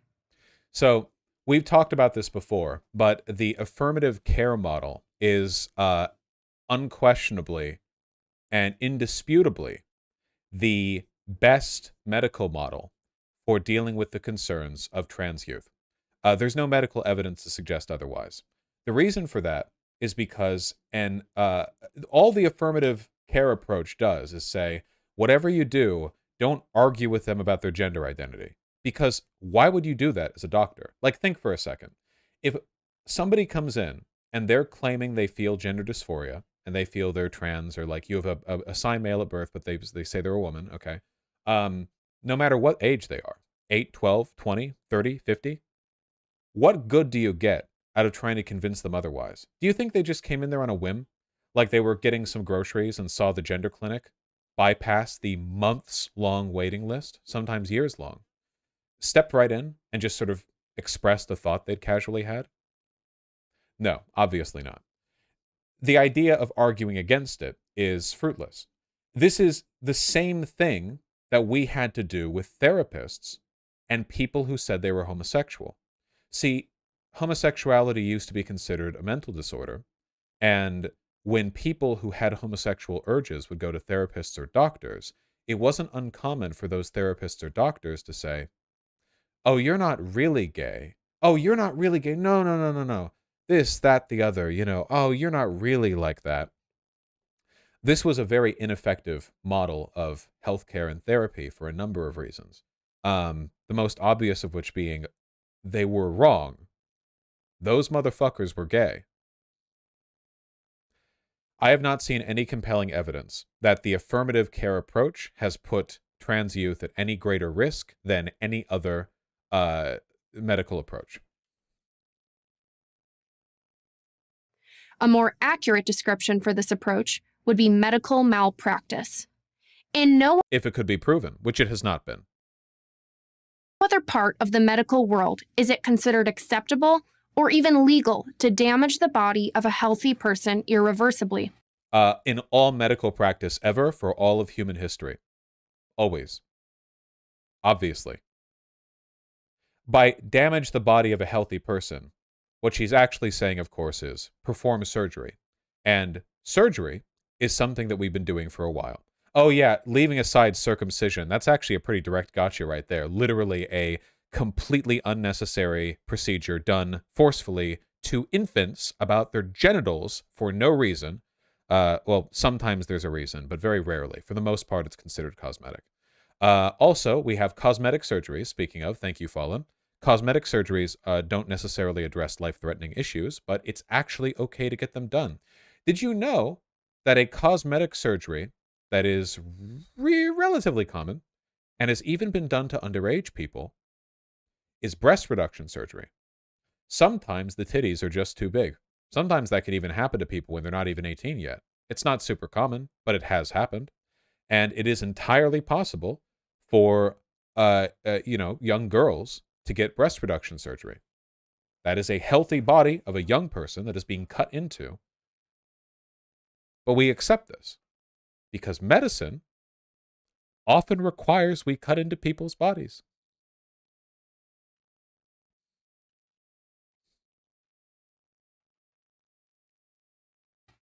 If a mentally ill man who identifies as an amputee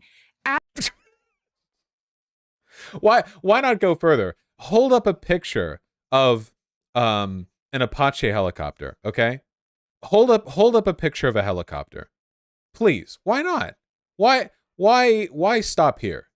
Frankly, I'm just insulted by the cowardice here. Go full tilt and show a picture of a helicopter. asks a doctor to amputate his perfectly functioning arm to match his identity, every self-respecting surgeon will send him away. So the reason for this is because we have absolutely no body of medical evidence to suggest that it improves people's lives to cut off their arms when they ask us to. But we do have an overwhelming body of evidence to suggest that there are a variety of gender-affirming medical procedures that we can do that do improve people's lives. We've been doing them for decades, and they have an astonishingly low regret rate. This is the currently being retooled ultimate research document. I made it a long time ago, and I'm remaking it now, starting with trans people, because they're so important. If we take a moment to read. Regret and detransition are incredibly rare. Okay, so let's think about this for a second. If the claims are that gender-affirming care harms people, we would have to see that reflected in the data. And yet, a meta-analysis of 27 studies on patient regret rates following gender-affirming surgery found that of nearly 8,000 patients surveyed, only about 1% reported regret. This is another study with a expressed regret rate of about 0.2 to 0.3%. This study found a reported regret rate of about 0.3%. That's not a lot of regret, especially when you compare it to this. An enormous meta-analysis on 889 studies concerning regret in surgical decision-making. So this is all surgical decision-making. Not trans stuff, everything.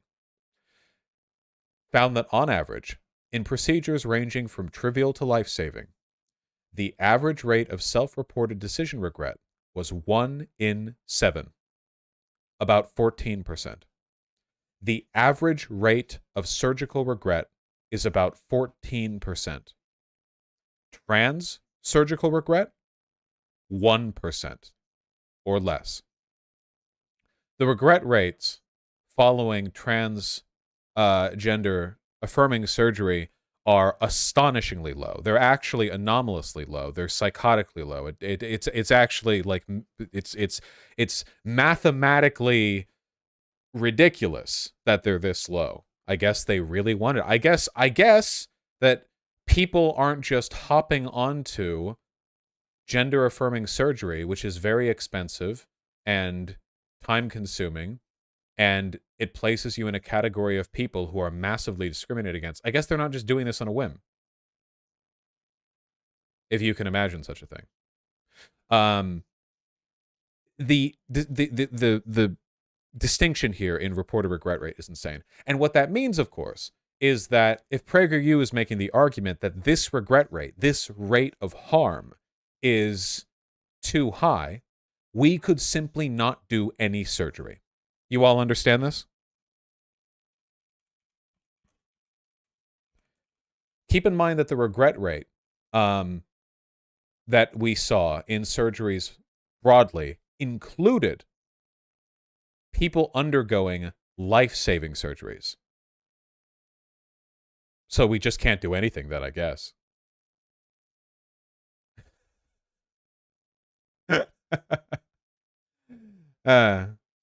Well,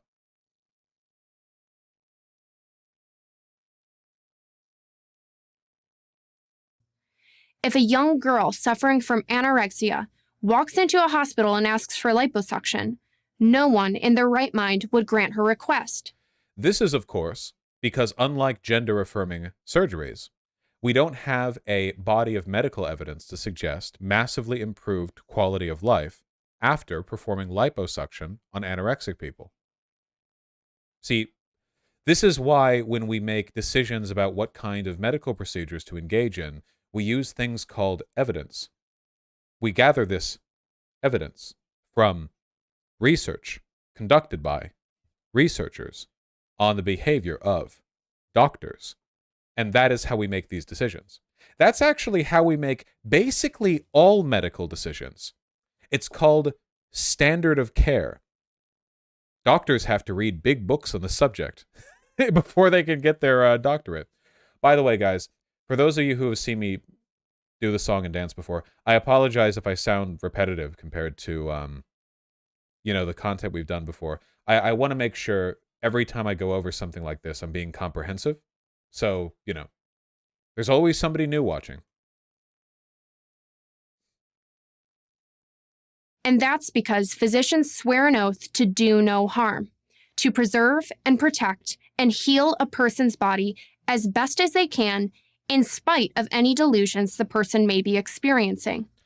Nothing about the Hippocratic Oath involves a caveat for delusions. That seems kind of like a weird and hyper-specific addendum right there. But yes, the idea is they follow the best standard of practice to try to help people stay as healthy and happy as possible. Which they're doing here. So, cool. Nice. And yet doctors violate that oath every time they promote gender-affirming care. They do not. You have not even in this video have you failed. Not even in this video have they managed to demonstrate this. You have failed even in your wildly dishonest propaganda piece that lies about basically every subject presented and props up and apologizes for terrorism. You've still not managed to sufficiently demonstrate this claim. Their motives, no matter how compassionate they might sound, are not relevant. That's true. As long as they're following the standard of care, I don't really care about the motives of the individual doctors. If they're doing the stuff that leads to the best outcomes, yeah, sure. The idea that teenagers, let alone small children, are capable of making such life-altering decisions. What life-altering decisions? They've been very strategically ambiguous about what gender-affirming care means, right? Because the way they want you to go about it is they want you to think they mean surgery. Every time they say gender-affirming care, they keep analogizing it to cutting into your body. So they've drawn an association. Gender-affirming care means surgery. But then we took a look at the one Daily Wire article, or not Daily Wire, sorry, the Daily Mail article on the Yale doctor who bragged about providing gender care to a 3-year-old, and it turns out they don't allow for surgery until 18. But in that case, gender care meant consult. Is not only brand new, it's absurd. A society that... It's not brand new, actually. Not only do we have decades and decades of research and precedent on trans people here in the West, we also have anthropological evidence concerning social transition, For example, there's like the third gender in India. We have like research on Polynesian cultures, various Native American cultures. The further back you go in history, the more wacky and warbly and less comprehensive a lot of gender norms seem to be. But what they find is that a lot of the stuff that people did back then, rather casually, might have been analogized today to a kind of gender-affirming care in a consultation sense, Maybe a social role that people are comfortable fitting in. And obviously, go back that far and the idea of like healthcare as a concept doesn't even exist really. So we're not talking exactly apples to apples, but we certainly have our evidence. That allows them to do so is deeply broken. So, how do we put an end to this horror? Oh, well, you could do what the Nazis did. The Nazis held massive book burnings some of the first things they chose to burn in their book burnings were the collected archives of research on transgender people. Here, let me see if I can get a nice the forgotten history of the world's first trans clinic. See, much like the modern day Republican Party, Nazis really didn't like trans people that much. Here are some trans people looking, if I might say, pretty good? Kind of mogging us, to be honest. What are you guys wearing right now? Sweatpants? You think you would win in a Vogue off against Weimar Germany transgender? Probably not. The Institut für Sexualwissenschaft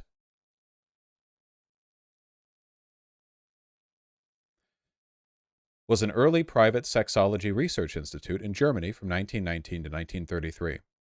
Does anybody want to take a guess at what happened in 1933 that made this clinic no longer open?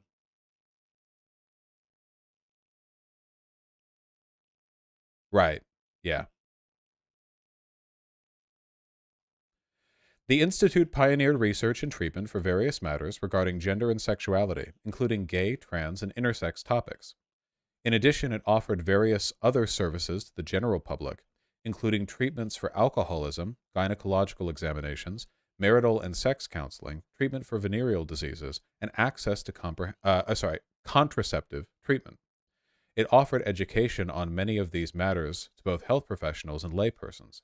It was a cultural touchstone. It was a wellspring of knowledge that helped many people. And then, after the Nazis gained control, the Institute and its libraries were destroyed as part of a Nazi government censorship program by youth brigades who burned its books and documents in the street. Make no mistake, Republicans are looking to do the exact same thing right now. In an age of internet access to information, book burnings aren't really effective at getting rid of information, but they're trying to achieve the same long-term political goal, which is the absolute outlawing of not only anything pertaining to trans care, but also education relating to it, to bring us back into a dark age for no reason. First, we need to stop going along with the language games gender ideologues want us to play. There are men and women and boys and girls. And there are men and women and boys and girls who are confused or deluded about which one they are. There is... Again, there's not really a point in engaging with this because conservative rhetoric in the subject requires them to pretend that sex and gender are the same thing. We've addressed this literally like a million times. Sex refers to biology, gender refers to social role, blah, blah, blah. We've done this. Conservatives agree with this. I've talked to many conservatives on the subject.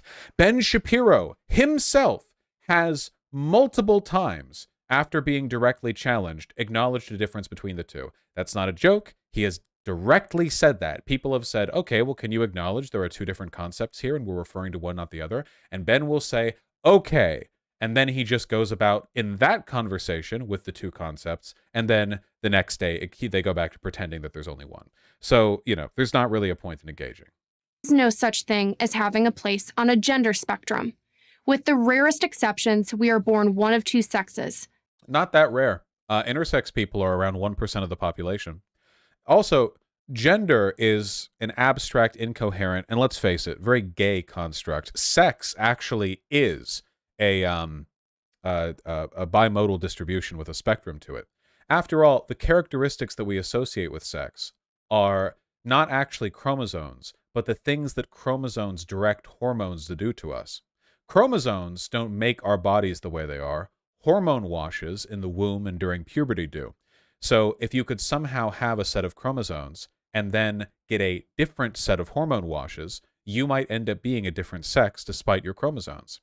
This is what happens to people who are born XY but have androgen insensitivity. Let's take a look at that super quick.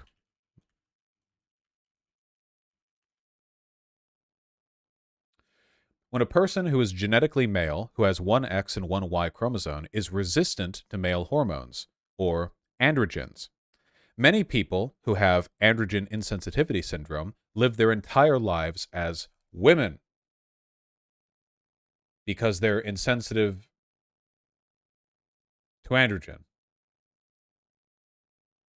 Like, you wouldn't know often.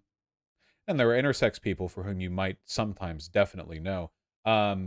There is an incredible amount of variety in how humans can develop. Can you explain the science again? I'm kind of confused. Okay.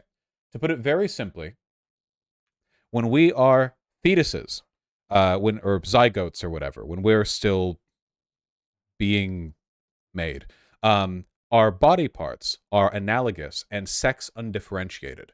Basically, our body is clay, and our body needs instruction on how it wants to shape itself. And the instruction that it receives will dictate whether you end up being of the male or female sex. And basically, you've probably all heard this before, but the genitalia of males and females are biologically analogous. That is to say, you started with some origin point of your body, and then because you received certain signals, that initial clay shaped itself into either a vagina, ovary, womb, blah, blah, or into a penis, gonad, so on and so forth. But they're the same. It's the same origin point. So the thing that directs your body to shape itself one way or the other, it's determined by the hormone washes that you receive. You know, broadly, estrogen and testosterone, though I'm simplifying a little bit. And the hormones that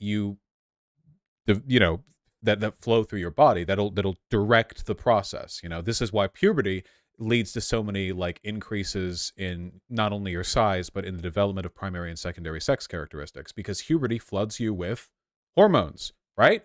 That's why teenagers are such moody bitches. They're literally like their body is partially developed clay, and you hit puberty and you receive the signal, and the hormone flood that runs through your body directs further growth, literally in this case. You all understand what I'm getting at here? The point that I'm trying to make clear is this is a remarkably ambiguous process. Some people are way more packed full of estrogen or testosterone than others. There are two people you can imagine who are both biologically female, but in every characteristic that we associate with the female sex, one is more so than the other. We could do the same for two males, couldn't we? That one male could be taller, stronger, hairier, have more developed genitalia, higher sperm count, whatever. In these respects, I think you could fairly argue that person is, at least in a biological sense, literally more of a man than the others, because they have an excessive development of these characteristics. Socially, we don't always think of it that way, because socially, when we talk about what it means to be a man or a woman, we're not doing a fucking pH dipstick in a person's ear to determine the exact proportion of hormone washes they received. In reality, we're talking about a broad social category they fit in. We use these terms for social purposes. We use them for social categories. And the purpose of those social categories is to define meaning. It's to give purpose. It's to assist in understanding. And none of you know what your fucking biology is. You don't know. I'd be willing to bet a lot of you don't even know for sure which chromosomes you have. You can guess, but there are a lot of intersex people. You don't know what your proportional hormone washes are. You don't know if you have any conditions that pertain to sensitivity or insensitivity for any given set of hormones. There are a million things that can go wrong. It doesn't make you wrong, but differently in the process. This is why I believe the American Scientific, just a moment. Yes, the Scientific American, which you've probably heard of before. It's a prominent and well-respected publication, has talked before about how biological sex is a spectrum, where they talk about how, given the incredible complexity in characteristics we associate with biological sex, there are so many ways things can pan out. Conservatives are afraid of complexity because conservatives are retarded. They're small brains, smooth and soup-like, can't hold on to facts the way ours can, and for that reason they grasp ineptly at these concepts. But that doesn't make them any less true.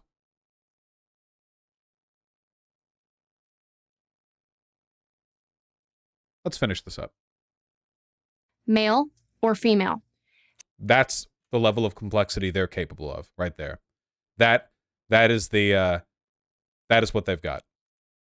Born one of two sexes, male or female.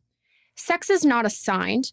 It is an integral part of who we are, right from the moment of conception. So, as we just discussed with how this actually works with so yeah, wrong, of course, but okay. This is true for horses, dolphins, and every other species in the animal kingdom. Okay. So not only is all of the genetic variability that I've talked about in humans present in other animals, some animals have far greater levels of sex-based variance to the point where there are literally animals that will change sex.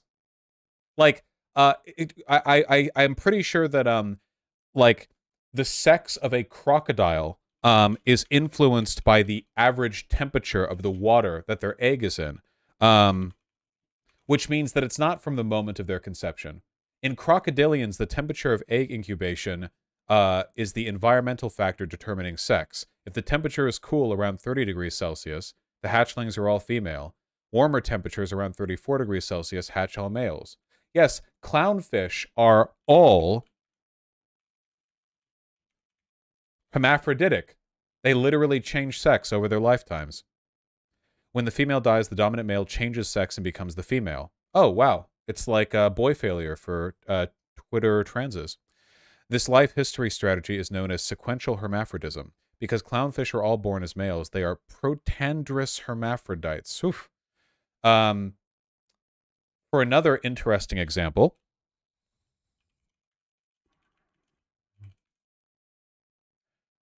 it has been known that lionesses have grown manes, a male characteristic for lions, in the absence of males to lead their pack. Though rumored for quite some time, scientists have officially reported the existence of maned female lions and have documented their more typically male behavior.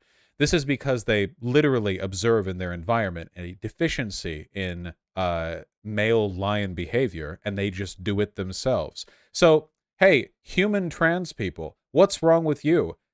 Lions are literally capable of willing themselves trans. You have to take hormones, don't you? You have to inject estrogen into your ass cheek. The lioness simply concentrates until she becomes a lion. Yeah, trans max king, literally. So yeah, the idea that human sex is as simple as male and female is dumb. The idea that all animals in the animal kingdom are like that is incomprehensibly stupid. Willfully so. They know they're lying. It is also true for human beings. There is no such thing as gender-affirming care.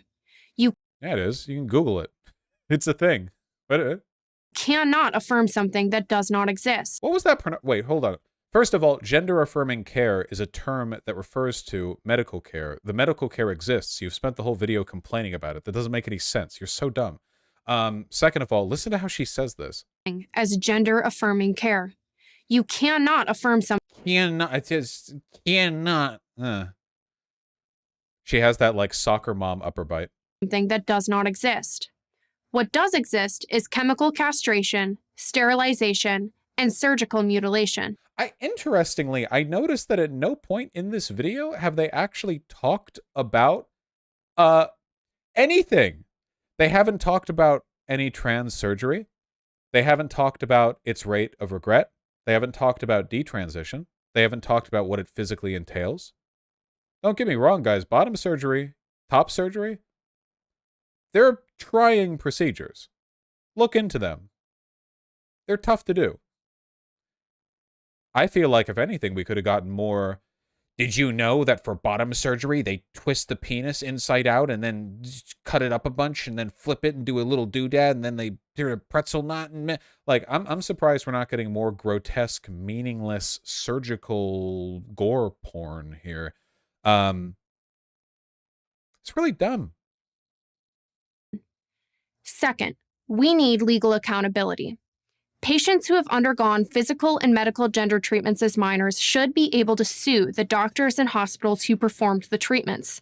So you know for a fact that this would never actually happen because this would be like an anti-corporate profit move, and the insurance companies wouldn't like it either. The Republicans aren't going to do anything that makes insurance companies unhappy. But additionally, no, we actually it is not a good thing if you can just sue a doctor for any reason. Yeah, I really do like the bow and the chin here. They're really trying to do like the trans woman gross out thing, but on like a 14-year-old. It reminds me of the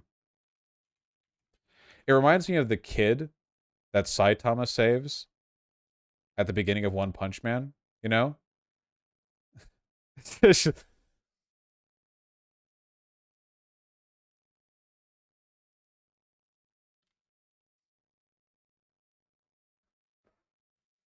The risk of serious financial liability will bring this barbarism to an end. Liability for what? They have a lower regret rate than like any other medical procedure. Regret rate for what? Okay. What regret? Faster than 100 protests. This is a battle that we must win, not least because there is an entire generation of boys and girls being made to believe that irreversibly changing their bodies will fix the social and emotional anxieties they experience. Oh, well, it would be really inconvenient if there was data to suggest that it actually did help. You know, that'd be really unfortunate. I haven't updated that part of the doc yet. I finished that part.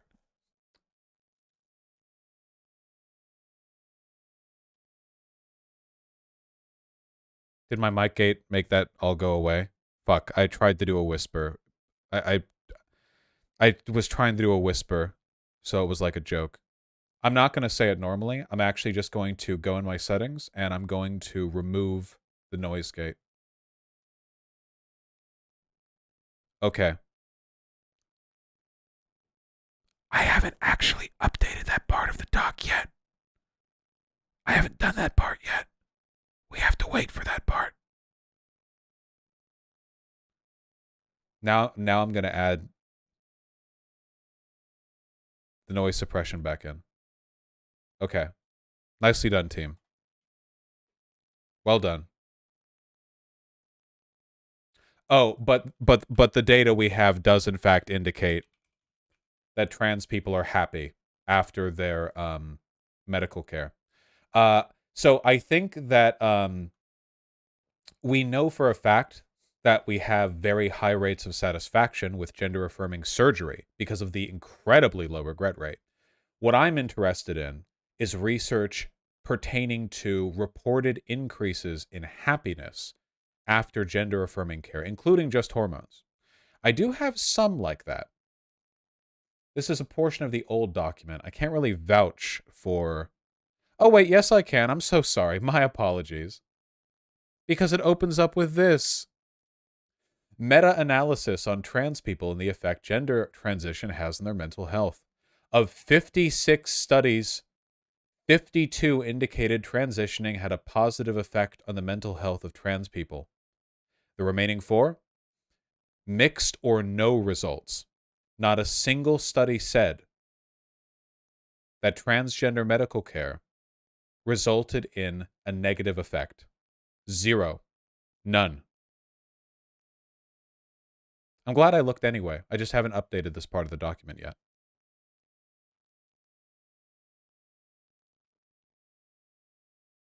Somebody linked this earlier.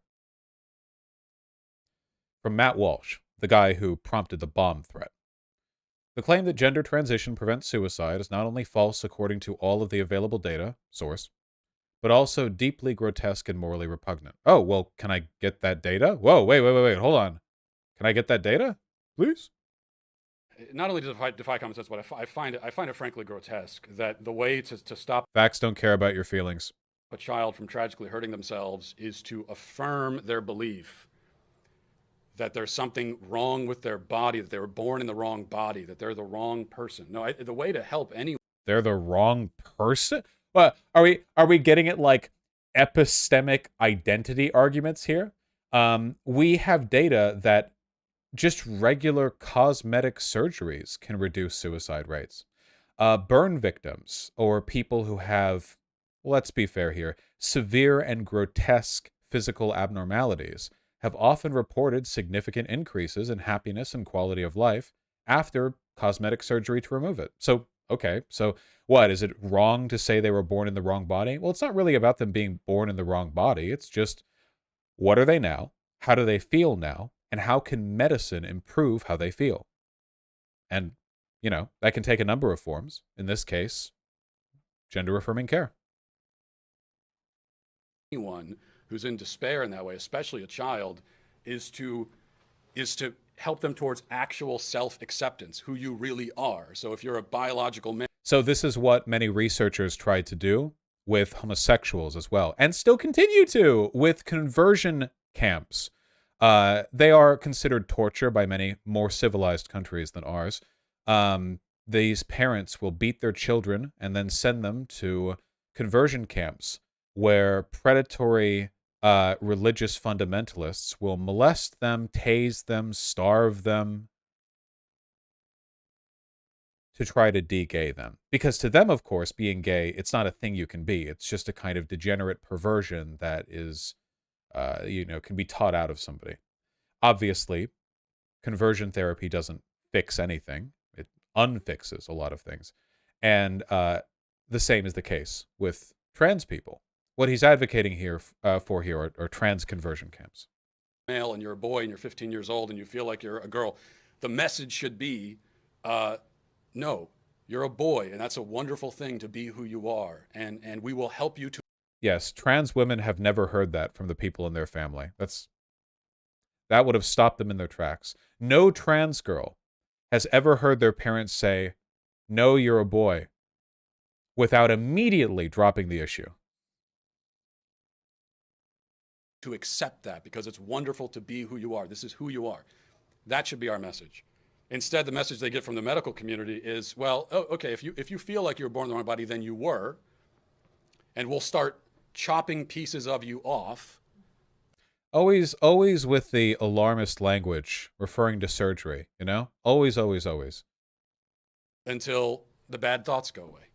And I just find that to be utterly horrific and insane on its face. Well, horrific it may be. The data suggests that the trans people end up pretty happy with the results.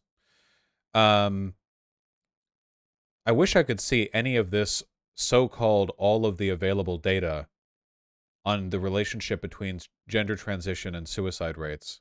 I would love to see that. I know I'm not going to. Good point, Quoteth. We'll look at that in a second. Let's finish this properly. We must act now. Our children are counting on us, even if they don't know it. They are, after all, just children. I'm Kaylee McGee White of the Washington Examiner and Independent Women's Forum for Prager University. Yeah, they're just children, which is why it's critical we take their medical concerns seriously and act in accordance with the best possible standard of care, something we know quite a lot about at this point. Can't you get a debate with anyone from the Daily Wire? The Daily Wire people will never debate me because they are pussies and I am smarter and cooler than all of them put together. After that conversation with Charlie Kirk, where he came in there spitting fire and I then essentially within 5 minutes introduced him to a 2.5-hour lecture on history and race politics, where he was literally asking me my opinion on things. Charlie Kirk, fascist, Gestapo wannabe, asking me to educate him. You think any of these people would dare? Absolutely not. Of them, the one who would fare best is, without a doubt, Ben Shapiro. But this is still a losing subject for all of them. I've said before, there's a time from the fascists' perspective for consolidation and expansion. And the expansion period of time is when they pretend that they're engaged in civil discourse. Expansion is when they insist that they want to have their ideas criticized. They want to engage with others and have the flaws in their perspective addressed and rebutted. And the consolidation is when they stop doing debates because they know they're full of shit and they know that their ridiculous rhetoric could be easily corrected. So they keep it close to chest, they stay on their platforms, and they scream monstrosities. And I think we're very much in that time period. But, you know, we'll see what we can do. We'll see. Oh, this is from Aaron Reed on Twitter. I think this is a good way to end off the bill. While it is true that conservatives are monsters, not permanently, you can change, but for now, the attitudes towards trans people might not be as virulent as you think.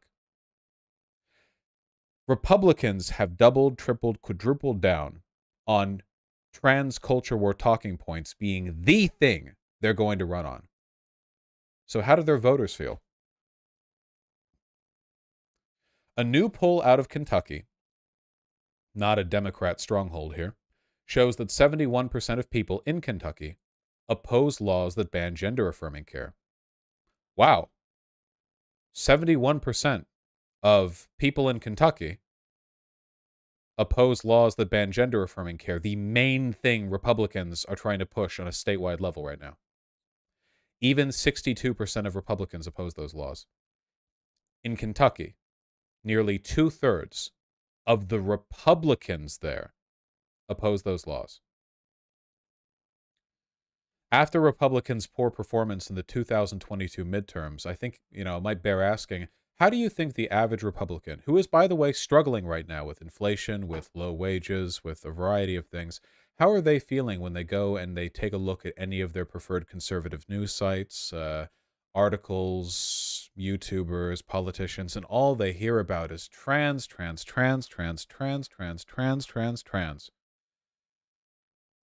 This hyper-fixated culture war attitude might actually end up biting the GOP a bit.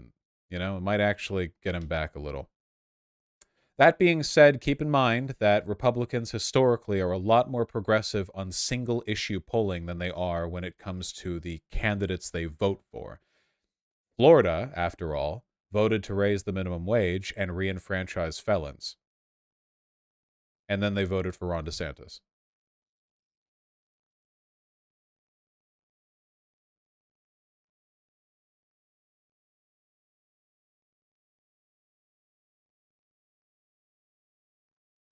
Nice. I feel like that was a good segment right there. I feel like that was good. That felt like some old me energy right there. I feel like that was a good nugget right there. Got that in. Shut up, look at my Discord DMs. Well, thank you, Vermin, for having the good sense to wait until after I finish the segment. All right. Who wants baby pics?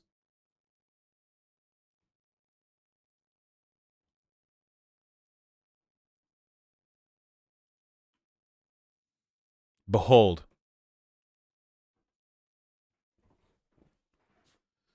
They're cuddling together. Ooh.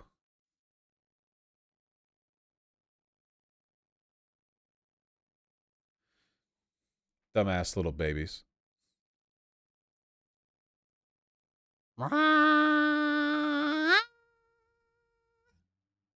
Big yawn.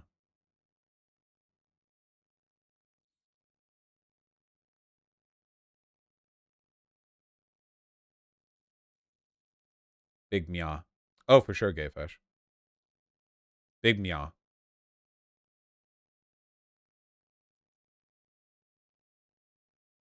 Yes, Pigeon is no longer afraid of Daniil.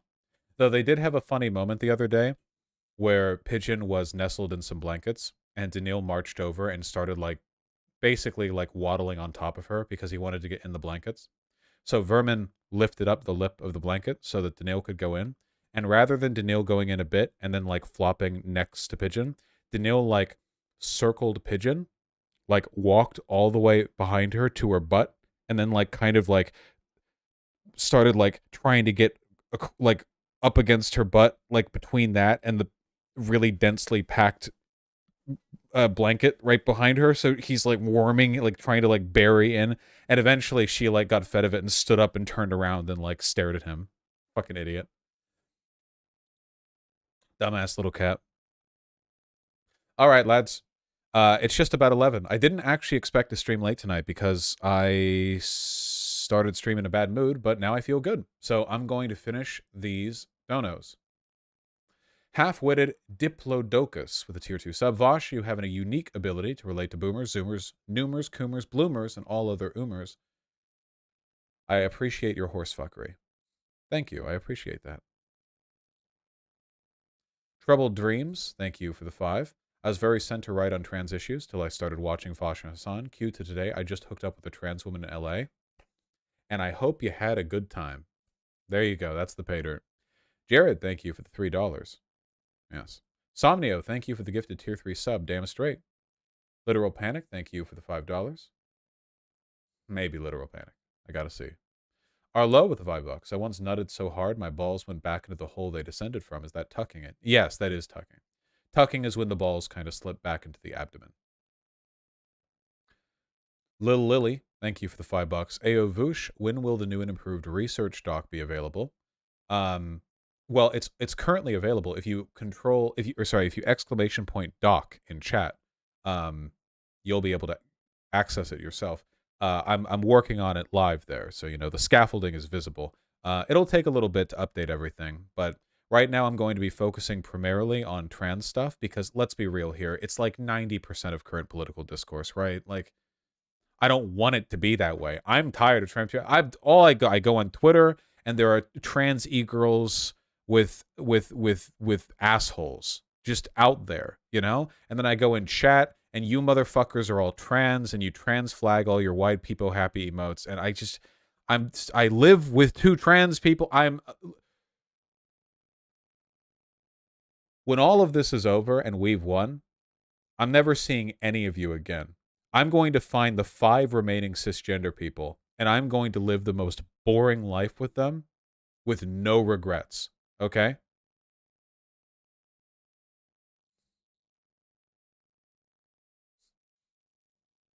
Yeah, that's right. You too, Tempest. It'll just be Ryan. Okay. Would you rather be discussing taxes? Don't mention taxes to me while Tempest is in chat. Whenever I pay monthly wages, which I have to at the end of today, I feel like I am temporarily possessed by the ghost of a 19th century robber baron because the overwhelming temptation.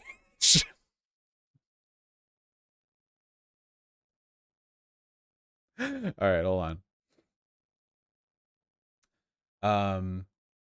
Caracal, thank you for the $5. The sex gender talk gets me real emotional. Thank you. Me too. Though the emotion is mostly joy, because I like streaming. I love you all very much. You're beautiful people. Tempest. I'm going to send all of you off to. You know what? I'm going to send you off to Mafia Jinx because we saw a clip of Mafia Jinx earlier. It feels kind of. It seems fitting. I love you all. I'm pretty sure that I'm streaming tomorrow, but there is a slim possibility that I will not. If I do not stream tomorrow, I promise earnestly to use that time to at least somewhat update more of the research document. If I don't stream, it will probably because of tax-related stuff. I'm trying to get all that done. But either I'm probably going to stream. We'll see. I love you all very much. You are beautiful people. Every moment that I get to spend with you is a moment of joy. And go out there